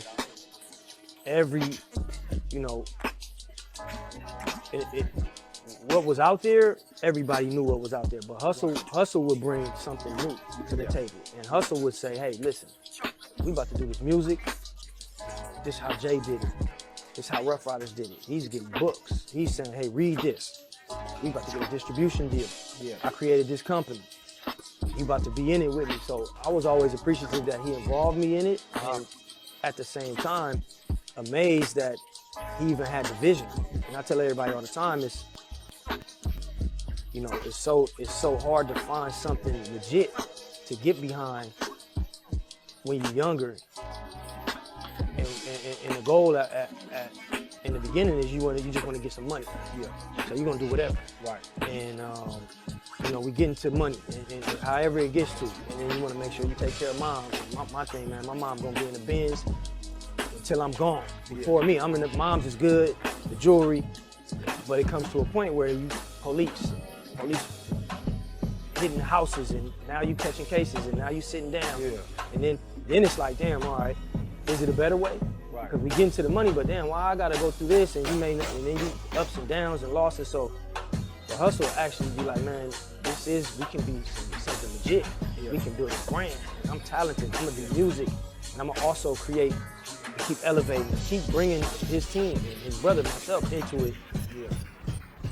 Yes, I'm feeling like, okay, we know what's going on here. This is Michael Jordan, and we wanna assist at the highest of levels. Yeah. And not only is he the star player, he's also the coach, and he's also the visionary. Yeah. So for me, I was always happy to just be able to put my small percentage in to help. And I felt a duty and an obligation to go super hard. Right. Because everything that he's put down also always involving me, and this is my brother. Right. You know what I mean? And to take a step back, man, I'm just honored and amazed and just proud every time I see him move and bring certain things to the table. I wanted to also be somebody that he knew is 1,000% all in, and that he can depend on to be there to help him execute. That's love. Yep. That's love. Real talk. So, before the fame, before the money, before anything, you mentioned earlier in your answer how to escape or watch out for sticky situations. Mm-hmm. So before the fame, before the money, what was one of the coldest situations that you're able to talk about, right, that you and Nip could have lost your life? Yeah, I think, honestly, a lot of different times. Just with walking home, walking to the park, going to the wrong swimming pool, figuring out you walking through different neighborhoods, and you figuring out what's going on as you're younger, and the shit that everybody go through, man, and you figure it out, just being targeted from where you coming from, and what areas, it was hopping out, chasing, dealing with shit that's going on in areas that's, when there's gangbanging going on, whether you younger and not even involved, or when you older and are involved, it really is just fucked up what niggas got to deal with, and definitely, everybody, we always say we are blessed to be able to, make it out of the teenage years, and because it's a lot of people that we know that wasn't, right, and from that type of things to also trying to get money and attempted robberies and all type of shit that we were blessed to be able to get out of safe. God was always watching over it. Right. But it's a lot of things, man, and just being in LA, dealing with so many different things, it could turn in an instant. Yeah. You'll be getting gas, you go in the store. Facts. Right. Yeah. To your point, learn it. Hold on. You can't go to this gas station no more. You can't pull up at the common sense. Yes. Use the common sense. So, Yep. So the marathon became global motivation. Did that come from pain, struggle, street pressure? Like, what was your mindset? Yeah, I think, man, once again, hustle, man. I say this in a lot of interviews. I remember when his mixtapes were Bullets Ain't Got No Names, and I was fresh out of prison in 2009, and it was the hottest thing in the streets. Yeah. And I was just amazed. Once again, since he was little, he always would amaze me and do different things, and I'm like, bro, you're killing it right now. And he's like, yeah, but my next mixtape, I'm gonna change it. It's gonna be called The Marathon. So I'm like, what? The Marathon? I'm like, and I said this multiple times in interviews, but it's the truth. So I continue to keep saying it. I said, Marathon, what is this? Nah, bro, we going Bullets Ain't Got No Names till volume 10. Yeah. You killing it, you the hottest on the street. What are you doing? He's like, nah, bro, you don't understand. My shit gotta inspire. I don't like the energy. We getting in fights, we jumping off the stage, hitting niggas in the head with bottles, everybody coming to the show trying to test us, shootouts in the parking lot. Right. And I'm like, what? He's like, yeah. I'm like, all right, well, you know, you the blueprint. You already know I'm all in. It's bringing the bad energy. Yeah, that's what he's saying. It's bringing the bad energy. But honestly, I'm like, man, we winning. When you winning, we don't switch up. And he's like, nah, bro. I'm like, all right, I got to follow your lead. As always, you the blueprint, so I'm all in. But I really didn't understand it. But once the mixtape dropped, and that marathon mixtape came out, at the shows, I started seeing people pull up with resumes. Yeah. People coming and talking to bro, like, bro, you changed my life, bro. I'm from the other side, and nigga, fuck with what you saying, and I got through this situation, and I started my own business, and people saying I got through college, and I'm just listening from the sideline, like, get goosebumps. Yeah. Like, this is crazy. This is what bro had the vision, and also had the heart to say, yeah, I'm winning over here, but I'm still gonna switch it up. Right. And maybe even have a chance where I don't win, but I don't care because this is how I feel. Yeah. And that's what bro always would do. And that was the movement, and that was the start of the marathon concept. And from there, even telling us like, man, this is a lifestyle brand. This is something that can transcend from not only music. It's a mantra. Life is a marathon. Right. And you know, it to your point, it went everywhere. And when people hear about it today, from all walks of life, I think the marathon is just something to tell people, hey, listen, whatever you're doing, whether it's college, whether you're trying to get money in the streets, whether you're an athlete, your life is a marathon. It's hard work. It's not gonna happen fast. It's gonna be long term, little by little, brick by brick. But eventually you'll get the results. Right. Yep. So how did you stay loyal to the soil without getting consumed by it?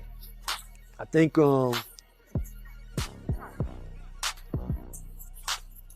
up, and my mom growing up in that area, my grandma, grandfather growing up in that area, my uncle, you know, me and my brother learned how to ride bikes on Fifth Avenue. People seen us grow up and raised, so it's always a love for the area. You know, we walked the whole area, the stores, you know, had fights, watered people's grasses, washed neighbors' cars. So the love is gonna always be there. Right. I think how we deal with certain individuals within the area is always on how you treat it, and you know how. That's us or that's them? Bub, can you tell them cut that? What are they doing? Who was that? That's our mic guy.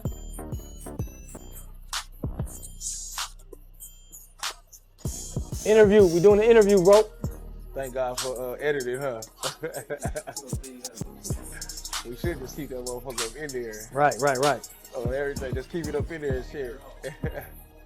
Yeah, just dealing with people accordingly. Yeah. You know what I mean? How I look at it, and how I always approach it, and how my brother always approach it is, the soil is the soil. It's not one person that's the soil. Yeah. The land is the land. That's the area. Right. And I give respect where respect is given, and my loyalty is, as far as with people, is earned, and once it's earned, it's there. And also, I don't have to wish you harm not to deal with you. You know what I mean? Facts. You know what I mean? I can respect and honor that you're from this area, but I don't like your get down, so just give me my distance. Yeah. And it's love. And as a unit, if you need us, we're here. You know what I mean? Right. But at the same time, we not gonna be prey.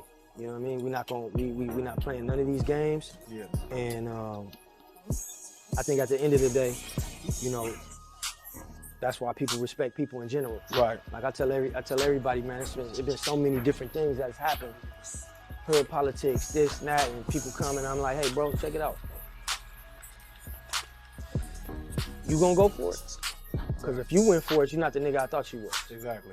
And then that's end of discussion. Right. It's always like, Salute. So when you say, you know, you talking to people from a distance, you keeping, you know what I'm saying, you mess with people from a distance, right? You know a lot of people don't like that. Right. So did it create a lot of tension outside of that?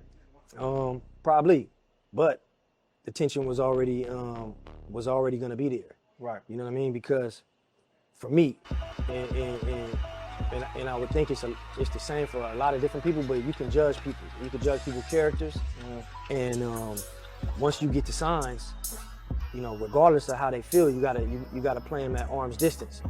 Right. Especially once you've dealt with them, and it didn't go the correct way. Right. Now it's like, hey, listen, we're gonna mandatory keep the distance, because it's not gonna go right. Yeah. It's not gonna go right. So it's the best for everybody. And that's not speaking on one person, that's just speaking on in general, you know, all people in general.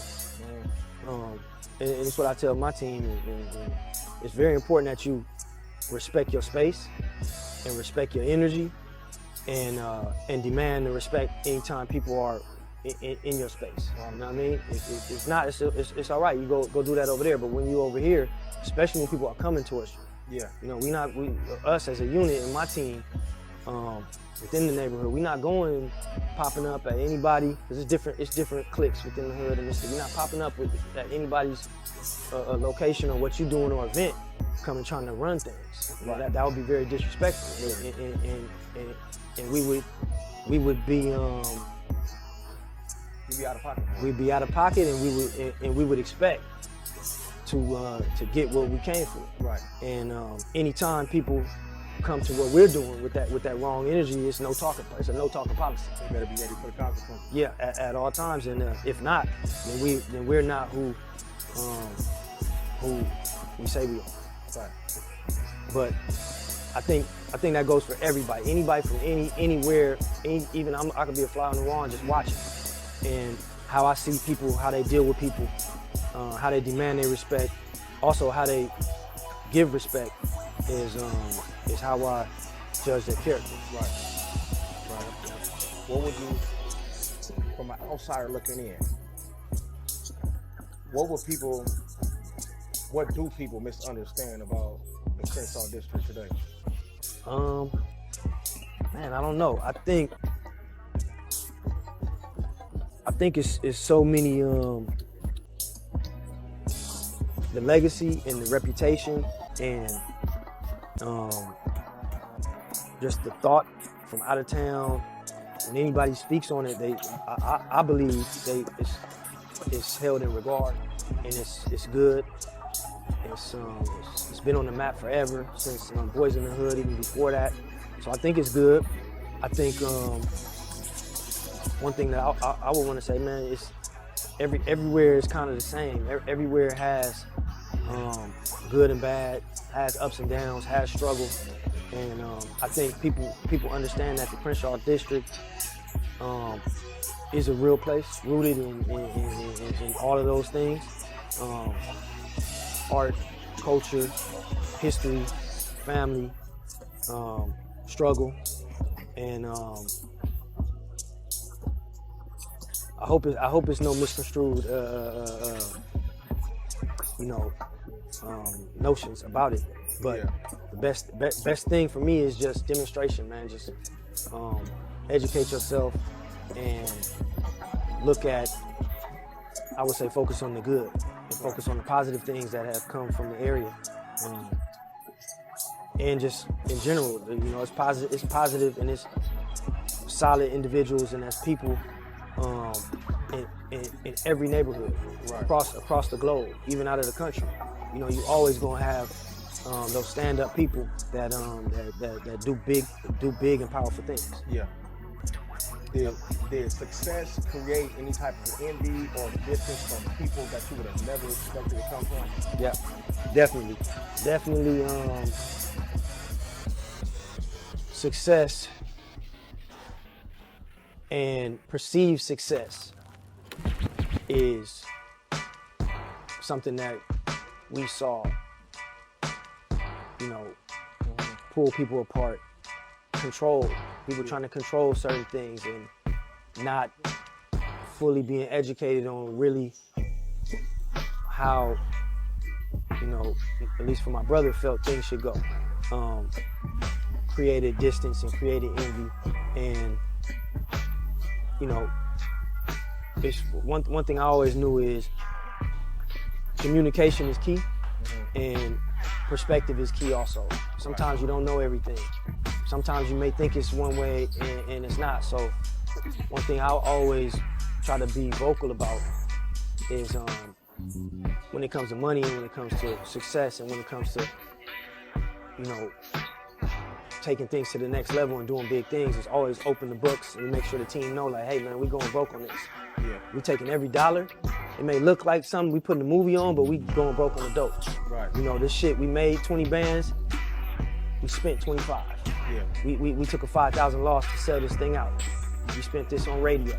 We did this on this. So the guys are performing for free, Yeah. but we building the brand. Right. Right. I always felt it was very It's important. sacrifice. Yeah, you know, and for them to know that, it's not like, oh, sold out, we made 100,000. No, that's what we made. We actually 5 in the red, and everybody get on the same team. Like, all right, we pushing. And then, you know, when the big checks do come, we bust them down the correct way, because everybody has been a part of the journey and of the struggle. And that's really from Hussle, following Hussle's lead and how he maneuvered and how he did things. And also when big opportunities come, always reaching back and making sure that his opportunities trickle down to the rest of the guys and to the family and to his brother, which is me. Yeah. So I think that's the best way that you can deal with it.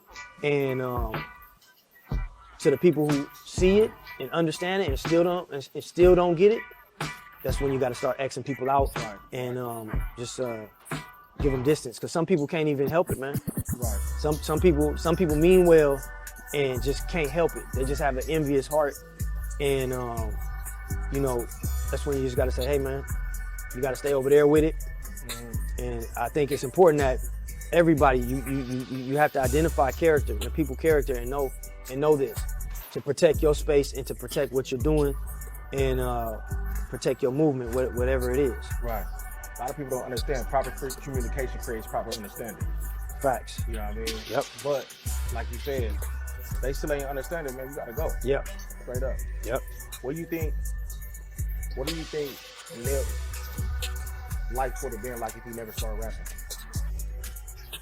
Man, that's a hard question, man. You know, ever since I can remember, my brother just loved music, and he would make beats on the table, and you know, we would get some money from my grandfather, and he'll just go spend it immediately. Go buy a book or go buy a CD. And I'm like, bro, let's read the book in the store and save the money. He's like, nah, he's saving them. He's putting the posters on the wall, and I used to just be like, man, what are you doing? Yeah. But he was so passionate about music, and then he started writing music young, and he was just dope and talented, man. So honestly, I don't know what bro would be doing if it wasn't music. He would probably, you know, be a famous actor, or, you know, be a famous businessman, because he was since he was in elementary, he was certified gifted.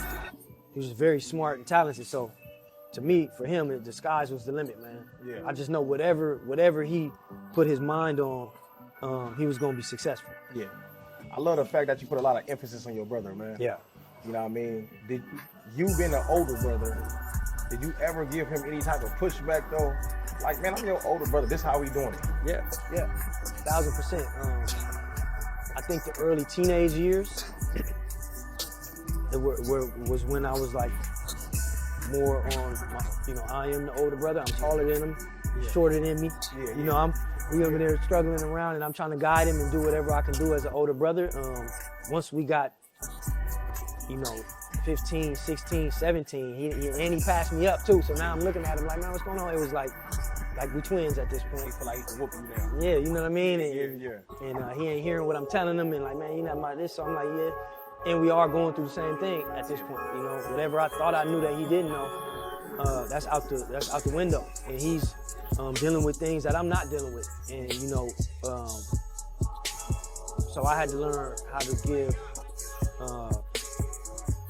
take a step back and be more supportive, older brother, and also still sharpen steel and listen.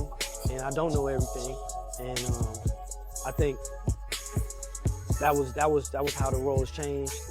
Right. And then just dealing with everything that we're dealing with, just it just became we got each other's back. Right. And we have the common mission and the common goal to get ourselves up out of this shit. Yeah. And he was gun ho. He was like a Brady or an MJ. Like he was like, man, we about to do this. Right. And so he was the supercharged to me. So it's like, yeah, let's go. And so I always wanted to hopefully be the supercharged to him and just ping pong off of each other's energy. And that was the dynamic. Yeah. Crenshaw Slauson is about to be Nipsey Hussle Square. Yeah. Man. Big, man. It's big. Man, we used to walk from my mom's house on 60th Street, walk to Crenshaw and Slauson in the rain sometimes to catch the bus at that gas station to Markham Middle School in Watts. And then we used to walk back home and, had to make it home without getting our shoes jacked. Yeah. You know what I mean? And going to Hungry Harold's, starving, hoping that we find some money on the ground so we could buy a order of fries. Yeah. And then we end up hustling, and Crenshaw and Slauson was the epicenter of that. And, running from police and going to jail and getting in fights and opening the shop and so many different things. My brother met his daughter's mother in that parking lot, and we end up buying the parking lot. So much history, man, that it's just an honor that the city and the people would even make something like this possible. To name this section Nipsey Hussle Square, man, I can't even explain how it feels to me and family. And I know for sure Hussle would just be honored and appreciative. And I think, like I tell everybody, just his goal was to inspire people. And having that corner named Nipsey Hussle Square is inspirational for anybody that comes from that area and areas that are similar, just gangbanging in general, to come up and have to go through what people have to go through, and to be Grammy nominated and to open businesses and employ so many people in that area and be intentional about it also, because there's so many times going through hood politics and going through shit with the police, being, they public enemy number one, they blitzing us. It's like, bro, we need to open up somewhere else. And he's like, nah, we're gonna open this first store on Crenshaw and Slauson. I don't care, we open this here. Because I gotta show people, this has to be open here and it can be done, and I'm gonna get people to come here. And the fact that that was in his heart, because he wanted to inspire people, just having that name in that section named after his name is inspirational. And that was the main thing, that was his goal. As many times, and I say this in a lot of interviews too, but I have to say it as many times, I'm like, bro, we gotta get this money. He like, bro, listen, we gonna get the money, bro. Like, man, what you, he like, we gonna get the money. The money is gonna come, bro. My shit gotta be inspirational. My shit is bigger than that. The money, we gonna make the money, and I'm like, all right, you're right. So it is. It's bigger. It's bigger than any. It's bigger than the success, the Marathon Burger, clothing, all that can go with the snap of a finger. Yeah. But the inspiration that bro provided and still provides, and the street being named after him, is forever. And for his kids too, man. My niece and my nephew. For them to be able to say that the street was named after their father, means everything to me. Yeah. So does it feel like closure or responsibility? Man, it's no closure, man. For there's so many different emotions,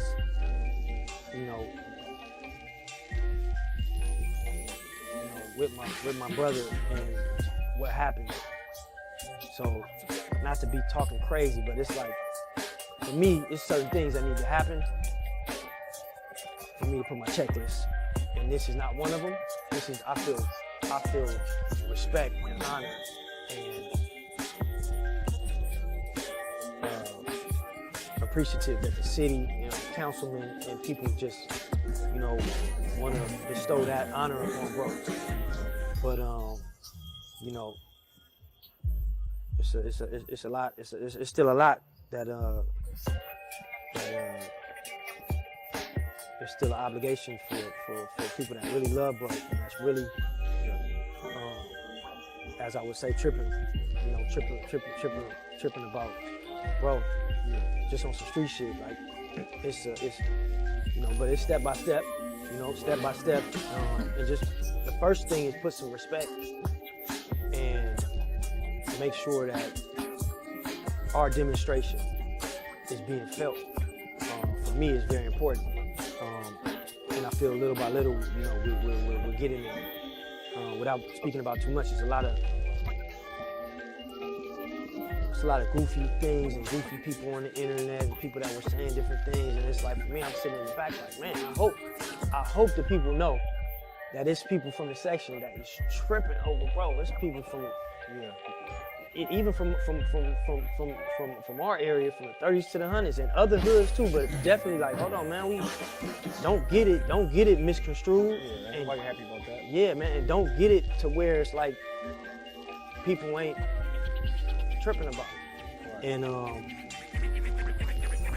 so not to be all over the place, it was a point in time where you had to prove to the world that niggas was tripping about them. Yeah, I think for sure, and I don't do a lot of interviews, but it was a time that I was like, man, I'm like, man, I'm about to just go on an interview run. And that's not the right thing to do, but it was like, man, somebody gotta this is a mockery. Like this is, but it was for me, it was a controlled smear campaign. And a lot of people won't know that, but I know what's going on, and so I'm just watching it like, but what's done in the dark will always come to the light. Yeah. And you reap what you sow. Yeah. A lot of people smear campaigns that they were trying to control narratives or do things, whether it was from jealousy or power play or whatever, turned on them and bit them in the ass. And so I think you can't dim a light as powerful and as strong as Hussle's. Right. And just step by step, us being focused on positivity and progress. The pieces are falling in place. Pieces like this, Marathon Burger, them dedicating that section in my brother's name, us revamping the parking lot and turning that into the Neighborhood Nip Foundation. Yeah. Being able to put things in the area that meant something to Hussle, to pour back into the kids that grow up in that area, I think is just is what needed to be done, and I think is the mission. Okay. So, due to the fact that y'all got so much history in that parking lot, Crenshaw and Slauson. Yep. That's where you open up the store in. You feel me? Right. It's globally known. But how do you feel about all that history there, and it's the same spot where your brother made his demise, man? Yeah, it's hard, man. It's hard for me to, go there. A lot of people ask, are you gonna bring the store back? And absolutely cannot open a clothing store at that location. But I think it's divine, and it's like Hussle, I don't know, it's like bro put his heart and soul in that parking lot. So what do you do? I think Neighborhood Nip Foundation and making it accessible, having his name on that building, and having a studio there accessible to the kids, having the street named after him, I think is really the only thing that makes me feel a little bit like, this is bro. This is he put his all into this, and the section should always be remembered for bro. But yeah, it's really hard, man. It's, up until that, man, we have so many good memories in that parking lot. Yeah. I mean, just feeling like undefeated, like feeling like we cannot be touched, like laughing and joking and like this us high-fiving. Yeah. That's after some crazy shit, and then Hussle come in talking shit like what these niggas thought in this week. Yeah. Multiple of wins. So even for me, man, it's hard for me to even understand, and I thought for sure nothing could happen, especially the bro, especially right there.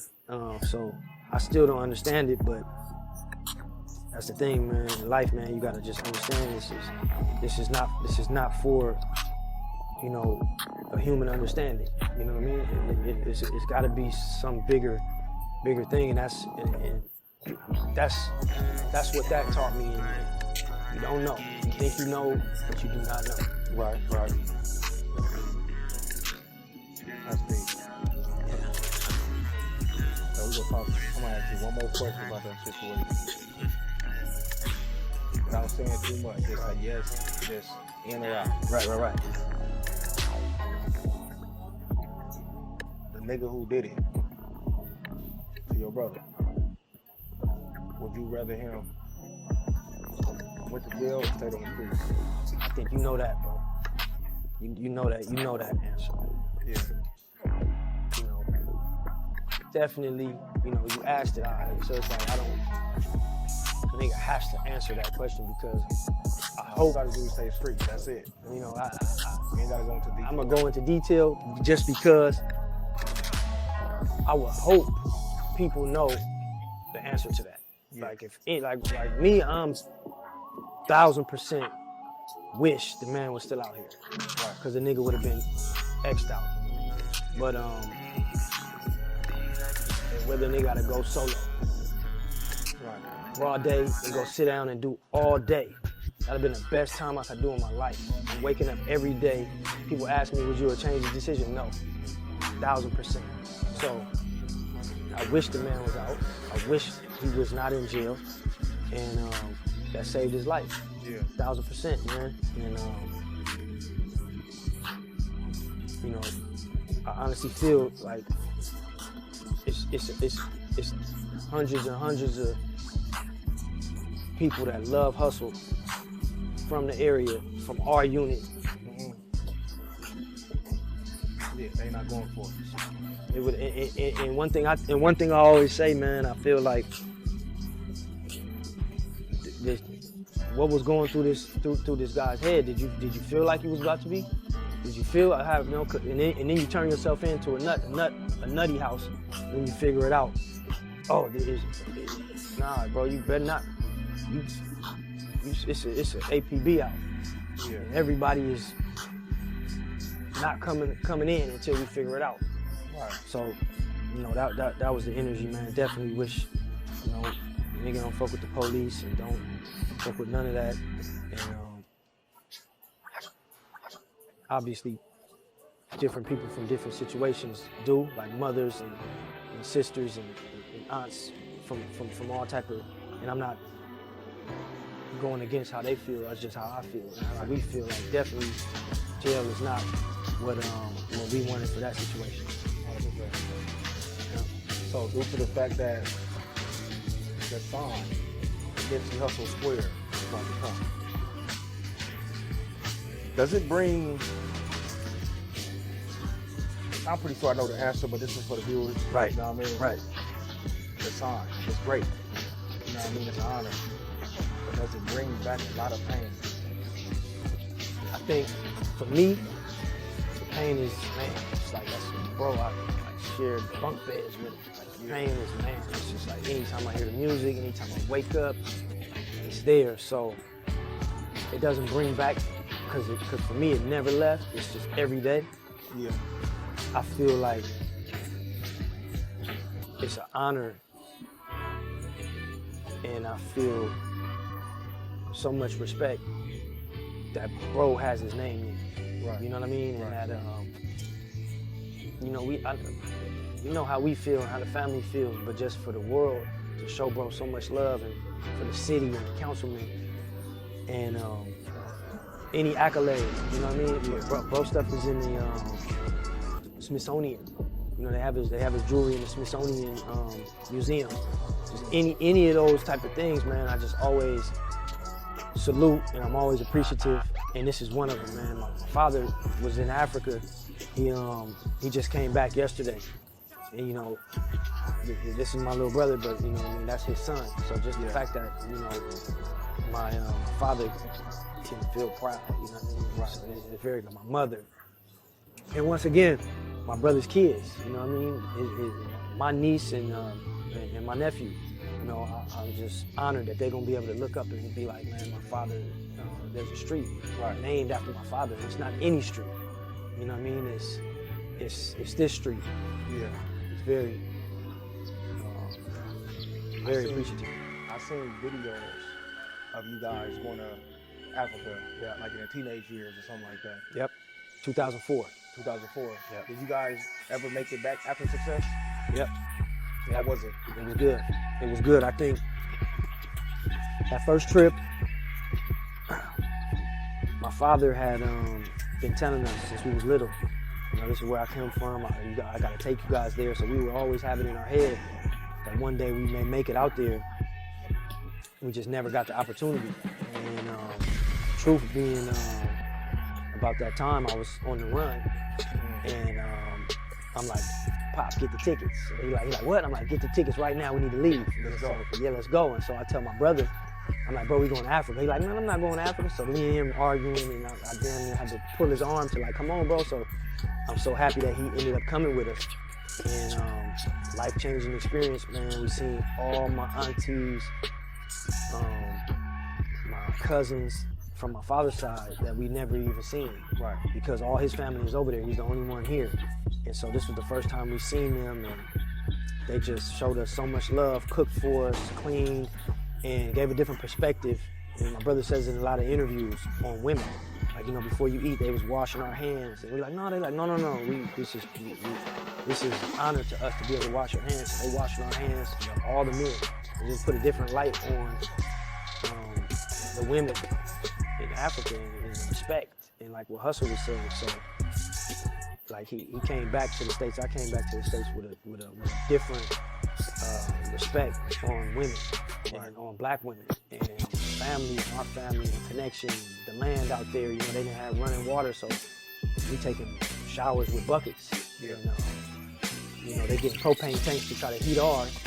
And I'm like, wait, do y'all heat y'all water? They're like, nah. We're like, all right, don't heat ours then. So we just taking, you know, this is the extent. I think we were out there. We bought the family a refrigerator for the first time. Yeah. And they were just so happy to be able to put the milk in the refrigerator and not have to drink the milk the same day. Yeah. And so we sitting back looking at it, like, man, this is crazy. And I think coming back, it put life and what we were going through in a whole different perspective. Especially for my brother. And he talks about this in a lot of interviews. So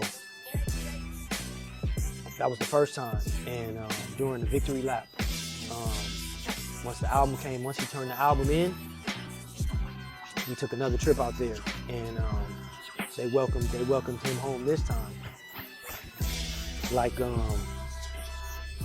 prince or like a king, man. The president, he met with the president. He met with the president? Yeah, he met with the president. Took pictures with the president. They had him on all the news stations. They had him in the newspaper. And we went to different villages, all the kids.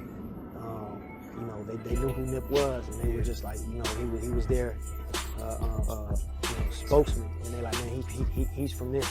So just witnessing that, it was big, and I know he felt, you know, he was the hometown hero. Like, you know, And so they were able to show their love and pour that into him in Africa. So that was big. Okay. Back to when you said it gained you a whole different respect for women. Yeah. Okay. Having respect for the women is one thing. Right. But the type of woman you look for to be with. Yep. How major was that for you when you came back? I think it was major because for us, and for me, having somebody wash your hands for you may have been looked down on. For us out here, like, no, I can wash my own hands, and then they were adamant, like, no, hold on. It's an honor for us, and this is what we do as women to all the men in the household. You know, from their father to their brother to their cousins to us that just came that they don't even know. Like, no, sit down. Right. You know, before this is tradition. Yeah. And for that, it just like the respect that they have for men. It puts a responsibility on the men to go super hard for the women and to protect them and to hold them at such a standard because the respect is given to you. Right. So the dynamic of, you know, what a lot of us are dealing with out here, where it's a lot of disrespect, where there's no respect. It's just it's a cycle that we're disrespecting because it put at least for me, it put it in perspective. Like, all right, you got to get it to give it, and you got to get it. You got to give it to get it, and get it to give it. Whatever, you know. Gotta go vice versa. Yeah. So back and forth. Finding somebody that gives you that is key for me. Yeah. Yep. Okay. Marathon Burger. Yeah. Marathon Burger. Why Long Beach? Honestly, Long Beach has always been on the map. You know, we was younger, obviously listening to Snoop, East Siders. That's when we first heard about Long Beach, and we was looking up to VIP Records and just so much history that Long Beach has. And then as we become teenagers and hustling, and Hussle's putting out mixtapes, you know, that was one key market that we knew we had to hit. Yeah. And we used to drive with my cousin Adam and Hussle together on the independent tip and come drop off the mixtapes at the VIP Records. Yeah. And they open arms, they come on, they put us on the shelves, and we would go check back in weekly, and they would sell them and have money. So we knew Long Beach was fucking with bro, and we fucked with Long Beach because of that. So it was a key market for Hussle. So not to be long-winded, but when we're talking about Marathon Burger, we gotta have LA. We had an opportunity on Venice Beach. The next step, we gotta find something in Long Beach. Right. So we reached out, and the opportunity came with Snoop's son, Cordell. He's like, man, I can introduce you to the mayor, and you know, he can help find the location. And man, I think he takes the food. He's like, bro, I'm all in. I want to be a part of this. Are you? Right. You know, is it an opportunity? I'm like, yeah, for sure, bro. We trying to raise some money, and we're trying to scale as fast as possible. With you guys as investors, and also with the expertise and plugging us with the mayor, I think, you know, we could actually. Long Beach has been on our board, and this could actually, you know, happen. And they kick-started it. Mayor came in, super solid. Man, I don't even know. I don't know. You know, I must have not been paying attention. I know you guys had a black mayor. Yeah. The mayor seemed like so hood and so solid. Man, it's big. I'm like, this is dope. And he came and just opened the book, opened the play with like, look, these are all the open restaurants within Long Beach. Yeah. So we just had, and we found this one, and it was an old Johnny Rockets. Yeah. And so I'm like, hold on, man, this is a sign. You know, this is the old Johnny Rockets. Came in, looked. I'm like, bro, we gotta close on this. So we just leased it, and we started remodeling. And then I think talking to a couple people from Long Beach, they was telling us like this used to kind of be like one of the areas that there was a movie theater here, and everybody used to come here. AMC Pond here. Yeah, so I'm hearing that like, damn, they're like, yeah, this used to really be where we hang out. There's a lot of history here. Yeah. So I felt even more like, all right, it was meant to be. Right. That we be here and just add our name to this. And also, you know, we're appreciative to be able to bring a Marathon Burger to Long Beach. Yeah. You know, for Long Beach. You know what I mean? So it's a prime location too. yeah. It's spot blessed. right here. It's the spot, man. Yeah, it's the spot. I was telling you, I came late night one time and I was amazed. I'm like, man, what's going on? It's cracking out here. Yeah, it's cracking. It's cracking. It's the spot right here. You gonna make it. Yeah, it's gonna be real lucrative. Amazing. So, speaking of the Los Angeles location, the Venice location, now the Long Beach location, what type of financial risk did you take to expand? I think for us and our team, one thing we do is we just blitz, especially if we believe in it and we see that it's working. We just go all in. So we always all in, you know what I mean? We probably got like $20 in the bank account. You know what I mean? Because every dollar that's coming in was going out and we trying to do this and do this. We got like 20 projects going every day. These guys, they need money. So we're all in, and we had to feel confident about Long Beach, the city, and the support, and also the location. And once we felt confident, man, we just went all in.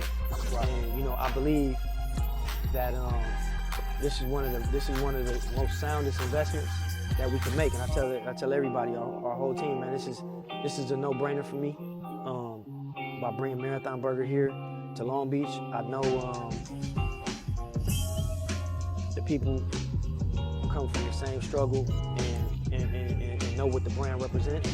And you know, the food is good, and it's an honor to be able to open one here, you know, in Long Beach, for sure. Right. What you think Nip would have said about the expansion? Nip would have loved it. You know, Nip, I remember he did something with Fat Burger. They had him come out and he did a grand opening on the Crenshaw and Slauson Fat Burger. And he like, man, we need to get a Marathon Burger. This is what he's speaking into existence. And so, you know, I'm like, yeah. And so I think for sure he would just be smiling like he always did and just be like, I told you. You know, just appreciative, and just I remember him telling and giving me a book to read on branding and like, man, build the brand and, you know, brand over business, and just giving me so many gems.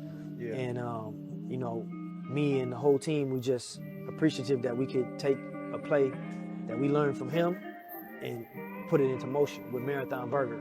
And you know, he'd be smiling and he'd be talking shit. You know, Hussle gonna talk some shit and be like, right, told you niggas, man, this shit. You know, we going to this Marathon shit is a lifestyle brand. That's what he would say. So just feel very appreciative. What's the hardest business lesson that you learned that nobody warned you about? Man, so many.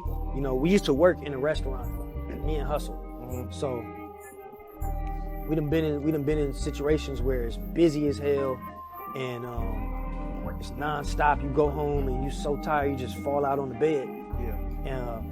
So we've been through that aspect of it, but the business side and the ownership side, and realizing you overstaff it for a week, and you look up and your payroll is 70%, and it's really supposed to be 25. You know, you scratching your head, and you really gotta make sure you put the whole team in position and put it in perspective. Right. Like if this is not managed correctly, you know, we could lose our shirt. So that was probably one of the biggest things, that no matter how busy it is, if you overstaff it and your payroll is too high, you know, you're gonna set yourself up to close. Yeah. So I think learning that, for me, for any business owner, especially restaurant owner, is like, man, you better identify that and get on top of that ASAP. Right. And then food costs, and then, you know, you want to look out, you want to give everybody free food, everybody eat. Yeah, that's the part that be killing everything. It'll kill you. You gotta hold on. All right, we're gonna do one free meal, and then after that, you know, everybody could get a discount. So just some of those things, and then customer service too, man. Just really understanding that who you have at the point of sale, talking to the customer, is very important. Yeah. You know, nobody wants to be disrespected or, you know, people hungry. You talk crazy too. So just finding the right energy and knowing who the people are, and all right, you home team, and you know you've been working with us for a long time, but we just need to find a different position for you. Yeah. And don't take it the wrong way. This is not your strength. You know, you're not a people person. You're not smiling. You don't know how to, you know, conduct yourself around people and get the best result. And those are the people that, you know, especially with food, that we've learned you have to put the right people in position, especially kind of like hosting or customer service or taking orders. Yeah. So that's another thing, man. And then quality of food. Not to be long with it, it's a lot of shit. One thing is just like we hustling. Right. You got to be quick on your toes, and you got to be able to adapt in real time and holding people accountable. Real shit. Have you faced any pushback because you use the marathon name? Nah, we haven't, man. One good thing is we've trademarked a lot of things since back in the day.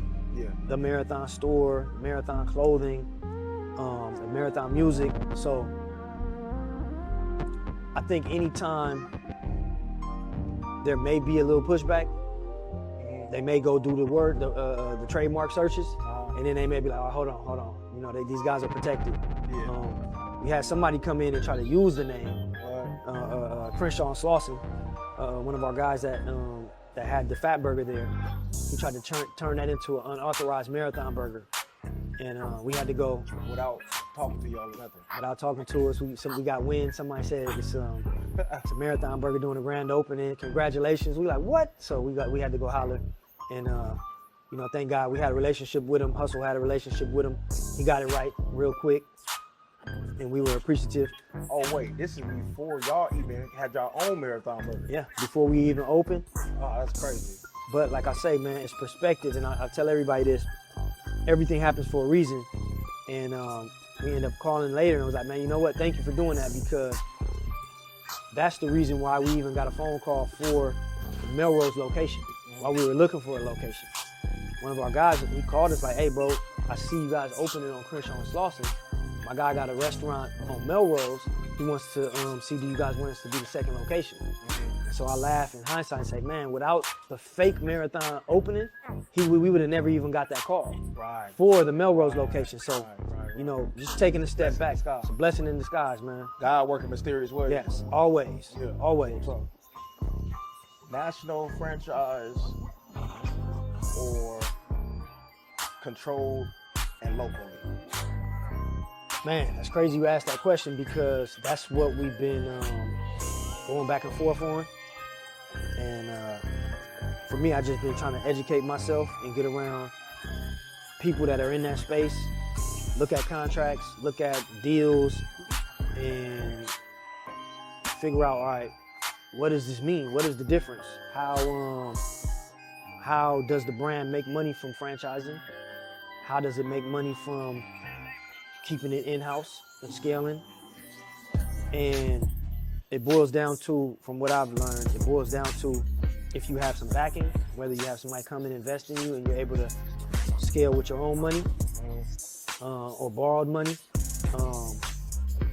or if you develop a franchise model and have operators.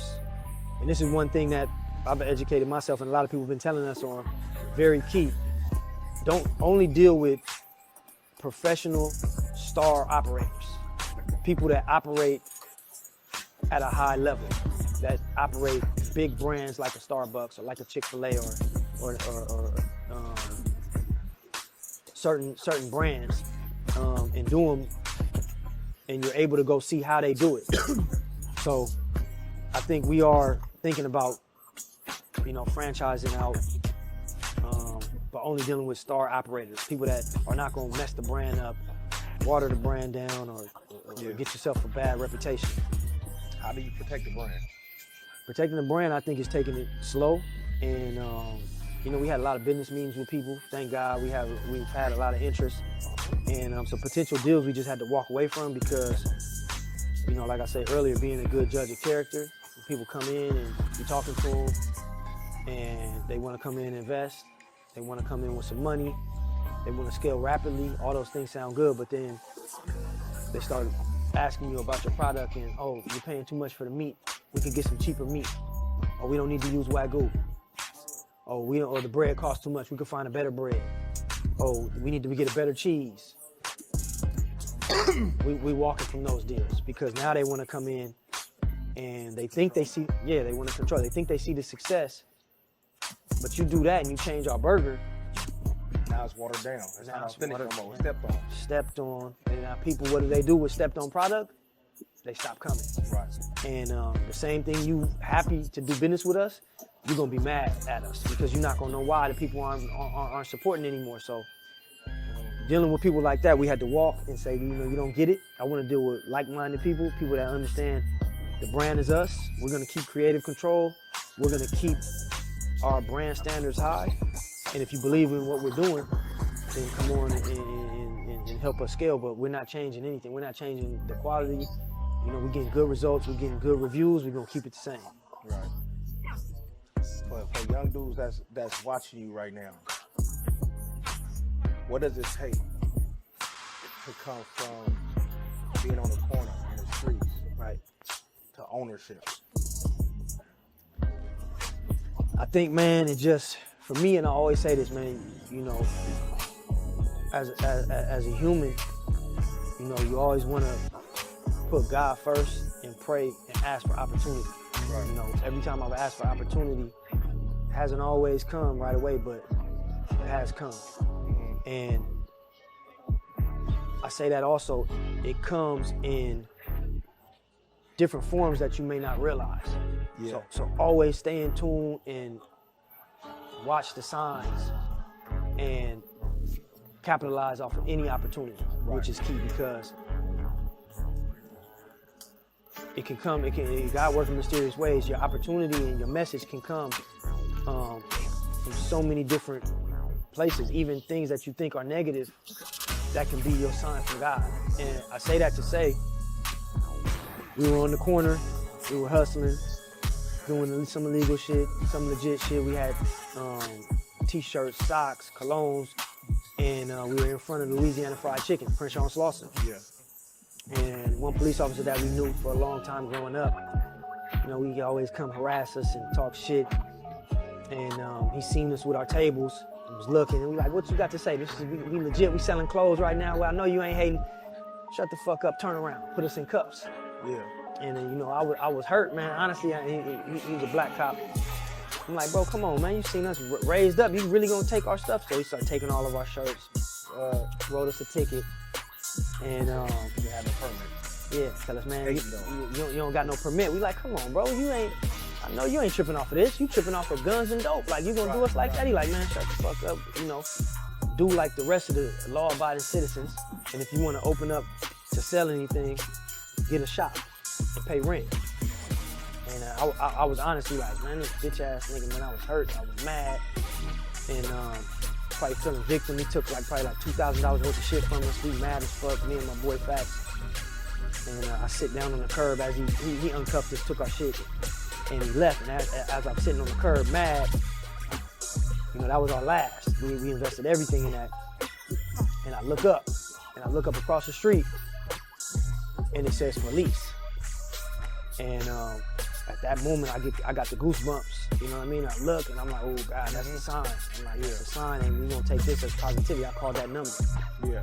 And called, and we ended up leasing out the building and opening up our first location. We called it Slauson Tees. Mm-hmm. And that was the message, man. And that was, you know, that police officer not even knowing he doing God's work. Yeah.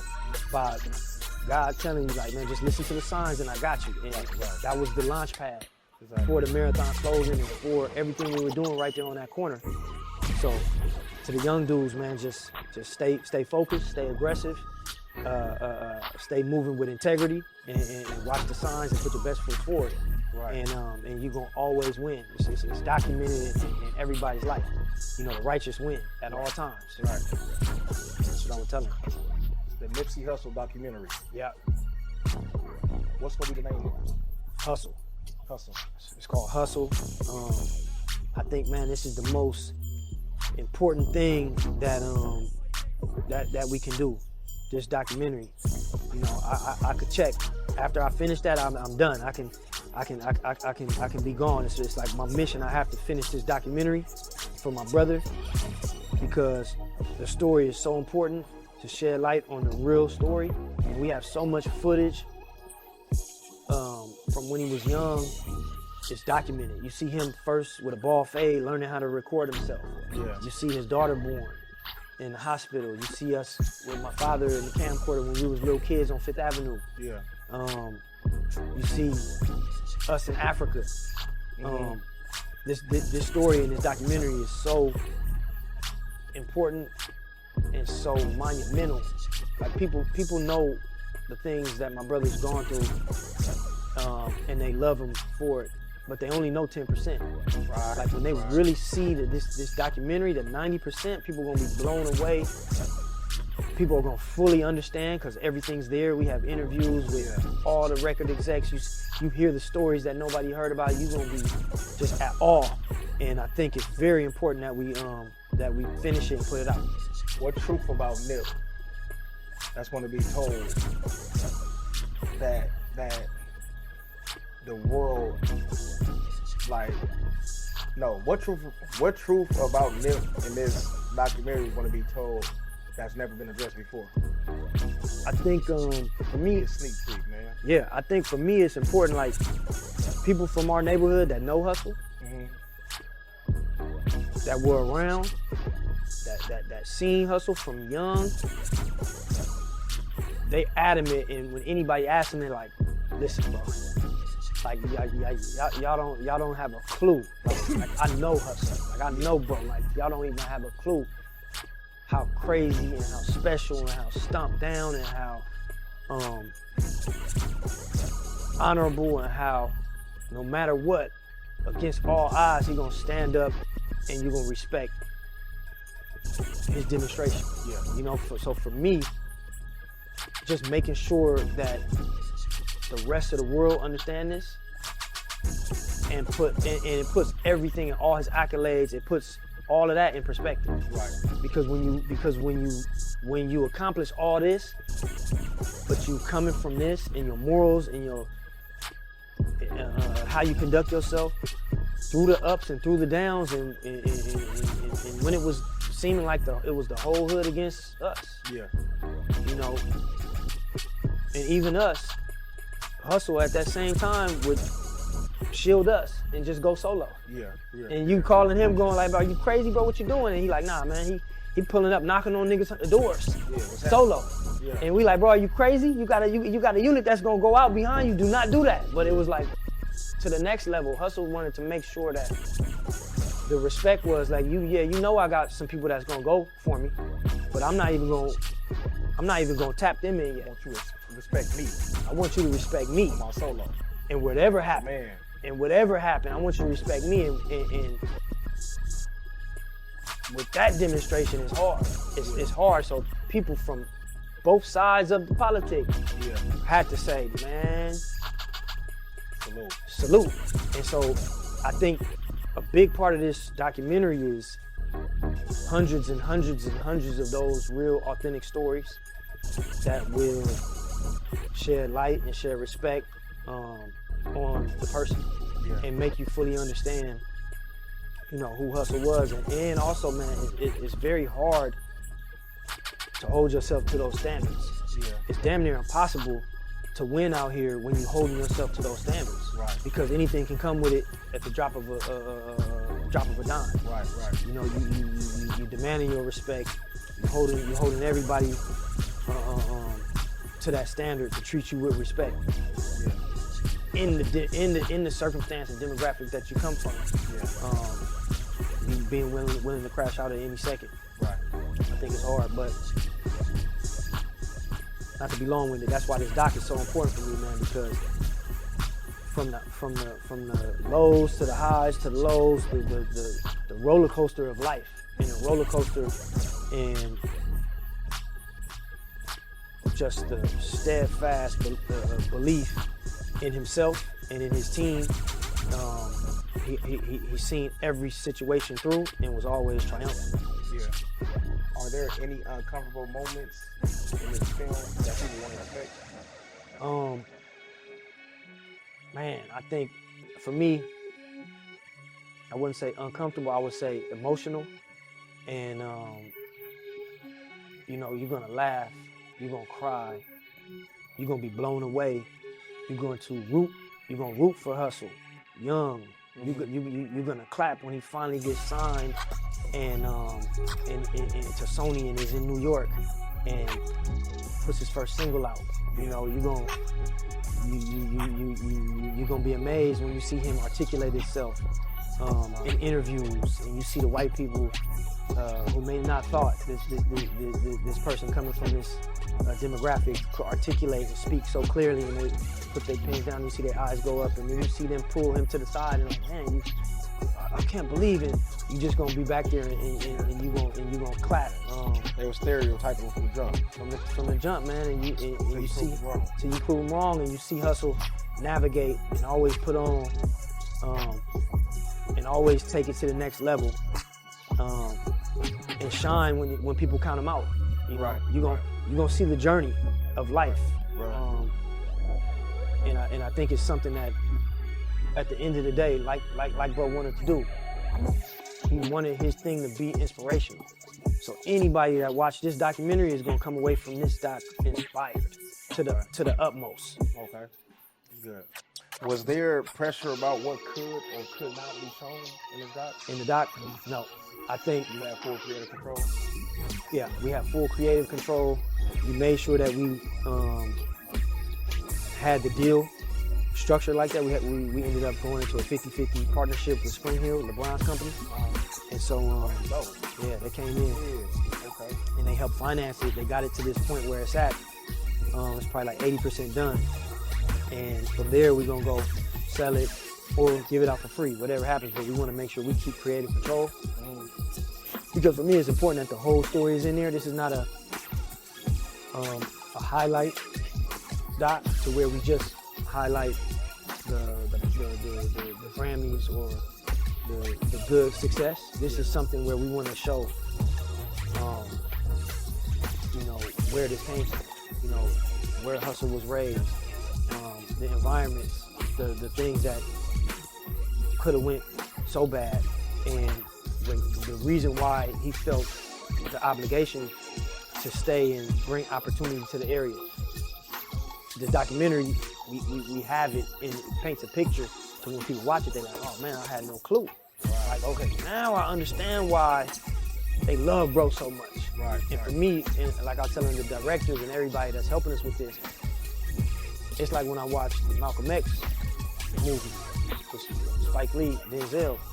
Like, we loved Malcolm, but me understanding, like, I'm like, oh, I never knew bro was running numbers and doing this and doing that and hustling. I had no clue. So now it puts a whole nother light on the speeches and everything that he's saying, because I know he came from a real place. I know he's talking from really a genuine place. So for me, this documentary, if people didn't know, when they see this doc and when they see, they're gonna really understand, and it's gonna put a whole nother perspective when they hear Hussle interview and when they hear him say something. And that's what it did with the homies in the neighborhood. Like, they not gonna read a book because anybody told them to read a book. Yeah. But if Hussle tell them, like, hey bro, read this book, they gonna go read that book. Right. And it's because they see somebody that was with them, that been through the same things with them, that's so dope with them, taking it to the next level. Yeah. And you know, one thing with Hussle say too, like, man, I never thought the homie would be a cook, or that would be going to class to do this, or get his culinary license, or write a book, or so. Anytime he sees somebody inspired and put effort into doing something different, right? You know, he thrived off of that. Okay. He loved it. How do you protect family privacy while giving the culture a raw truth? Man, that's one thing I think. Me, I'm a always private person, so even now doing interviews every now and then, and I want to lend myself to the brand and make myself available to do what I need to do, especially when it's anything involved with hustle, whether music, the documentary, or brand. But it is hard, and it is a balance, especially with his kids. We want to make sure that we don't expose them to too much. But man, with social media, TikTok, Instagram, it's so hard. Just try to stay on it and kind of, be nosy and try to protect as much as possible. But it is very hard. Right. Okay. Was there any footage that was too painful to include? Man, yeah, it's a lot of stuff, man. It is footage that, for me, taking a step back, and that's one thing I've asked myself, like, is it some things that should be in it, so the people who didn't know, bro, or didn't know, could have a full picture and fully understand. And I think that's the medium of figuring out what has to be there, and then also what tastefully we don't put. Right. Is one of the things, man. And that's one of the questions, man. And just you want to invoke emotions, and you want to make people feel every high and low in the story. But man, that's a good question you ask, because that is a hard, challenging thing, and it's something that's really what we're talking about doing the documentary. Right. So is it about correcting a narrative that could have been put out there, or is it about legacy? I think for me, I'm selfish. So certain things that I've heard, I'm like, man, are you kidding me? I'm ready to just go crazy. So for me, by default, the documentary will clear all the speculation, or all the fraudulent clickbait, all that. The doc is gonna clear that. Yeah. And hearing certain things, I'm like, man, are y'all crazy? But that's how I know these people were not even frontline. Yeah. These people were not even real factors in the hood, because they weren't privy to understand what was really going on. They were getting third-party information from somebody trying to paint a narrative.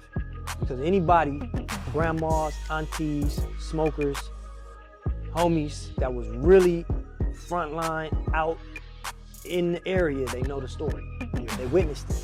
Right. It was backdoor politics and talking like, oh man, we thought they was never gonna come around. Oh, this nigga Hussle was crazy. We back in the hood hopping out, and it was phone calls from niggas in the feds, and niggas that's tapped in to the streets from different hoods knew what was going on and knew what was happening. So anybody that really knows, I'm in the county jail. I was in the county jail when in East Max when your homies was in there super thick.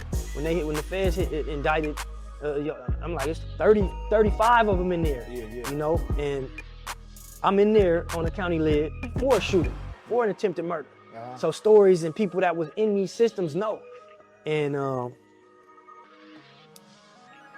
another time I'm in county jail. I'm in certain dorms. I'm getting lined up in this dorm because of what's going on. And I'm going to this dorm squabbling. And so when you hear these certain things and certain narratives, and people that know Hussle and that seen Hussle do things, and the people that really know scratching their head like, hold on, what's going on? So for me, for the internet land and the people who are watching from a computer and don't know, I do feel a little bit of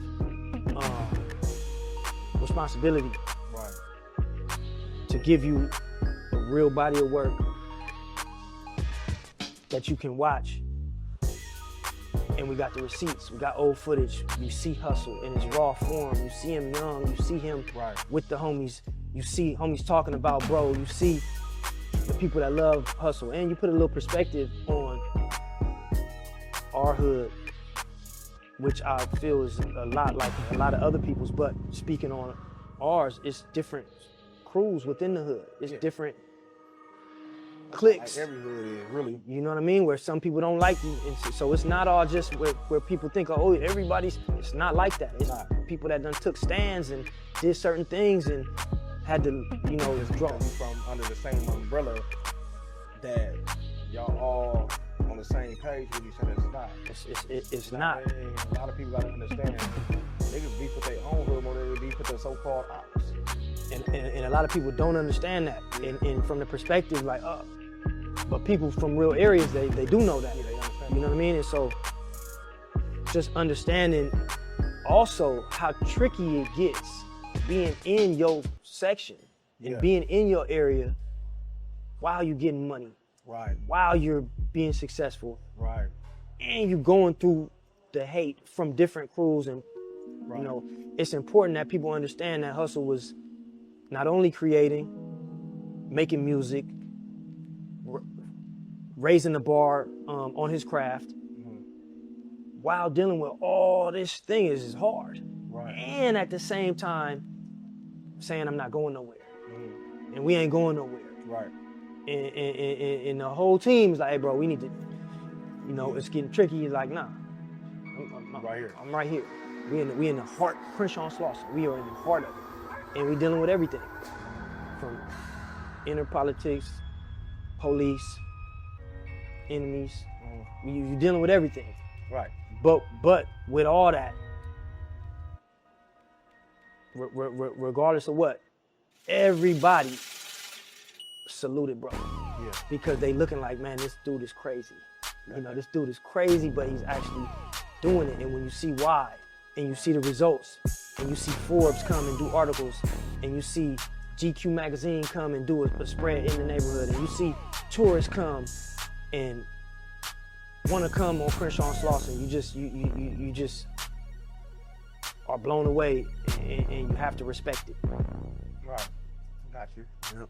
So, with all that being said, you banging them over the head. Marathon Burger grand opening March 1st, this Sunday. Yes, sir. Nipsey Hussle documentary coming out. What's up with the Nipsey Hussle album, bro? Oh yeah, the album, man. We got a new album. It's called Prolific. It's Hussle and Bino collaborative project. They actually did this together. I like being vocal with everybody when I talk about this. This is not something that we put together, like grab some songs and tried to put. This is a piece of body of work that Hussle worked on himself. He sequenced it, he mixed and mastered it. He dropped it off to me and was like, hey bro, you know, what you think? And this was supposed to come out after Victory Lap. And you know, when I first heard it, I was blown away. It was amazing. Everybody loved it. Him working with Bino was a blessing, and I always liked Bino and was appreciative for Bino because he would be in there working and they would bounce off of each other's energies, and he would be writing, and Hussle, he was helping Hussle create versus Hussle just being in the studio by himself. Right. He had, and they would do music and he would inspire, and so Hussle was happy and was putting out music at a consistent level. And I was always happy about it. So this project, I say all that to say this project makes me feel good when I listen to it because I know the space Hussle was in, and I know it's a body of work that the world is gonna appreciate. Yeah. And Hussle on that thing spazzing. Just going in, giving game, giving jewels, and it's something that he put together, man, and I'm glad that we feel like it's the right time to put the music out, and I really feel it's like the perfect time. Oh man, so you didn't have no say so with this album at all. Everything is Nip. Yep, everything is Nip. One thing we did do, we heard 3 other songs that Nip and Bino had done. And I'm like, man, these are powerful. These need to be on this project. We're gonna add them. So we added them. We kept the same track listing the same, and we added 3 at the bottom. Gotcha. And it was some talk with the team, like, no, we need to keep everything the same. And I'm like, man, but these sound the same. Like, we need to put these. We can't not put these. These need to go. And the engineer one time as we're doing this and talking in front of him, he's like, hold on. He pulls up a text message with Nip and him. And he's like, bro, Nip sent me these 3 to add to this. What? And so I'm like, all right, there it is, bro. That's God. See, I told you, God working in mysterious ways, cuz. Yes. Very bad. Yep. Were there disagreements behind the scenes about you even releasing this album? No. There weren't any disagreements. There were, I think Bino in Bino's camp, Tay, out the blue, they always was like, hey bro, there's no pressure. It's on you guys. Whenever you guys want to put it out, we here. And so we felt very appreciative that wasn't trying to press y'all to put it out and all yeah, that. it wasn't like a rush and money grab, and we didn't want to just and then behind the scenes, you always get people in the ear, oh man, it's the perfect time to drop it out. Man, we ain't doing no corny shit. We ain't even thinking about that. Yeah. I can't even really listen to music right now. So, don't talk to us about that. But us, in our camps, we knew like, nah, when we feel like it's the right time, it's the right time. And I think we made a phone call and was like, man, you know what? I'm listening to this project. How do you guys feel? Man, let's do it. Yeah. The family, the team, we like, this is time. Are we all in? Let's go. And so, I think, to answer your question, I think from our team, there was no pressure. And when we decided now, everybody was all on board and was happy. Right. So when people found out that y'all about to release this album, did you have any artists or anybody that you know that do music? Did you have them hit you up? Man, can you put me on the album? Can you add me on it? Not really. A couple people may have reached out, but I think respectfully, like, hey, what's going on? And then I think from the jump, I wanted to make sure it's like, hey, this project is not even open. This is Hussle. This is what he put out.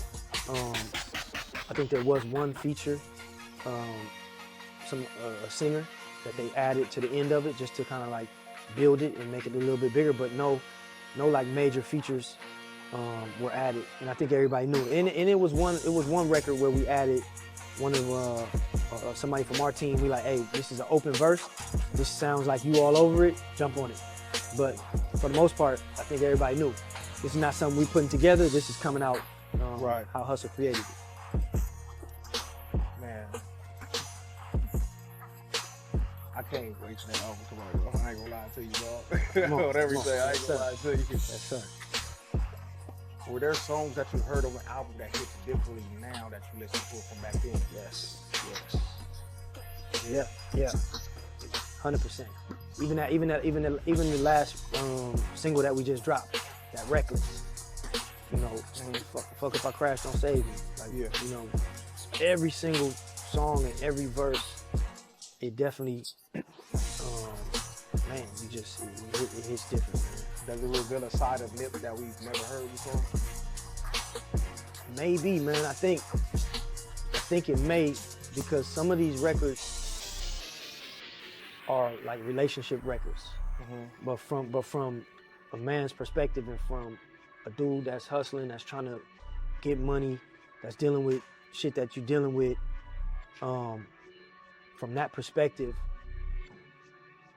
and also it trickling down with your relationship. Mm-hmm. And a lot of the music a lot of the records on there that I'm hearing are geared towards that, and to me it is a little bit different, but still from that lane of like what I'm dealing with and what I'm going through. But like he's telling that to his girl, like, hey man, like, we need you to get with this. Yeah. And the highs and the lows, also me listening to it. The triumphant times when y'all out and y'all doing y'all thing and y'all, red carpet, and you just, but the ups and downs that are in a relationship. Yeah. From when you starting off struggling, trying to make it, to then now you're successful. Mm-hmm. And you are doing good. That's my take on it, on a lot of the music. Yeah. But it's so much. It's everything, a little bit of everything in there for everybody. One thing you gonna hear bars and you're gonna hear gems. So the people that love that you know, that food for the soul that you get from listening to Hussle music, you're gonna get it from this project. Okay. Where does the money go? Like, is the plan to build generational wealth, not just off the album, but from Marathon Burger, the documentary, the album, everything combined? Yep. I think 100%. We've been blessed that the way Hussle owned his catalog, the way Hussle had things set up, everything trickles down. The kids own the catalog. They have trust funds.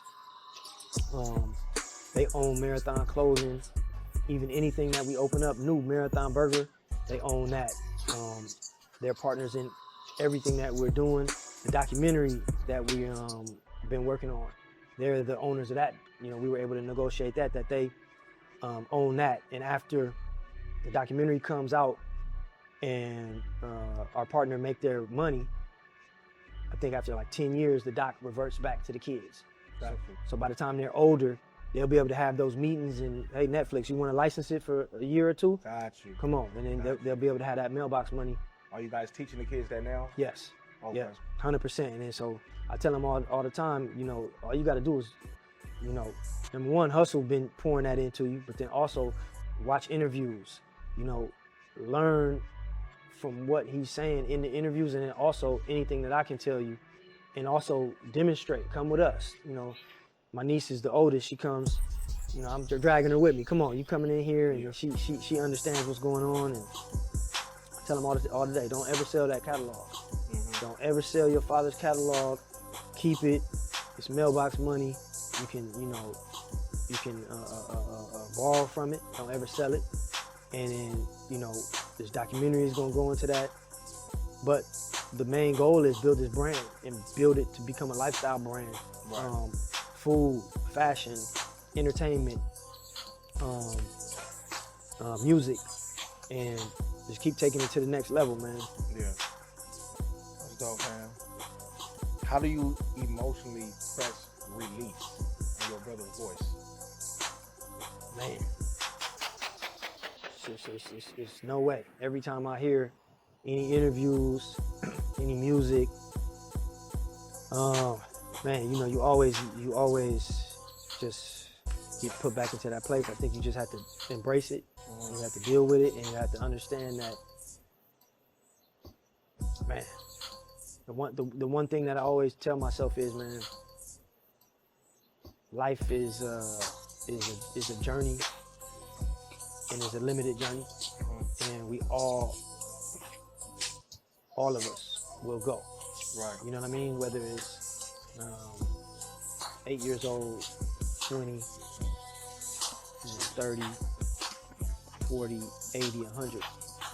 You know, you can't live forever, and you will go. I think the thing is what you leave behind and how many people you touch, and how many people you inspire, and a legacy that you leave behind.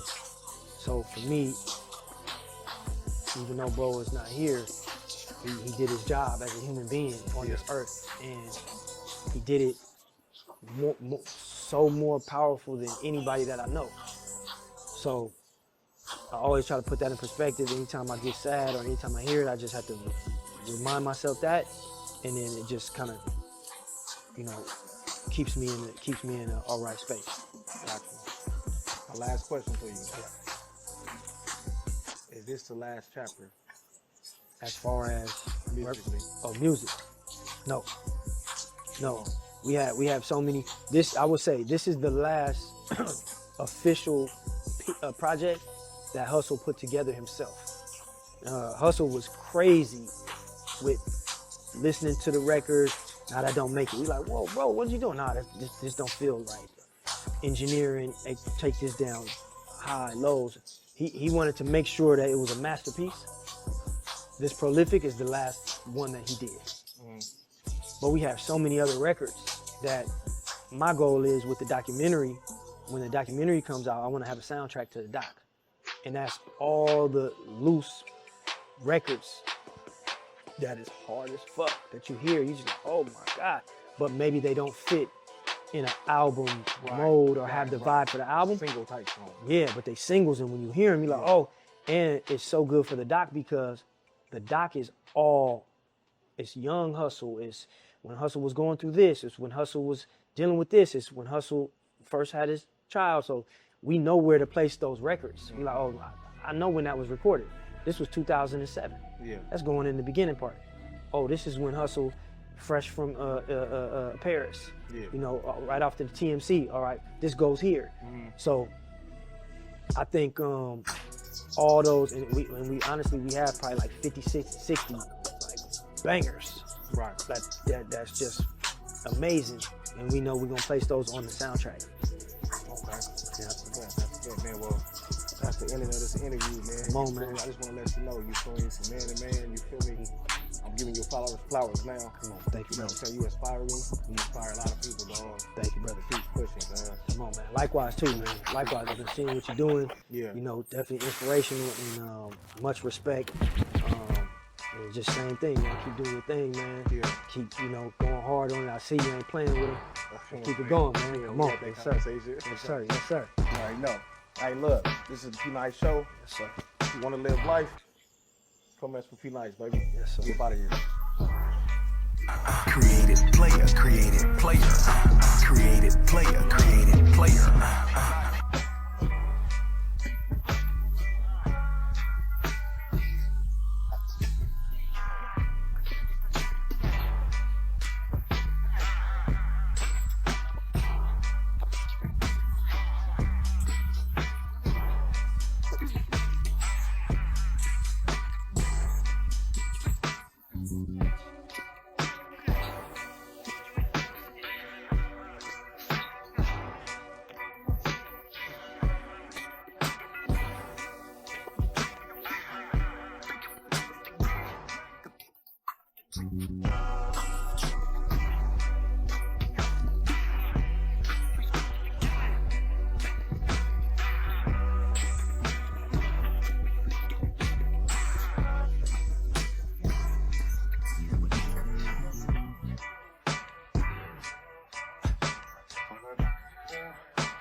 Nipsey Hussle, the legacy of a mentality.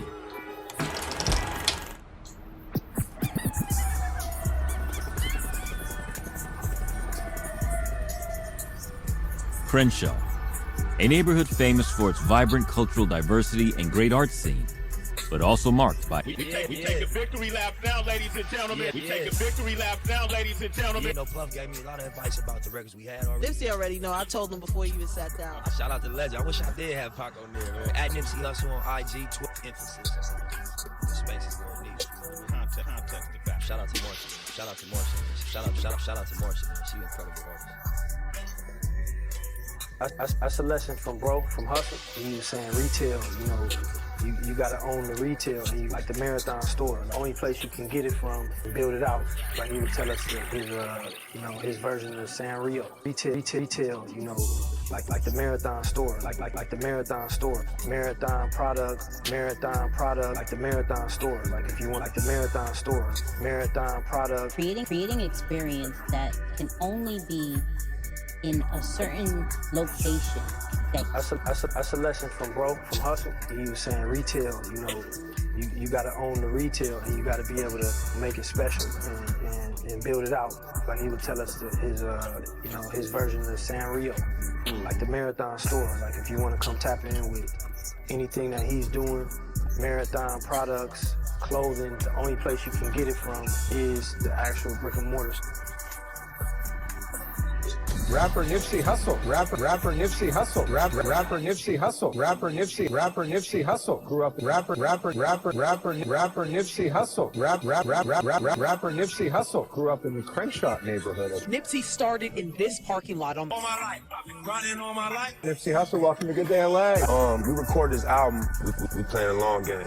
the corner of Slauson and Crenshaw. Under my new partnership with Atlantic Records. Nipsey started in this parking lot on the corner of Slauson and Crenshaw. Rapper Nipsey Hussle, rapper Nipsey Hussle, grew up rapper Nipsey Hussle, rapper Nipsey Hussle, grew up in the Crenshaw neighborhood of South LA. We take a victory lap now, ladies and gentlemen. Yeah, that part. Album in stores. Okay, we did the mailbox money. Yup. Crenshaw. The Crenshaw project. All that.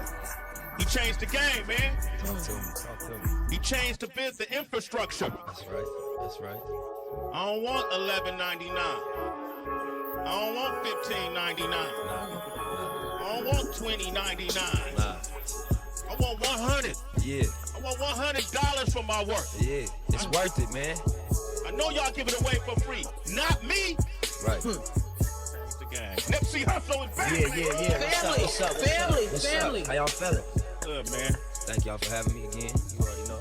Whole team up in here every time. I was hitting Heather B the other day because I was at the Kelly, matter of fact, was at the Hollywood Palladium. Yeah. And we flew in town. We worked here Thursday morning. Caught the first flight out. Because the homie Quincy White, aka Doug, said he was going to hit the stage with Nipsey Hussle. Yes, sir. I said, Kelly, book the tickets. That's what. Yeah. It's going to see that. Plus, I have Nipsey Hussle live. Man, when you see Nipsey Hussle live in LA, that's like seeing him in Detroit. That's big. That's a great. I'm in great company there, man. That's what's up.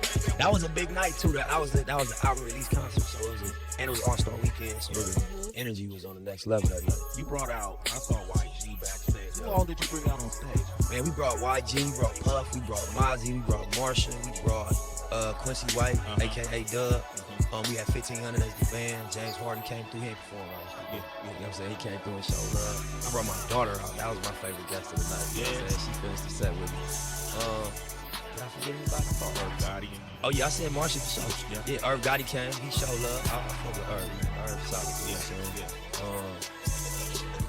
I'm saying? Jada was in the building. Yup. You know what I'm saying? Yeah, he didn't come out on stage, but he came to show love. Just chilling in the corner. Looking 18 years old. He looks so young. Yeah, Jada got the found the youth. He get younger. Yeah. I fuck with the whole lot though, man. He gave me a good compliment about just the album, roll out and everything. I'll keep that private, but he said some good shit to me. Yeah. Styles too, man. Styles and Dope. It's interesting because you wouldn't, back in the day, you wouldn't realize that folks from different parts of the country have so much in common. Right? You know, and now you see Jada, everybody from the locks that come from the same mindset, pretty much, right? It's hip hop. We all love rap music. You know what I'm saying? We know that. Well, me personally, I like when it's an artist that speaks to a place. You know, so I don't know about this place, but I can get to know about it through music. And then it make you want to go there. You know what I mean? So I think that's what brings all artists from all the different areas into, a space to be able to say, I respect you, I fuck with you. You turn me on to what it's like to be from young. Maybe what it's like to be professional or small. You know what I'm saying? So it's dope. You got music like listening to the album. I'll speak on a couple of songs from Blue Laces to Sucker Proof is my joint. That's right. You got a track with Diddy as well. It's called Young Niggas. Yeah. Young Niggas. And that's for me, that's a party, like you get here at the club, perhaps. Yeah. But it ain't like it's a highly energetic song. It's just a Yeah, exactly. You and Puff, what did y'all bond with? What y'all bond? What was the connection? Truthfully, Cassie and Lauren, they close. Okay. So, I've been on Puff, but, at Cassie's birthday, me and Puff had a good combo. You know what I'm saying? It's just like, LA, man, come through, let's hear the music. So I brought the album over there, and then we just got close over the music. You know what I mean? We had combos just about the music, about, as a producer, Puff don't get in that place. Somebody that made the decision to tell the songwriter, say, take the melody and rewrite it around on a big interview, and you got more money on top of it. You know what I'm saying? And you got dope artists, I'm talking about use. So I just like, you know, I've been a person that I play both positions in the studio. I'm an artist and I try to pick a beat or pick a sample or think in both mindsets. So to have somebody that can play that position, I could just go in the artist mode, that really helped. EA Ski is somebody like that to me. Right. In the Bay when it comes to like mixing and know what goes on sonically. Yeah. Folks don't even know who EA Ski is. Not everybody know who that is. I'm hip, but yeah, you're right. Yeah, you know, but he got that ear and he takes music and then you learn that, oh man, this is overmodulating because there's too many connections. And so, you know, he can break this frequency is crowded. You gotta take a few of these sounds out and let that top level just have its own room. Yeah, exactly. Did Puff offer any of that to you? Yeah, definitely. I think, you know, Puff gave me a lot of advice about the records we had already for the album. And a lot of them, what he said, we went back and adjusted the records based on what he suggested. Rap Niggas is one of the songs that he heard it, he like, I see what you're trying to do. Then he played Natural Born Killers from Ice Cube and Dr. Dre. It was like, this is where you're trying to get it. It gotta sound like that in terms of how violent and how loud, and, you know what I'm saying? How West Coast it sounds. So we went back in the studio. Originally, the synth lead, they would only come in for the hook. And I'm like, this record belongs to the West, really. To begin with, it's gonna be a record for everybody, but it sounds like LA feel. Yeah. So lead the synth through the whole song. Yeah. Add a little bit more of that texture. And when we did, it brought the full potential out of the record.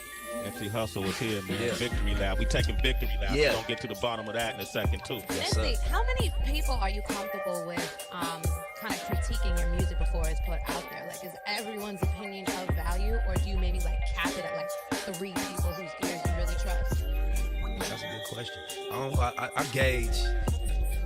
I gauge where the critique is coming from. You know what I'm saying? If it's trying to make the song better, I'm open to it. It's just like, you want some ego shit, you want to tell me what you just want to get your opinion off, I ain't really with that. But if I really can think that you're trying to add value to the song, I'm open to it. And you gotta validate your opinion. Puff has made classic rap music in the past. Outside of R&B, outside of everything, he made classic hip hop music. So I'm open to his opinion. You know what I'm saying? People in my circle, they've been through these situations with me that I'm rapping about. So I'm open to their input.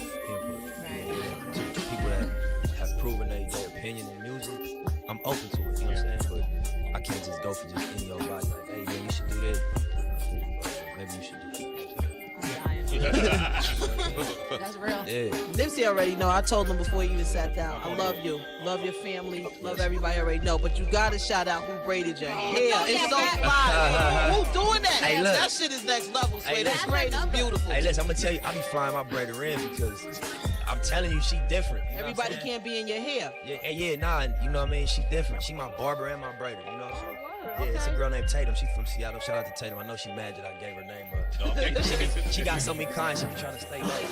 Nah, she the truth, man. You know, I took her on tour with me. You know what I'm saying? She was miserable halfway through the tour. That shit look beautiful. Swag. It's don't be swag. It's beautiful. Love. No, you don't have to. I'm just saying, this is nice like though. You're egging on the comments right now.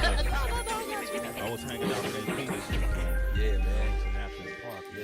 It showed me a lot of love. It's only right. It's only right. You know, that's where Quincy grew up. You know what I'm saying? RJ also from that area. You know what I'm saying? Yeah, and then Bone also from Training Day. Yeah. Bone from Athens Park as well. Yeah, I was shooting ball at the park. Oh, you was at Athens Park? Yeah. Oh, you was hitting him? Who saw that? Who saw? Is any documentation of that? I mean, you know, some things, you know, and AP don't always bring a camera out. Have to be. But the good folks ever Nipsey said, was you just shooting them or was you making them? Did you net something? Well, I just said I was shooting threes. We ain't That's talk cool. about the results of it. That's cool. That's cool too. That's all. You was there. You put your feet on the ground. That's what count. I made one.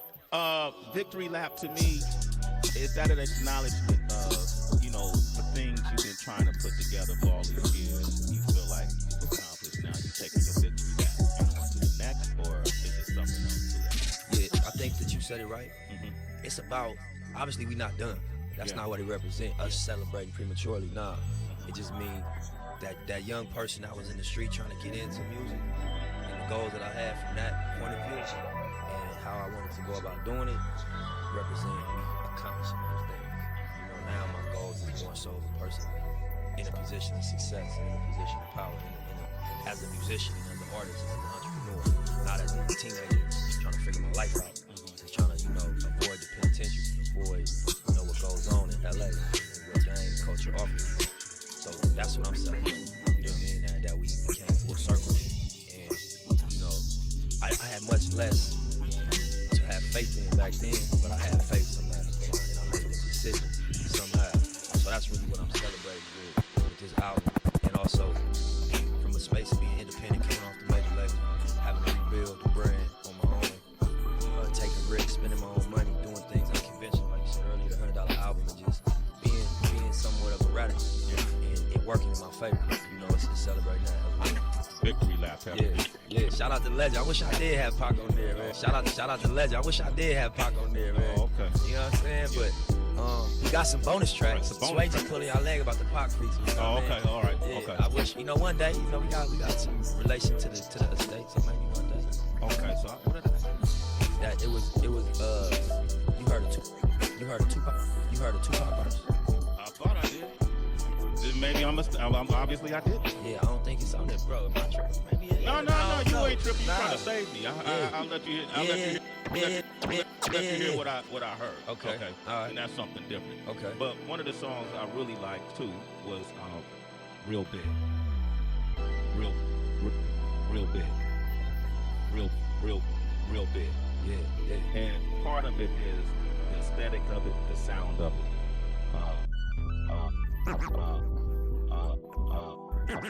Marsha Ambrosius. Exactly. And then I didn't even know what was going on with you and her when I saw her backstage. Yeah. You know what I mean? Yeah. Have you always been a big fan?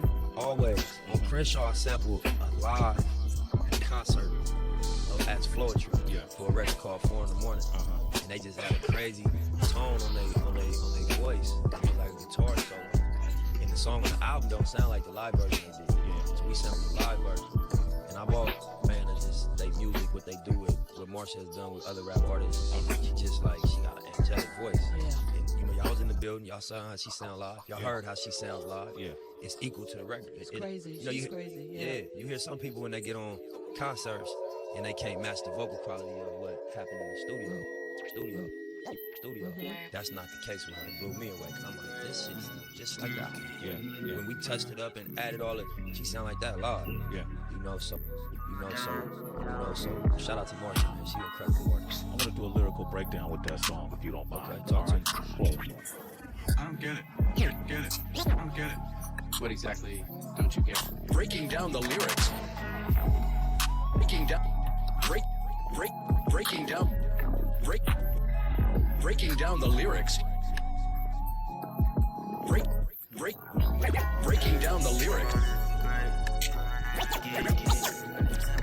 Breaking down the lyrics you may not understand. What the hell did you just say? It's the lyrical breakdown. I can break it down like whatever you want. On Sway in the Morning. Sway in the Morning. Sway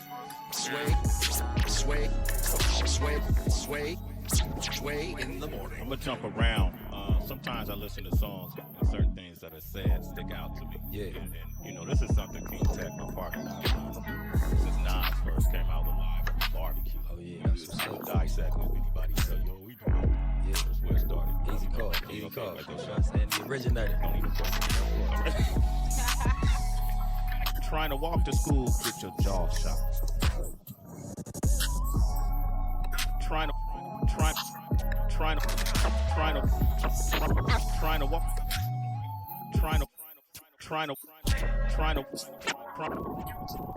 walk to school, get your jaw shot. Sorry.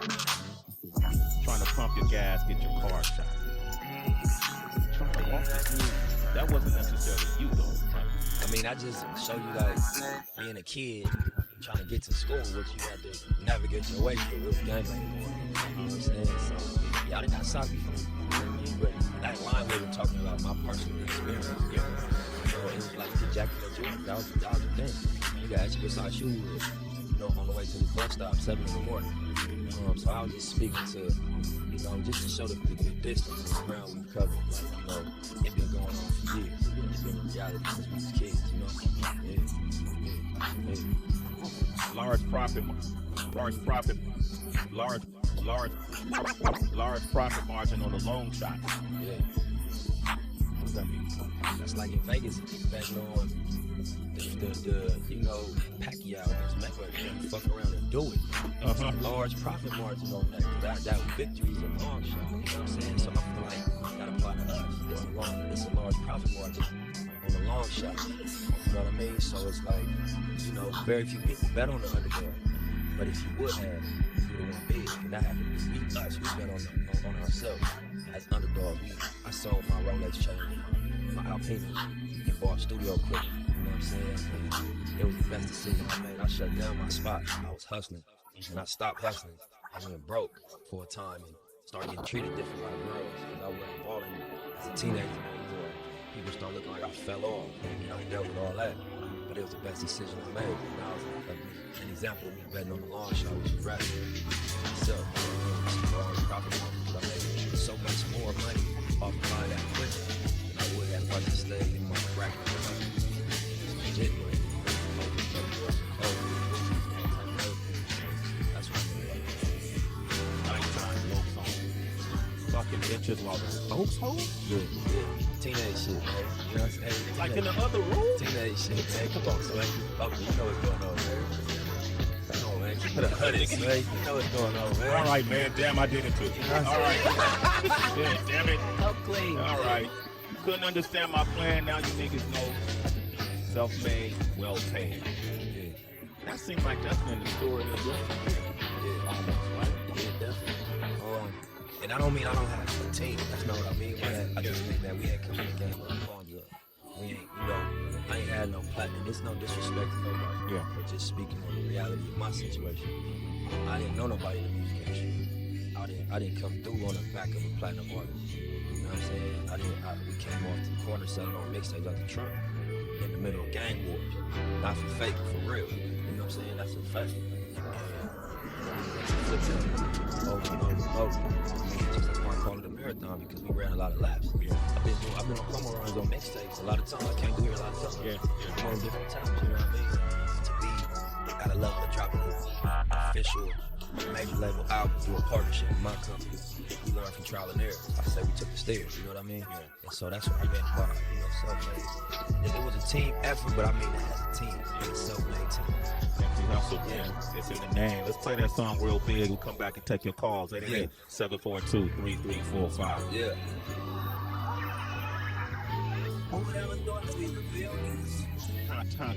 Context the battle. Battle Cat played on, if you hear the Roger Zap, I forgot what that's called. Vocoder. The vocoder, right? Battle Cat played that. You know what I'm saying? Because you could cheat and just put the effect on it. He came with the like a Roger Zap thing and played those real big. So that was Battle Cat on that. And then you know, Bink, a legendary producer. Big Dog. Yeah, Big Dog, man. Yeah. That's my guy, man. He came in. We done a lot of records together that didn't make the album. But he came and produced on, you know, just consulted, gave us his opinion, touched a couple of the records, sat in with us. He was in the studio with us for weeks, flew to LA and sat with us. Yeah. And you know, I was just being strategic, just what I felt made next level music. Man. If you listen to My Mama Love Me, that don't necessarily sound like rap. It just sound like dope music, like emotional music. So I wanted to have something in that vein. So I called Bink in. Obviously, Mike and Keys, that's who did the bulk of the music. They the lead producers on the album. 1500 as well, both of them are the lead producers. But it's a ton of people, man. This young keyboard player named Amir. Yeah. He produced a lot of stuff with Big Sean. He traveled with Big Sean. He part of Big Sean band. He incredible. He played on the intro and the Big Zap record. Dude is just next level musician. You know, he like early 20s. Yeah. You know, he gonna be crazy. He a producer also. But he took the title track to the next level. If I let you hear the original was fire. Don't get it mistaken. But just the musical element he added to it. It speaks to what you were saying, just about the composition and the musical body. Yeah. That was we produced the record and then we went on top of it. The perspective of music and making it expanded on it. Some of them came out naturally. The actual lyrics came out like that. Yeah. But we went back and fine-tuned the records to really maximize what they can do without overproducing. It's a balance you gotta find. Not just have a ton of just sounds in there, but just to add emphasis on the spaces where it needed. You know what I mean? Do you write in the studio or do you take the music home and write? Or how do you write? You know, it's different nowadays. I used to keep a rap notebook. I don't do that no more. I just kind of go off the vibes. I ain't about freestyle and regular. That's not what I do. But I sit in the studio and listen to it and go like 4 boards at a time. I might like 8, just however I'm inspired. You know? All right, Nipsey Hussle is hit Victory Lap. We all running. Go grab that, man. Victory Lap out now. Okay, I'm gonna take quick calls, quick questions, quick answers. Smooth from San Diego. What you want to say? Smooth, what's poppin'? Smooth, what up, baby? What you want to say, baby? What's going on, man? What's up, man? Listen to y'all every morning. Oh, man, you're a citizen. It's way in the morning, homie. What's your question for Nipsey? I appreciate it. I don't have no questions. Got a statement that I've been waiting for this victory lap to come out. You know what I'm saying? I've been following for a long time, and you know, he's the song. That's love, bro. I appreciate you, man. Dago love, man. I got a lot of love for Dago. All right, thanks for your call, Smooth. Let's go to Oregon. Bob, what you want to say? Say what's up to Nipsey. Bob, y'all. Bob. Yo, what up? I just want to say thank you to all y'all. Like, Sway, you asked the best questions. You're definitely a hip-hop head. Heather B, KCG, DJ Wonder, you all do your shit. Like, you all really work hard. I can tell. Nipsey, like, I really had to call because you're here. You put me up on so much game. Like, take over the neighborhood, the city, the block, the game. Like, I'm following the blueprint, bro. The shit you put out. This victory lap, I can tell because you made it. And you're, like, starting that victory lap. Like, you're really about to kick it in the next year. And I'm excited. Thank you for that, man. I appreciate you, bro. What's up? Hey, man, thanks for your words, Bob. You're a citizen, It's way in the morning. Love when people acknowledge you. Call up, that's nice to say, too. Yeah, that was nice. To say. Let's go to Virginia. Vintage, what up, Vintage? What up, Vintage? Yo, what's up? Say what? Shout out to the whole Way in the Morning team. I see y'all in that new Bruce Willis movie. March Wait, 2nd. Hold on, Vintage. Hold on one second. You saw the commercial now?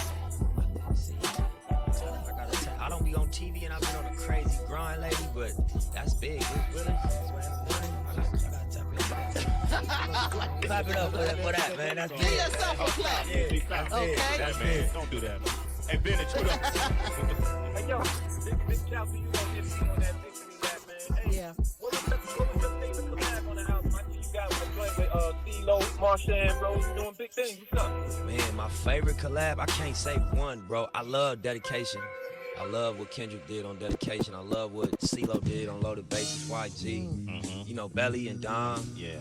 Stacey Barf, Marsha. I can't just say one, bro. They all hold a different place in my heart. Did CeeLo, the hook that he sang on Loaded Bases, who wrote that? So, I wrote my verse first. Okay. And in my first line of my verse, I said, Loaded Bases, that's the motivation. And CeeLo came after the first verse was done, and he wrote a hook around that idea of the pressure of somebody at bat with all the bases loaded, where you can strike out and blow the opportunity, or you can knock it out the park and bring home the points. You know, so when I heard what he did, I'm like, this nigga's a cold songwriter, because he just revolved around a theme that was a metaphor for just delivering while you're under pressure. You know what I mean? Okay. Yeah. And the way he sang it, crazy. Different. His pocket is different. Yeah. Dope. And crazy. Dedication. Hearing you and Kendrick together, man, it's just like where everybody wanted to see Al Pacino and Robert De Niro star in the same film. You know what I mean? Exactly. Yeah. And he delivered on that, man. That was something that I was so inspired when I heard the verse back, because I knew it was true. He talking about a combo we really had at the Fox premiere. You know what I'm saying? I know L, his homeboy that he referenced. Yeah. You know what I mean? It's just I thrive off of that type of rap that I could. It's based on life. It ain't just like no disrespect to nobody, but it's not just like phonetics and just like, you know, aesthetic. It's real words behind an experience. You know what I'm saying? So Dedication, hard work. Was that influenced by Floyd and, you know, hard work, dedication chant, or? Probably. I didn't think of him while I was saying it, but you know that shit exists subconsciously. It been so branded, most like it might have been. Because them words seem like they go together. Hard work, dedication. They seem like they cousins and whatnot. Man, you did you want to ask something? Okay. Man, you put together a beautiful project. Thank you, bro. Congratulations. Enjoying that freedom, that independence, having the opportunity to work with people you really respect and love, and you can hear it through the music. You know, you can hear it. Nipsey Hussle, one of the real ones, y'all. Make sure y'all support this project. It's out now. Look out for him on tour maybe around April. Yeah, we setting it up probably like April, May. April, May? Yeah. We'll be out there with you, man. Yeah, Thanks for believe coming it. through. Always man. love, bro. You know what Victory it lap is. out now. Go grab that. Okay. Go get it. Also, we want to thank Tech 9 for coming by, too. At Nipsey Hussle on IG, Twitter, Facebook, all the shit, man. At Nipsey Hussle on IG, Twitter, Facebook, all the shit, man. Everything Nipsey Hussle, NIPSEY HUSSLE. That's a lesson from bro from Hussle. That's a lesson from bro from Hussle. That's a lesson from bro from Hussle. He was saying retail. It's you know? easy. That's a lesson from bro from Hussle. Shout out to Legend. I wish I did have Pac on there, man. Oh, okay. You know what I'm saying? But we got some bonus tracks. Sway just pulling y'all leg about the Pac feature. You know what I mean? All right. Yeah, Okay. I wish, one day, we got some relation to the estate. So. That's a lesson from bro from Hussle. He was saying retail. You got to own the retail and you got to be able to make it special and build it out. Like he would tell us his version of the Sanrio, like the Marathon store. Like if you want to come tap in with anything that he's doing, Marathon products, clothing, the only place you can get it from is the actual brick and mortar store. Creating experience that can only be in a certain location that you control, that your brand, your company controls. Like the Marathon store. That's a lesson from bro from retail. You got to own the retail. Like the Marathon store. The only place you can get it from, like the Marathon store. Like the Marathon store. The only place you can get it from is the actual brick and mortar store. Build it out. Like he would tell us his version of retail. You got to own the retail. Marathon products, clothing. Creating experience that can only be in a certain location that you control, that your brand, your company controls, and no outside situation has any kind of influence on it is very powerful. And it builds that safe and trusted place for your audience, that they know what to expect, that they know that this truly represents the brand and the culture. Rapper Nipsey Hussle grew up in the Crenshaw neighborhood of South LA. Nipsey started in this parking lot on the corner of Slauson and Crenshaw. On the corner of Slauson and Crenshaw. We playing a long game. All my life, grinding all my life. Nipsey Hussle, welcome to Good Day LA. We recorded this album over the course of like 3 or 4 years. So under my new partnership with Atlantic Records. Rapper Nipsey Hussle grew up in the Crenshaw neighborhood of South LA. He gave Arlia Uko a tour of his community, where he's now paying it forward. All my life, grinding all my life. Sacrifice, hustle pay the price. 7 mixtapes, a chart-topping studio album, and a lot of First you get the money, then respect. Nipsey Hussle's lifelong grind is paying off. Now the 33-year-old rapper is paying it forward in Crenshaw. My career started right here. This community put me on. Nipsey started in this parking lot on the corner of Slauson and Crenshaw. He used to sell his unsigned mixtapes out of the trunk of his car. Now, you actually own half of this lot. Yeah, me and my family, Black Sam, Adam, my pops, the whole team. He also owns Marathon Clothing Store, which not only sells his label, but lets his visitors use an app to enhance their shopping experience. We playing a long game. We playing a long game. We playing a long game. We don't want the money to stop when we go. When we can't work no more, we want it to outlive us. We want it to be generational. Nipsey says businesses are only part of the change. For true change, he started with kids at 59th Street Elementary, an area plagued by violence. He hired a local artist to help spruce up this basketball court. And I see in the inside, it's got safety, respect, friendship, kindness, community, principles. Principles, to live by. And an attempt to attract entrepreneurs to the community. His latest business venture is Vector 90, a co-working space in the Crenshaw district. That's why all my life, I've been grinding all my life. So for a young boy from Crenshaw who started with nothing, I got you, big dog. Let me sign that part of the front. Nipsey Hussle has given everything, hope, opportunity, and resources for his community to grind and succeed. Have you ever seen the whole thing? But you drove to the streets because you grew up on Thanks to Leo Uko for that. Nipsey Hussle, welcome to Good Day LA. How you doing, bro? Good to have you here. So it seems like you're doing about 50,000 things at once. How do you balance it all? I got a team. It's not just me. I got a great team with me. So I get a lot of the credit. I'm in the front, but I got a ton of great people on the team with me. And speaking of collaborations, you got this new album, which is now like a major studio album for the first time with you. Yes, Some of the collaborations include Kendrick Lamar, YG, P. Diddy, Puff Daddy, I don't know what we call him these days, whatever he's going by, Puff. CeeLo Green. Yeah. What can we expect from this, and how was it like working with all these biggest stars in hip-hop? Oh, man, we recorded this album over the course of like 3 or 4 years, so it was just about visiting some of the people I respect the most in music, getting opinions. Like I went to Puff just for his opinion. He ended up getting on the record. Kendrick being one of the biggest, best artists out right now. Me and YG grew up in the music together, so it's really like family and people I'm a fan of. And being on a major album, does that major label, does that change things for you? Yeah, my whole career was indie, so this album was the first release under my new partnership with Atlantic Records and my company, All Money In. So more video support, more marketing, more radio, just a bigger platform to do what we've been doing. And I know you're working with Puma also on your clothing as well. Yeah, me and Puma have a co-brand collection we're working on, and I'm also a brand ambassador for Puma. And that was also instrumental in the playground renovation on 59th Street Elementary. Well, let's talk a little bit more about that, this concept of paying it forward. Right. What is your advice to other people out there? Because a lot of people in that community don't have a lot of material things. Right. What is your advice to them in terms of paying it forward, in terms of service, in terms of ways to give back to the people in your community? I just think it just got to be in your heart. You know, you're gonna make moves off what's in your heart. And the way I came up, I talked about it in the piece. I was supported by the community that we making our moves in now. My mixtapes, my music, my early music was purchased hand to hand by the same people in the area that might play on them courts or kids go to that school.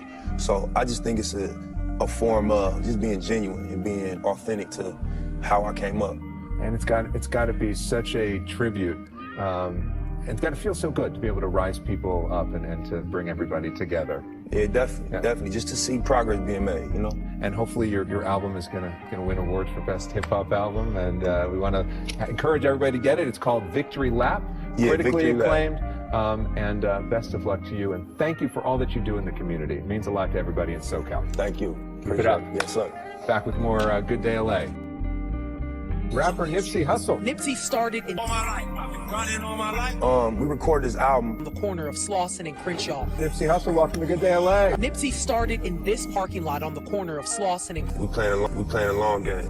We recorded this album over the course of like 3 or 4 years under my new partnership with Atlantic Records and my company, All Money In. So more video support, more marketing, more radio, just a bigger platform to do what we've been doing. I know you're working with Puma also on your clothing as well. Yeah, me and Puma have a co-brand collection we're working on, and I'm also a brand ambassador for Puma.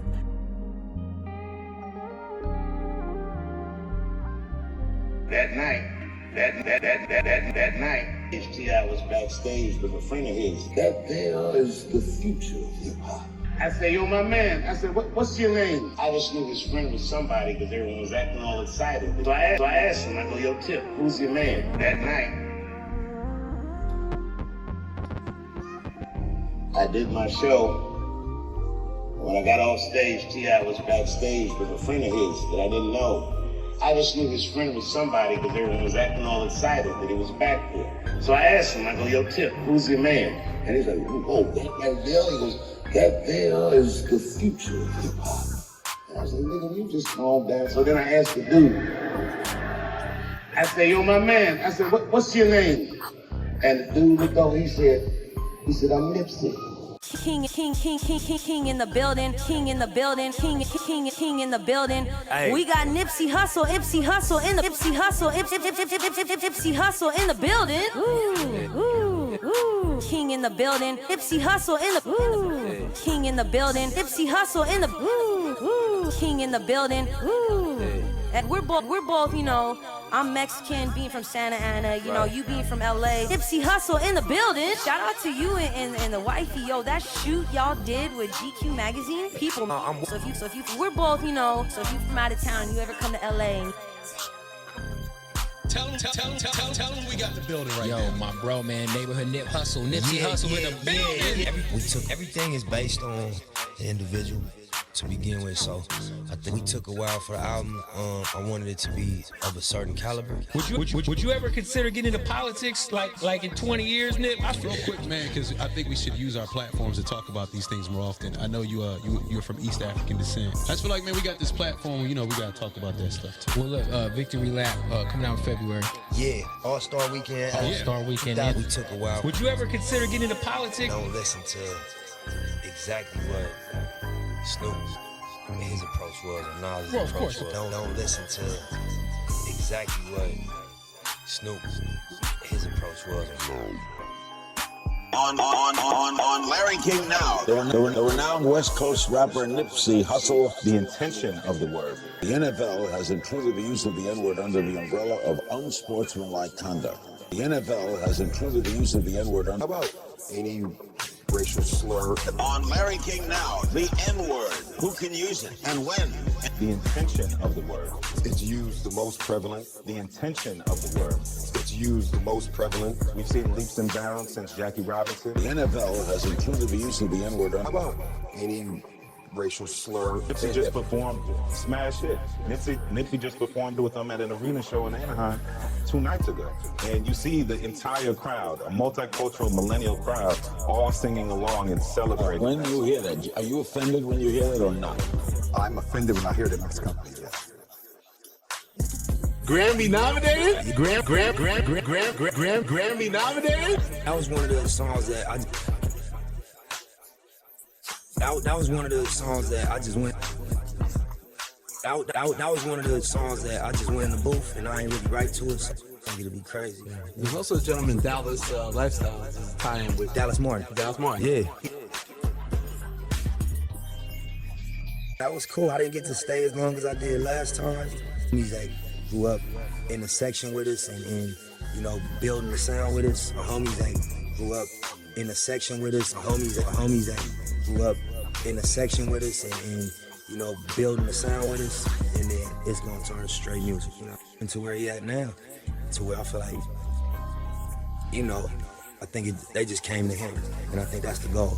You know what I mean? Because it's like, you didn't pursue it. And you ended up with it, so you don't gotta change for it. Change for it. Nipsey Hussle, Crenshaw's boy, Mr. DeWitt, Nipsey's father, had looked around, saw the environment his kids were growing up in, and knew he had to do something. In like 2003, I was stapling posters, me and my brothers. The marathon concept is about setting lofty goals. And it just stands for endurance. It stands for staying down. And it just stands for endurance. It stands for staying down. And it just stands for endurance. It stands for staying down.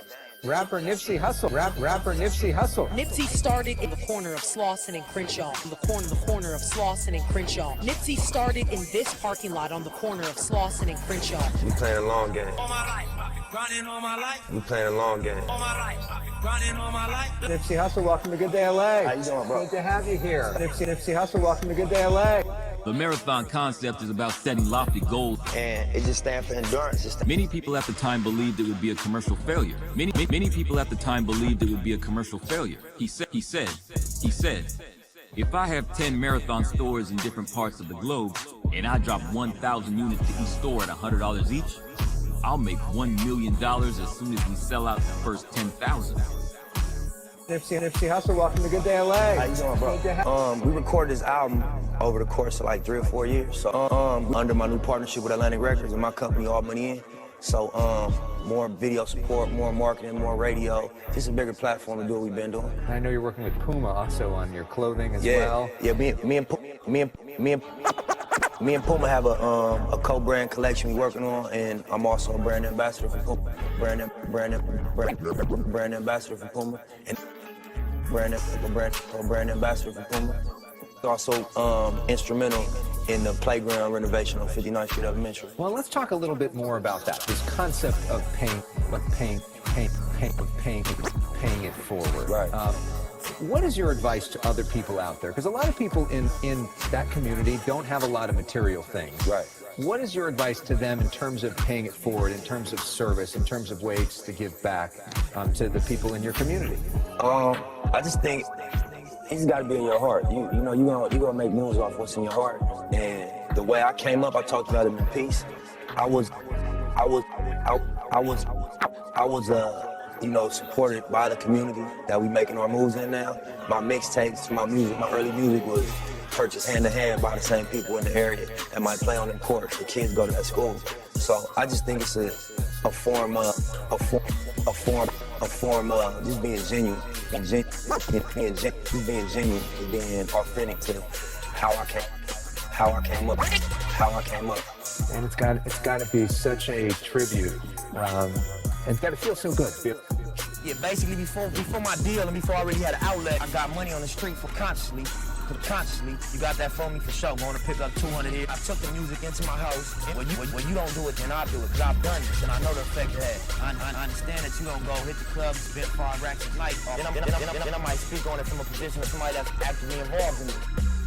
Neighborhood hip-hop. It wasn't a hard process, man. I like Sway Lee. Did you see that whole, the process? It wasn't a hard process. Neighborhood. Did you see that whole, the process? Let's say you fall off tomorrow, shit goes left. Let's not say that.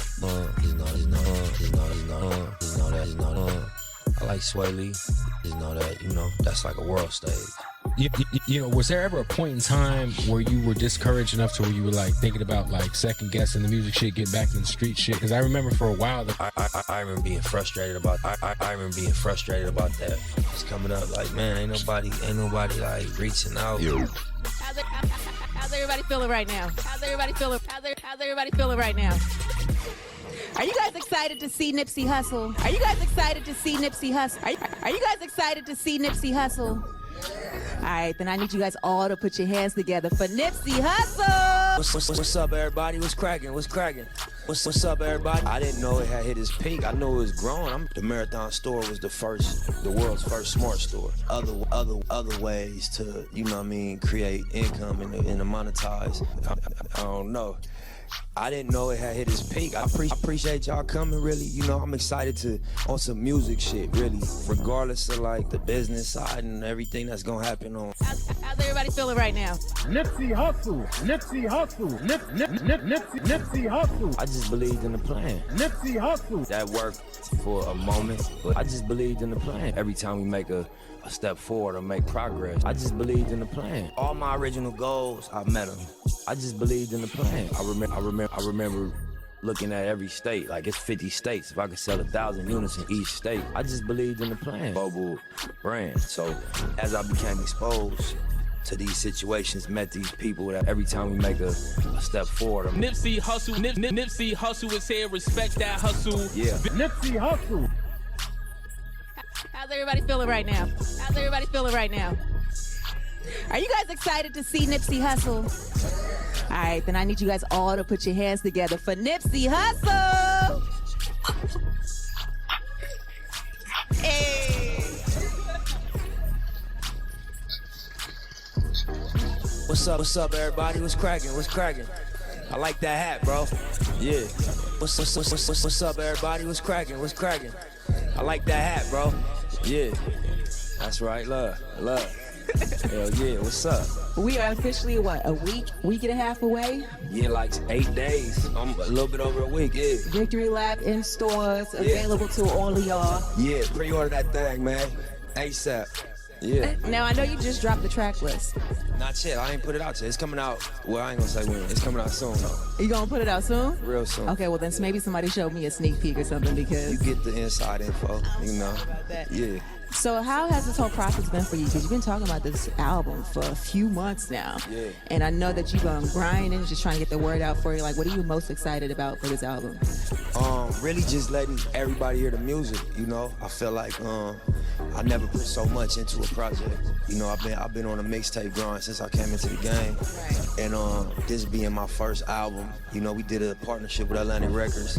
So I just wanted everything to be elevated, musically, lyrically, production, the concepts, the features. Right. And I feel like we accomplished that. So I'm just excited to, unleash the music and let everybody hear what we did. Have you been getting clap back from fans because you did the deal with Atlantic? Well, I mean, just for clarity, I'm signed to All Money In for life. I got a Suge Knight deal with my label. Okay. But my label partnered up with Atlantic Records, so we did a strategic partnership. Okay.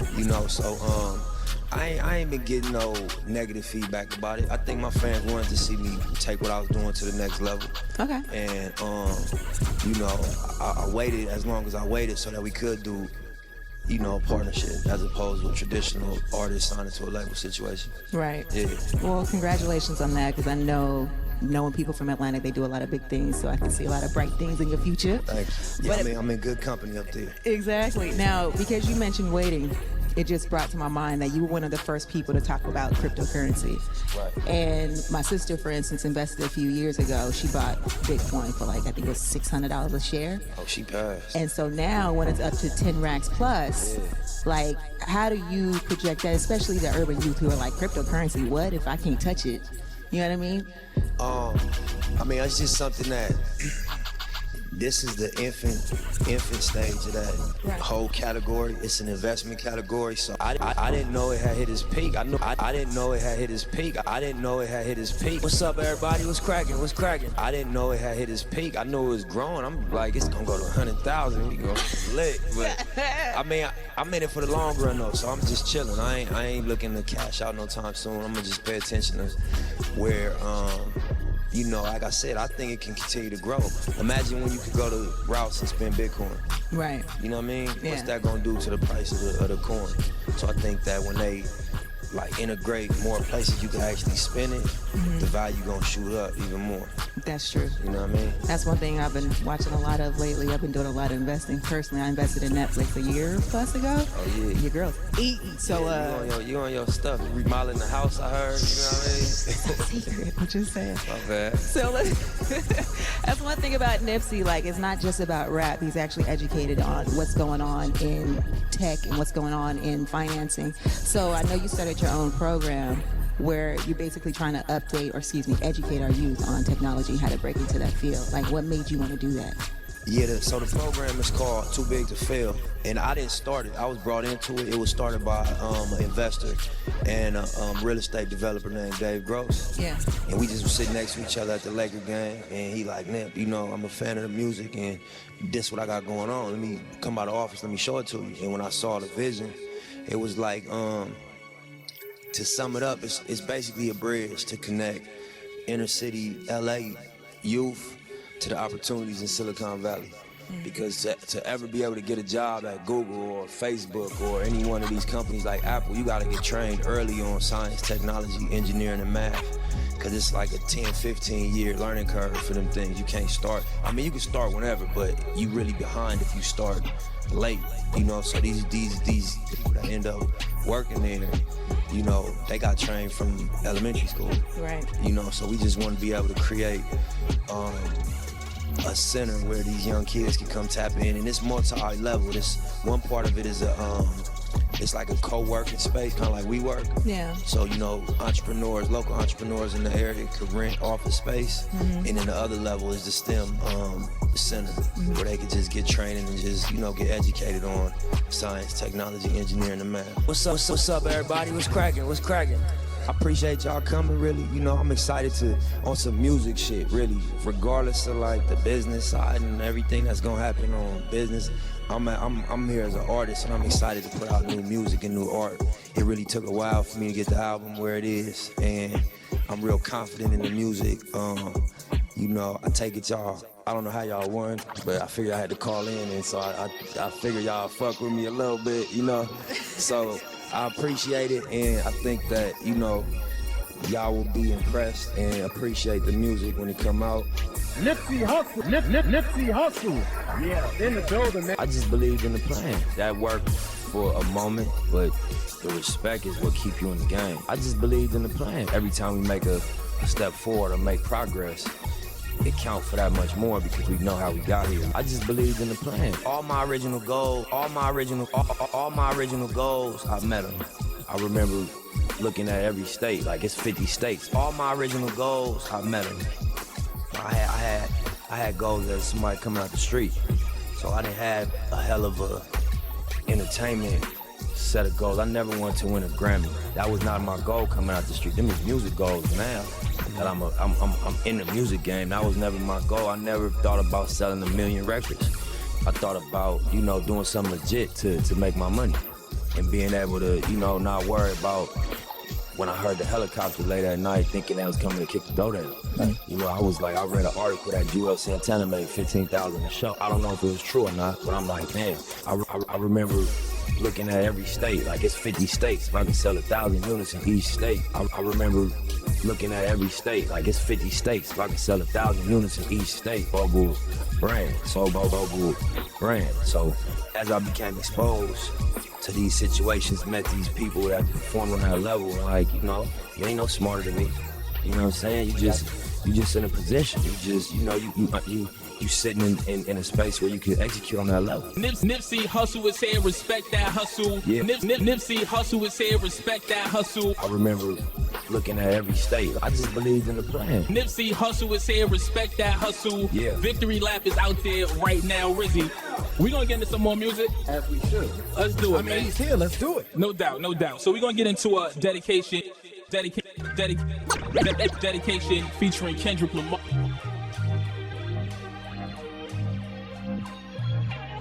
Yeah, man. Yeah, man. Konnichiwa, chickens. Yours truly, world's best host, ET, right now. You really were ahead of the game. You know what I mean? For sure. For sure. You got to be delicate. So I think a lot of that you seeing in the reaction. You got to be delicate. You really were ahead of the game. Oh, yeah? They lost their mind. One, they was like, oh, he's, you know, he fly and all this extra ish, you know what I mean, being what they are. All the focus on the album. All the focus on the album. All the focus on the album. Victory Lap, you know what I mean? Everybody that love music, that love, you know, hip hop. There's a line on your record, you say, how long till opportunity? He's preparation. There's a line on your record, you say, how long till opportunity? He's preparation, yeah. I need some real nigga reparations before I run up in your bank just for recreation and, you know, being productive. And out of frustration, I fell into the streets. When I said Tupac of my generation, Pac was highly intelligent, but never really made commercial product. It never really made commercial product. I believe that's the most effective approach to be successful. There's a lot. Yeah, man. Konnichiwa, chickens. Yours truly, world's best host, ET, right now. Definitely checking into the galaxy, man. And by my side, I'm happy to say and announce, man. First of all, round of applause to the man. Thank y'all. Love. Mr. Hussle. Love, man. I have to call him Mr. Hussle. It's a lot of hospitality in this building, man. You know what I'm saying? I'm feeling love. Yeah, man. So I got the chef out there. My old lady wanted to go grab some drinks, man, so she can have you something proper. You know what I mean? While you here, I appreciate your time. Highly appreciate it. Yeah, man. You can't get time back, man. So you gotta appreciate that kind of stuff. Yes, sir. The project though, I know what the single is. Yeah. I know what you're pushing. Yeah. But I had a partner of mine. He's a well-respected mixtape DJ in the South, right? Very well known, very well respected, very big. Yeah. He said that he considers your project the West Coast 444. Okay. And he said, but without the preachiness. Okay. That I think that maybe people felt like Jay-Z was doing. Now, I understood Jay-Z's project. I love 444. Yeah, me too. That was a great record. How do you feel about that statement? I mean, you know, I appreciate anybody giving feedback on my music and my art, you know what I mean? So I get what he was saying probably in terms of the messaging of some of the records, just like the ownership themes and, you know, kind of like Jay kind of spoke to the business. Yeah, that too. I was gonna say Jay kind of spoke to the traditions of like ignorance a little bit in our culture. Yeah. You know what I'm saying? Like whatever our traditions are, the things that actually do work against us. So I think that my take on it from being from gang culture, I kind of spoke to the traditions that are working against us. You really were ahead of the game so long ago. Right. You really were ahead of the game so long ago. Right. What was it that you saw that everyone else caught on to late? I think I was in an untraditional space just because I wasn't in a major label system. I didn't have, you know, the way businesses handle as usual, as a pressure on my releases. So you know what I mean? And you know, my goal really was, I wasn't necessarily charging 100 for the music. I was charging 100 for a limited hard copy. Right. Because again, we was in a mixtape space at that time, and everything was going digital. Everything was on iTunes, Spotify, Tidal. Right. The mixtape sites, Hot New Hip Hop, all of that piff. So we ain't really get from classic mixtapes. I think about like Cushion OJ from Wiz, or Rich Forever from Ross, or like So Far Gone from Drake. Even though they did distribute that later, you know, them classics. So you kind of want to have them. Meek Mill, Dream Chasers 1 and 2. That was all the online stuff. You know what I'm saying? Yeah. So after it's over, the online wave died down. I know that people wanted them hard copies for sure. For sure. Immediately. I was on tour. You know, you get tired, bro, doing shows and shows. Shaking hands. 12 hours on the bus every day, eating out the gas station. So, you know, I started taking the products, and then I cut dairy out of my diet completely. That was one of the things he swear by. I ain't never went vegan, like no meat, and that's something he stresses, like a plant-based diet. Yeah. But, you know, I'm taking steps toward it. You know what I'm saying? I was gun-ho at one point in time, because I always had Raina by my side, so she was always like, ET, make sure, you know what I mean? So so now I deal with Miss Manana's, because Miss Manana trained underneath him like years ago. So that's who I deal with now, and she's out of Belize and Honduras, so that's who I get my stuff out. You got to be delicate, like not to create the message of like, go get put on the gang, because Nip is speaking about his involvement. So I think a lot of that you seeing in the reaction. But then also I got a team that's cranking right now. We did a partnership with Atlantic Records. Yes. You know, before. Hi, Cannon. Yeah. What's up, Cannon? Shout out to Cannon. She in the building. Yeah, but before it was me, my brother, my god brother Adam, and my right hand man Fats. And you know, the team we built around that, and you know, we had so much of a reach, but oh yeah, they lost their mind. One, they was like, oh, he's, you know, he fly and all this extra ish, you know what I mean, being what they are. And then the second part was, of course, about your relationship stuff. So in their honor, homie, I have to ask this question to you about y'all relationship status. It's got nothing to do with me personally, but it's better to hear from the horse's mouth. A disclaimer. I'm just letting you know, bro. I got a disclaimer, bro. I don't want to look like I'm the guy that cares. Nah, it's like, all love. I have to ask, bro. Yeah, no, we solid, man. You know, this is my line for everything. Players fuck up too, man. Everything again. You know what I'm saying? But all the focus on the album, Victory Lap. All the focus on the album. All the focus on the album, Victory Lap. You know what I mean? Everybody that love music, that love, you know, hip hop, that just love just dope, great music. I think they could tap in and be, you know, inspired and entertained by the album. You know, stream it, download it, go buy it at the store, and get online and talk about it. You know what I mean? That's something that I get a return on my energy. You know, just seeing the convos and seeing what people saying. It's good to have a dissect section going on, so people can just like dissect it a little bit and put it up. Yeah, for sure. There's a line on your record. You say, "How long till opportunity?" It's preparation. There's a line on your record. You say, "How long till opportunity?" It's preparation. I mean, you know, it's so much underlying that took a toll on the music. And the value is created in content and, you know, being productive. When I said Tupac of my generation, it never really made commercial product. I believe that's the most effective approach. There's a line on your record. You say, "How long till opportunity?" It's preparation. Yeah. I need some real nigga reparations before I run up in your bank just for recreation. Yeah, it's just speaking to like the combo you have with yourself when you outside of the opportunities, but you know your actions and your mentality are success, but the reality of your situation isn't.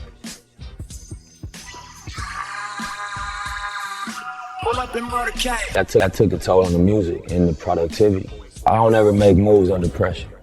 I try not to. On Crenshaw, I said, this is gonna be the first time I give my fan base a directive. I said, if you wanna reciprocate for the inspiration that I've given you over the course of these 5 mixtapes, here's how you do it, proud to pay. It's a $100 CD. Come to the pop-up shop. So you know I had won over enough people that we sold out the first 1,000 in the first day. My whole intention was just get the people talking about it. I want everybody to, be like, why is he charging 100? What make you think it's worth 100? The value is created in content. The value is created in content. So when I think of us as hip hop artists and being productive, and out of frustration, I fell into the streets. It never really, when I said Tupac of my generation, Pac was highly intelligent and, being productive. And out of frustration, I fell into the streets. When I said Tupac of my generation, Pac was highly intelligent.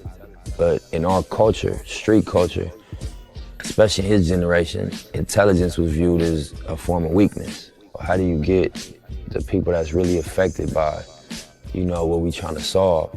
It never really made commercial product. I ain't nothing like you fucking.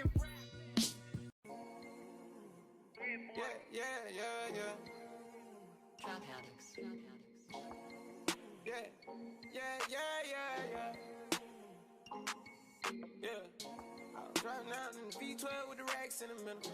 I was riding around in the V12 with the racks in the middle.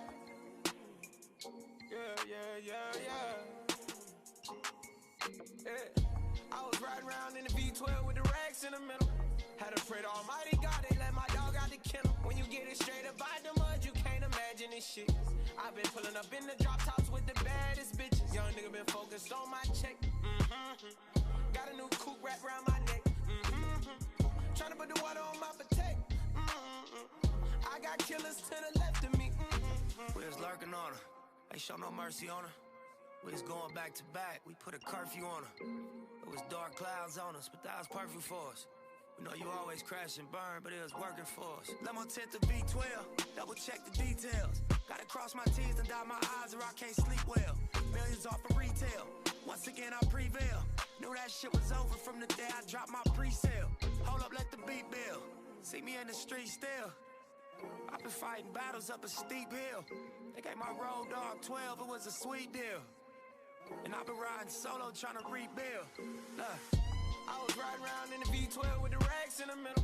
Had to pray to Almighty God, they let my dog out the kennel. When you get it straight up out the mud, you can't imagine this shit. I've been pulling up in the drop tops with the baddest bitches. Young nigga been focused on my check. Got a new coupe wrapped around my neck. Tryna put the water on my potato. I got killers to the left of me. Look, under no condition would you ever catch me slipping. Motorcaded shooters plus the Maybach chauffeur driven. If they catch me with it, don't send me off to prison. Judge ain't sympathizing, court don't show forgiveness.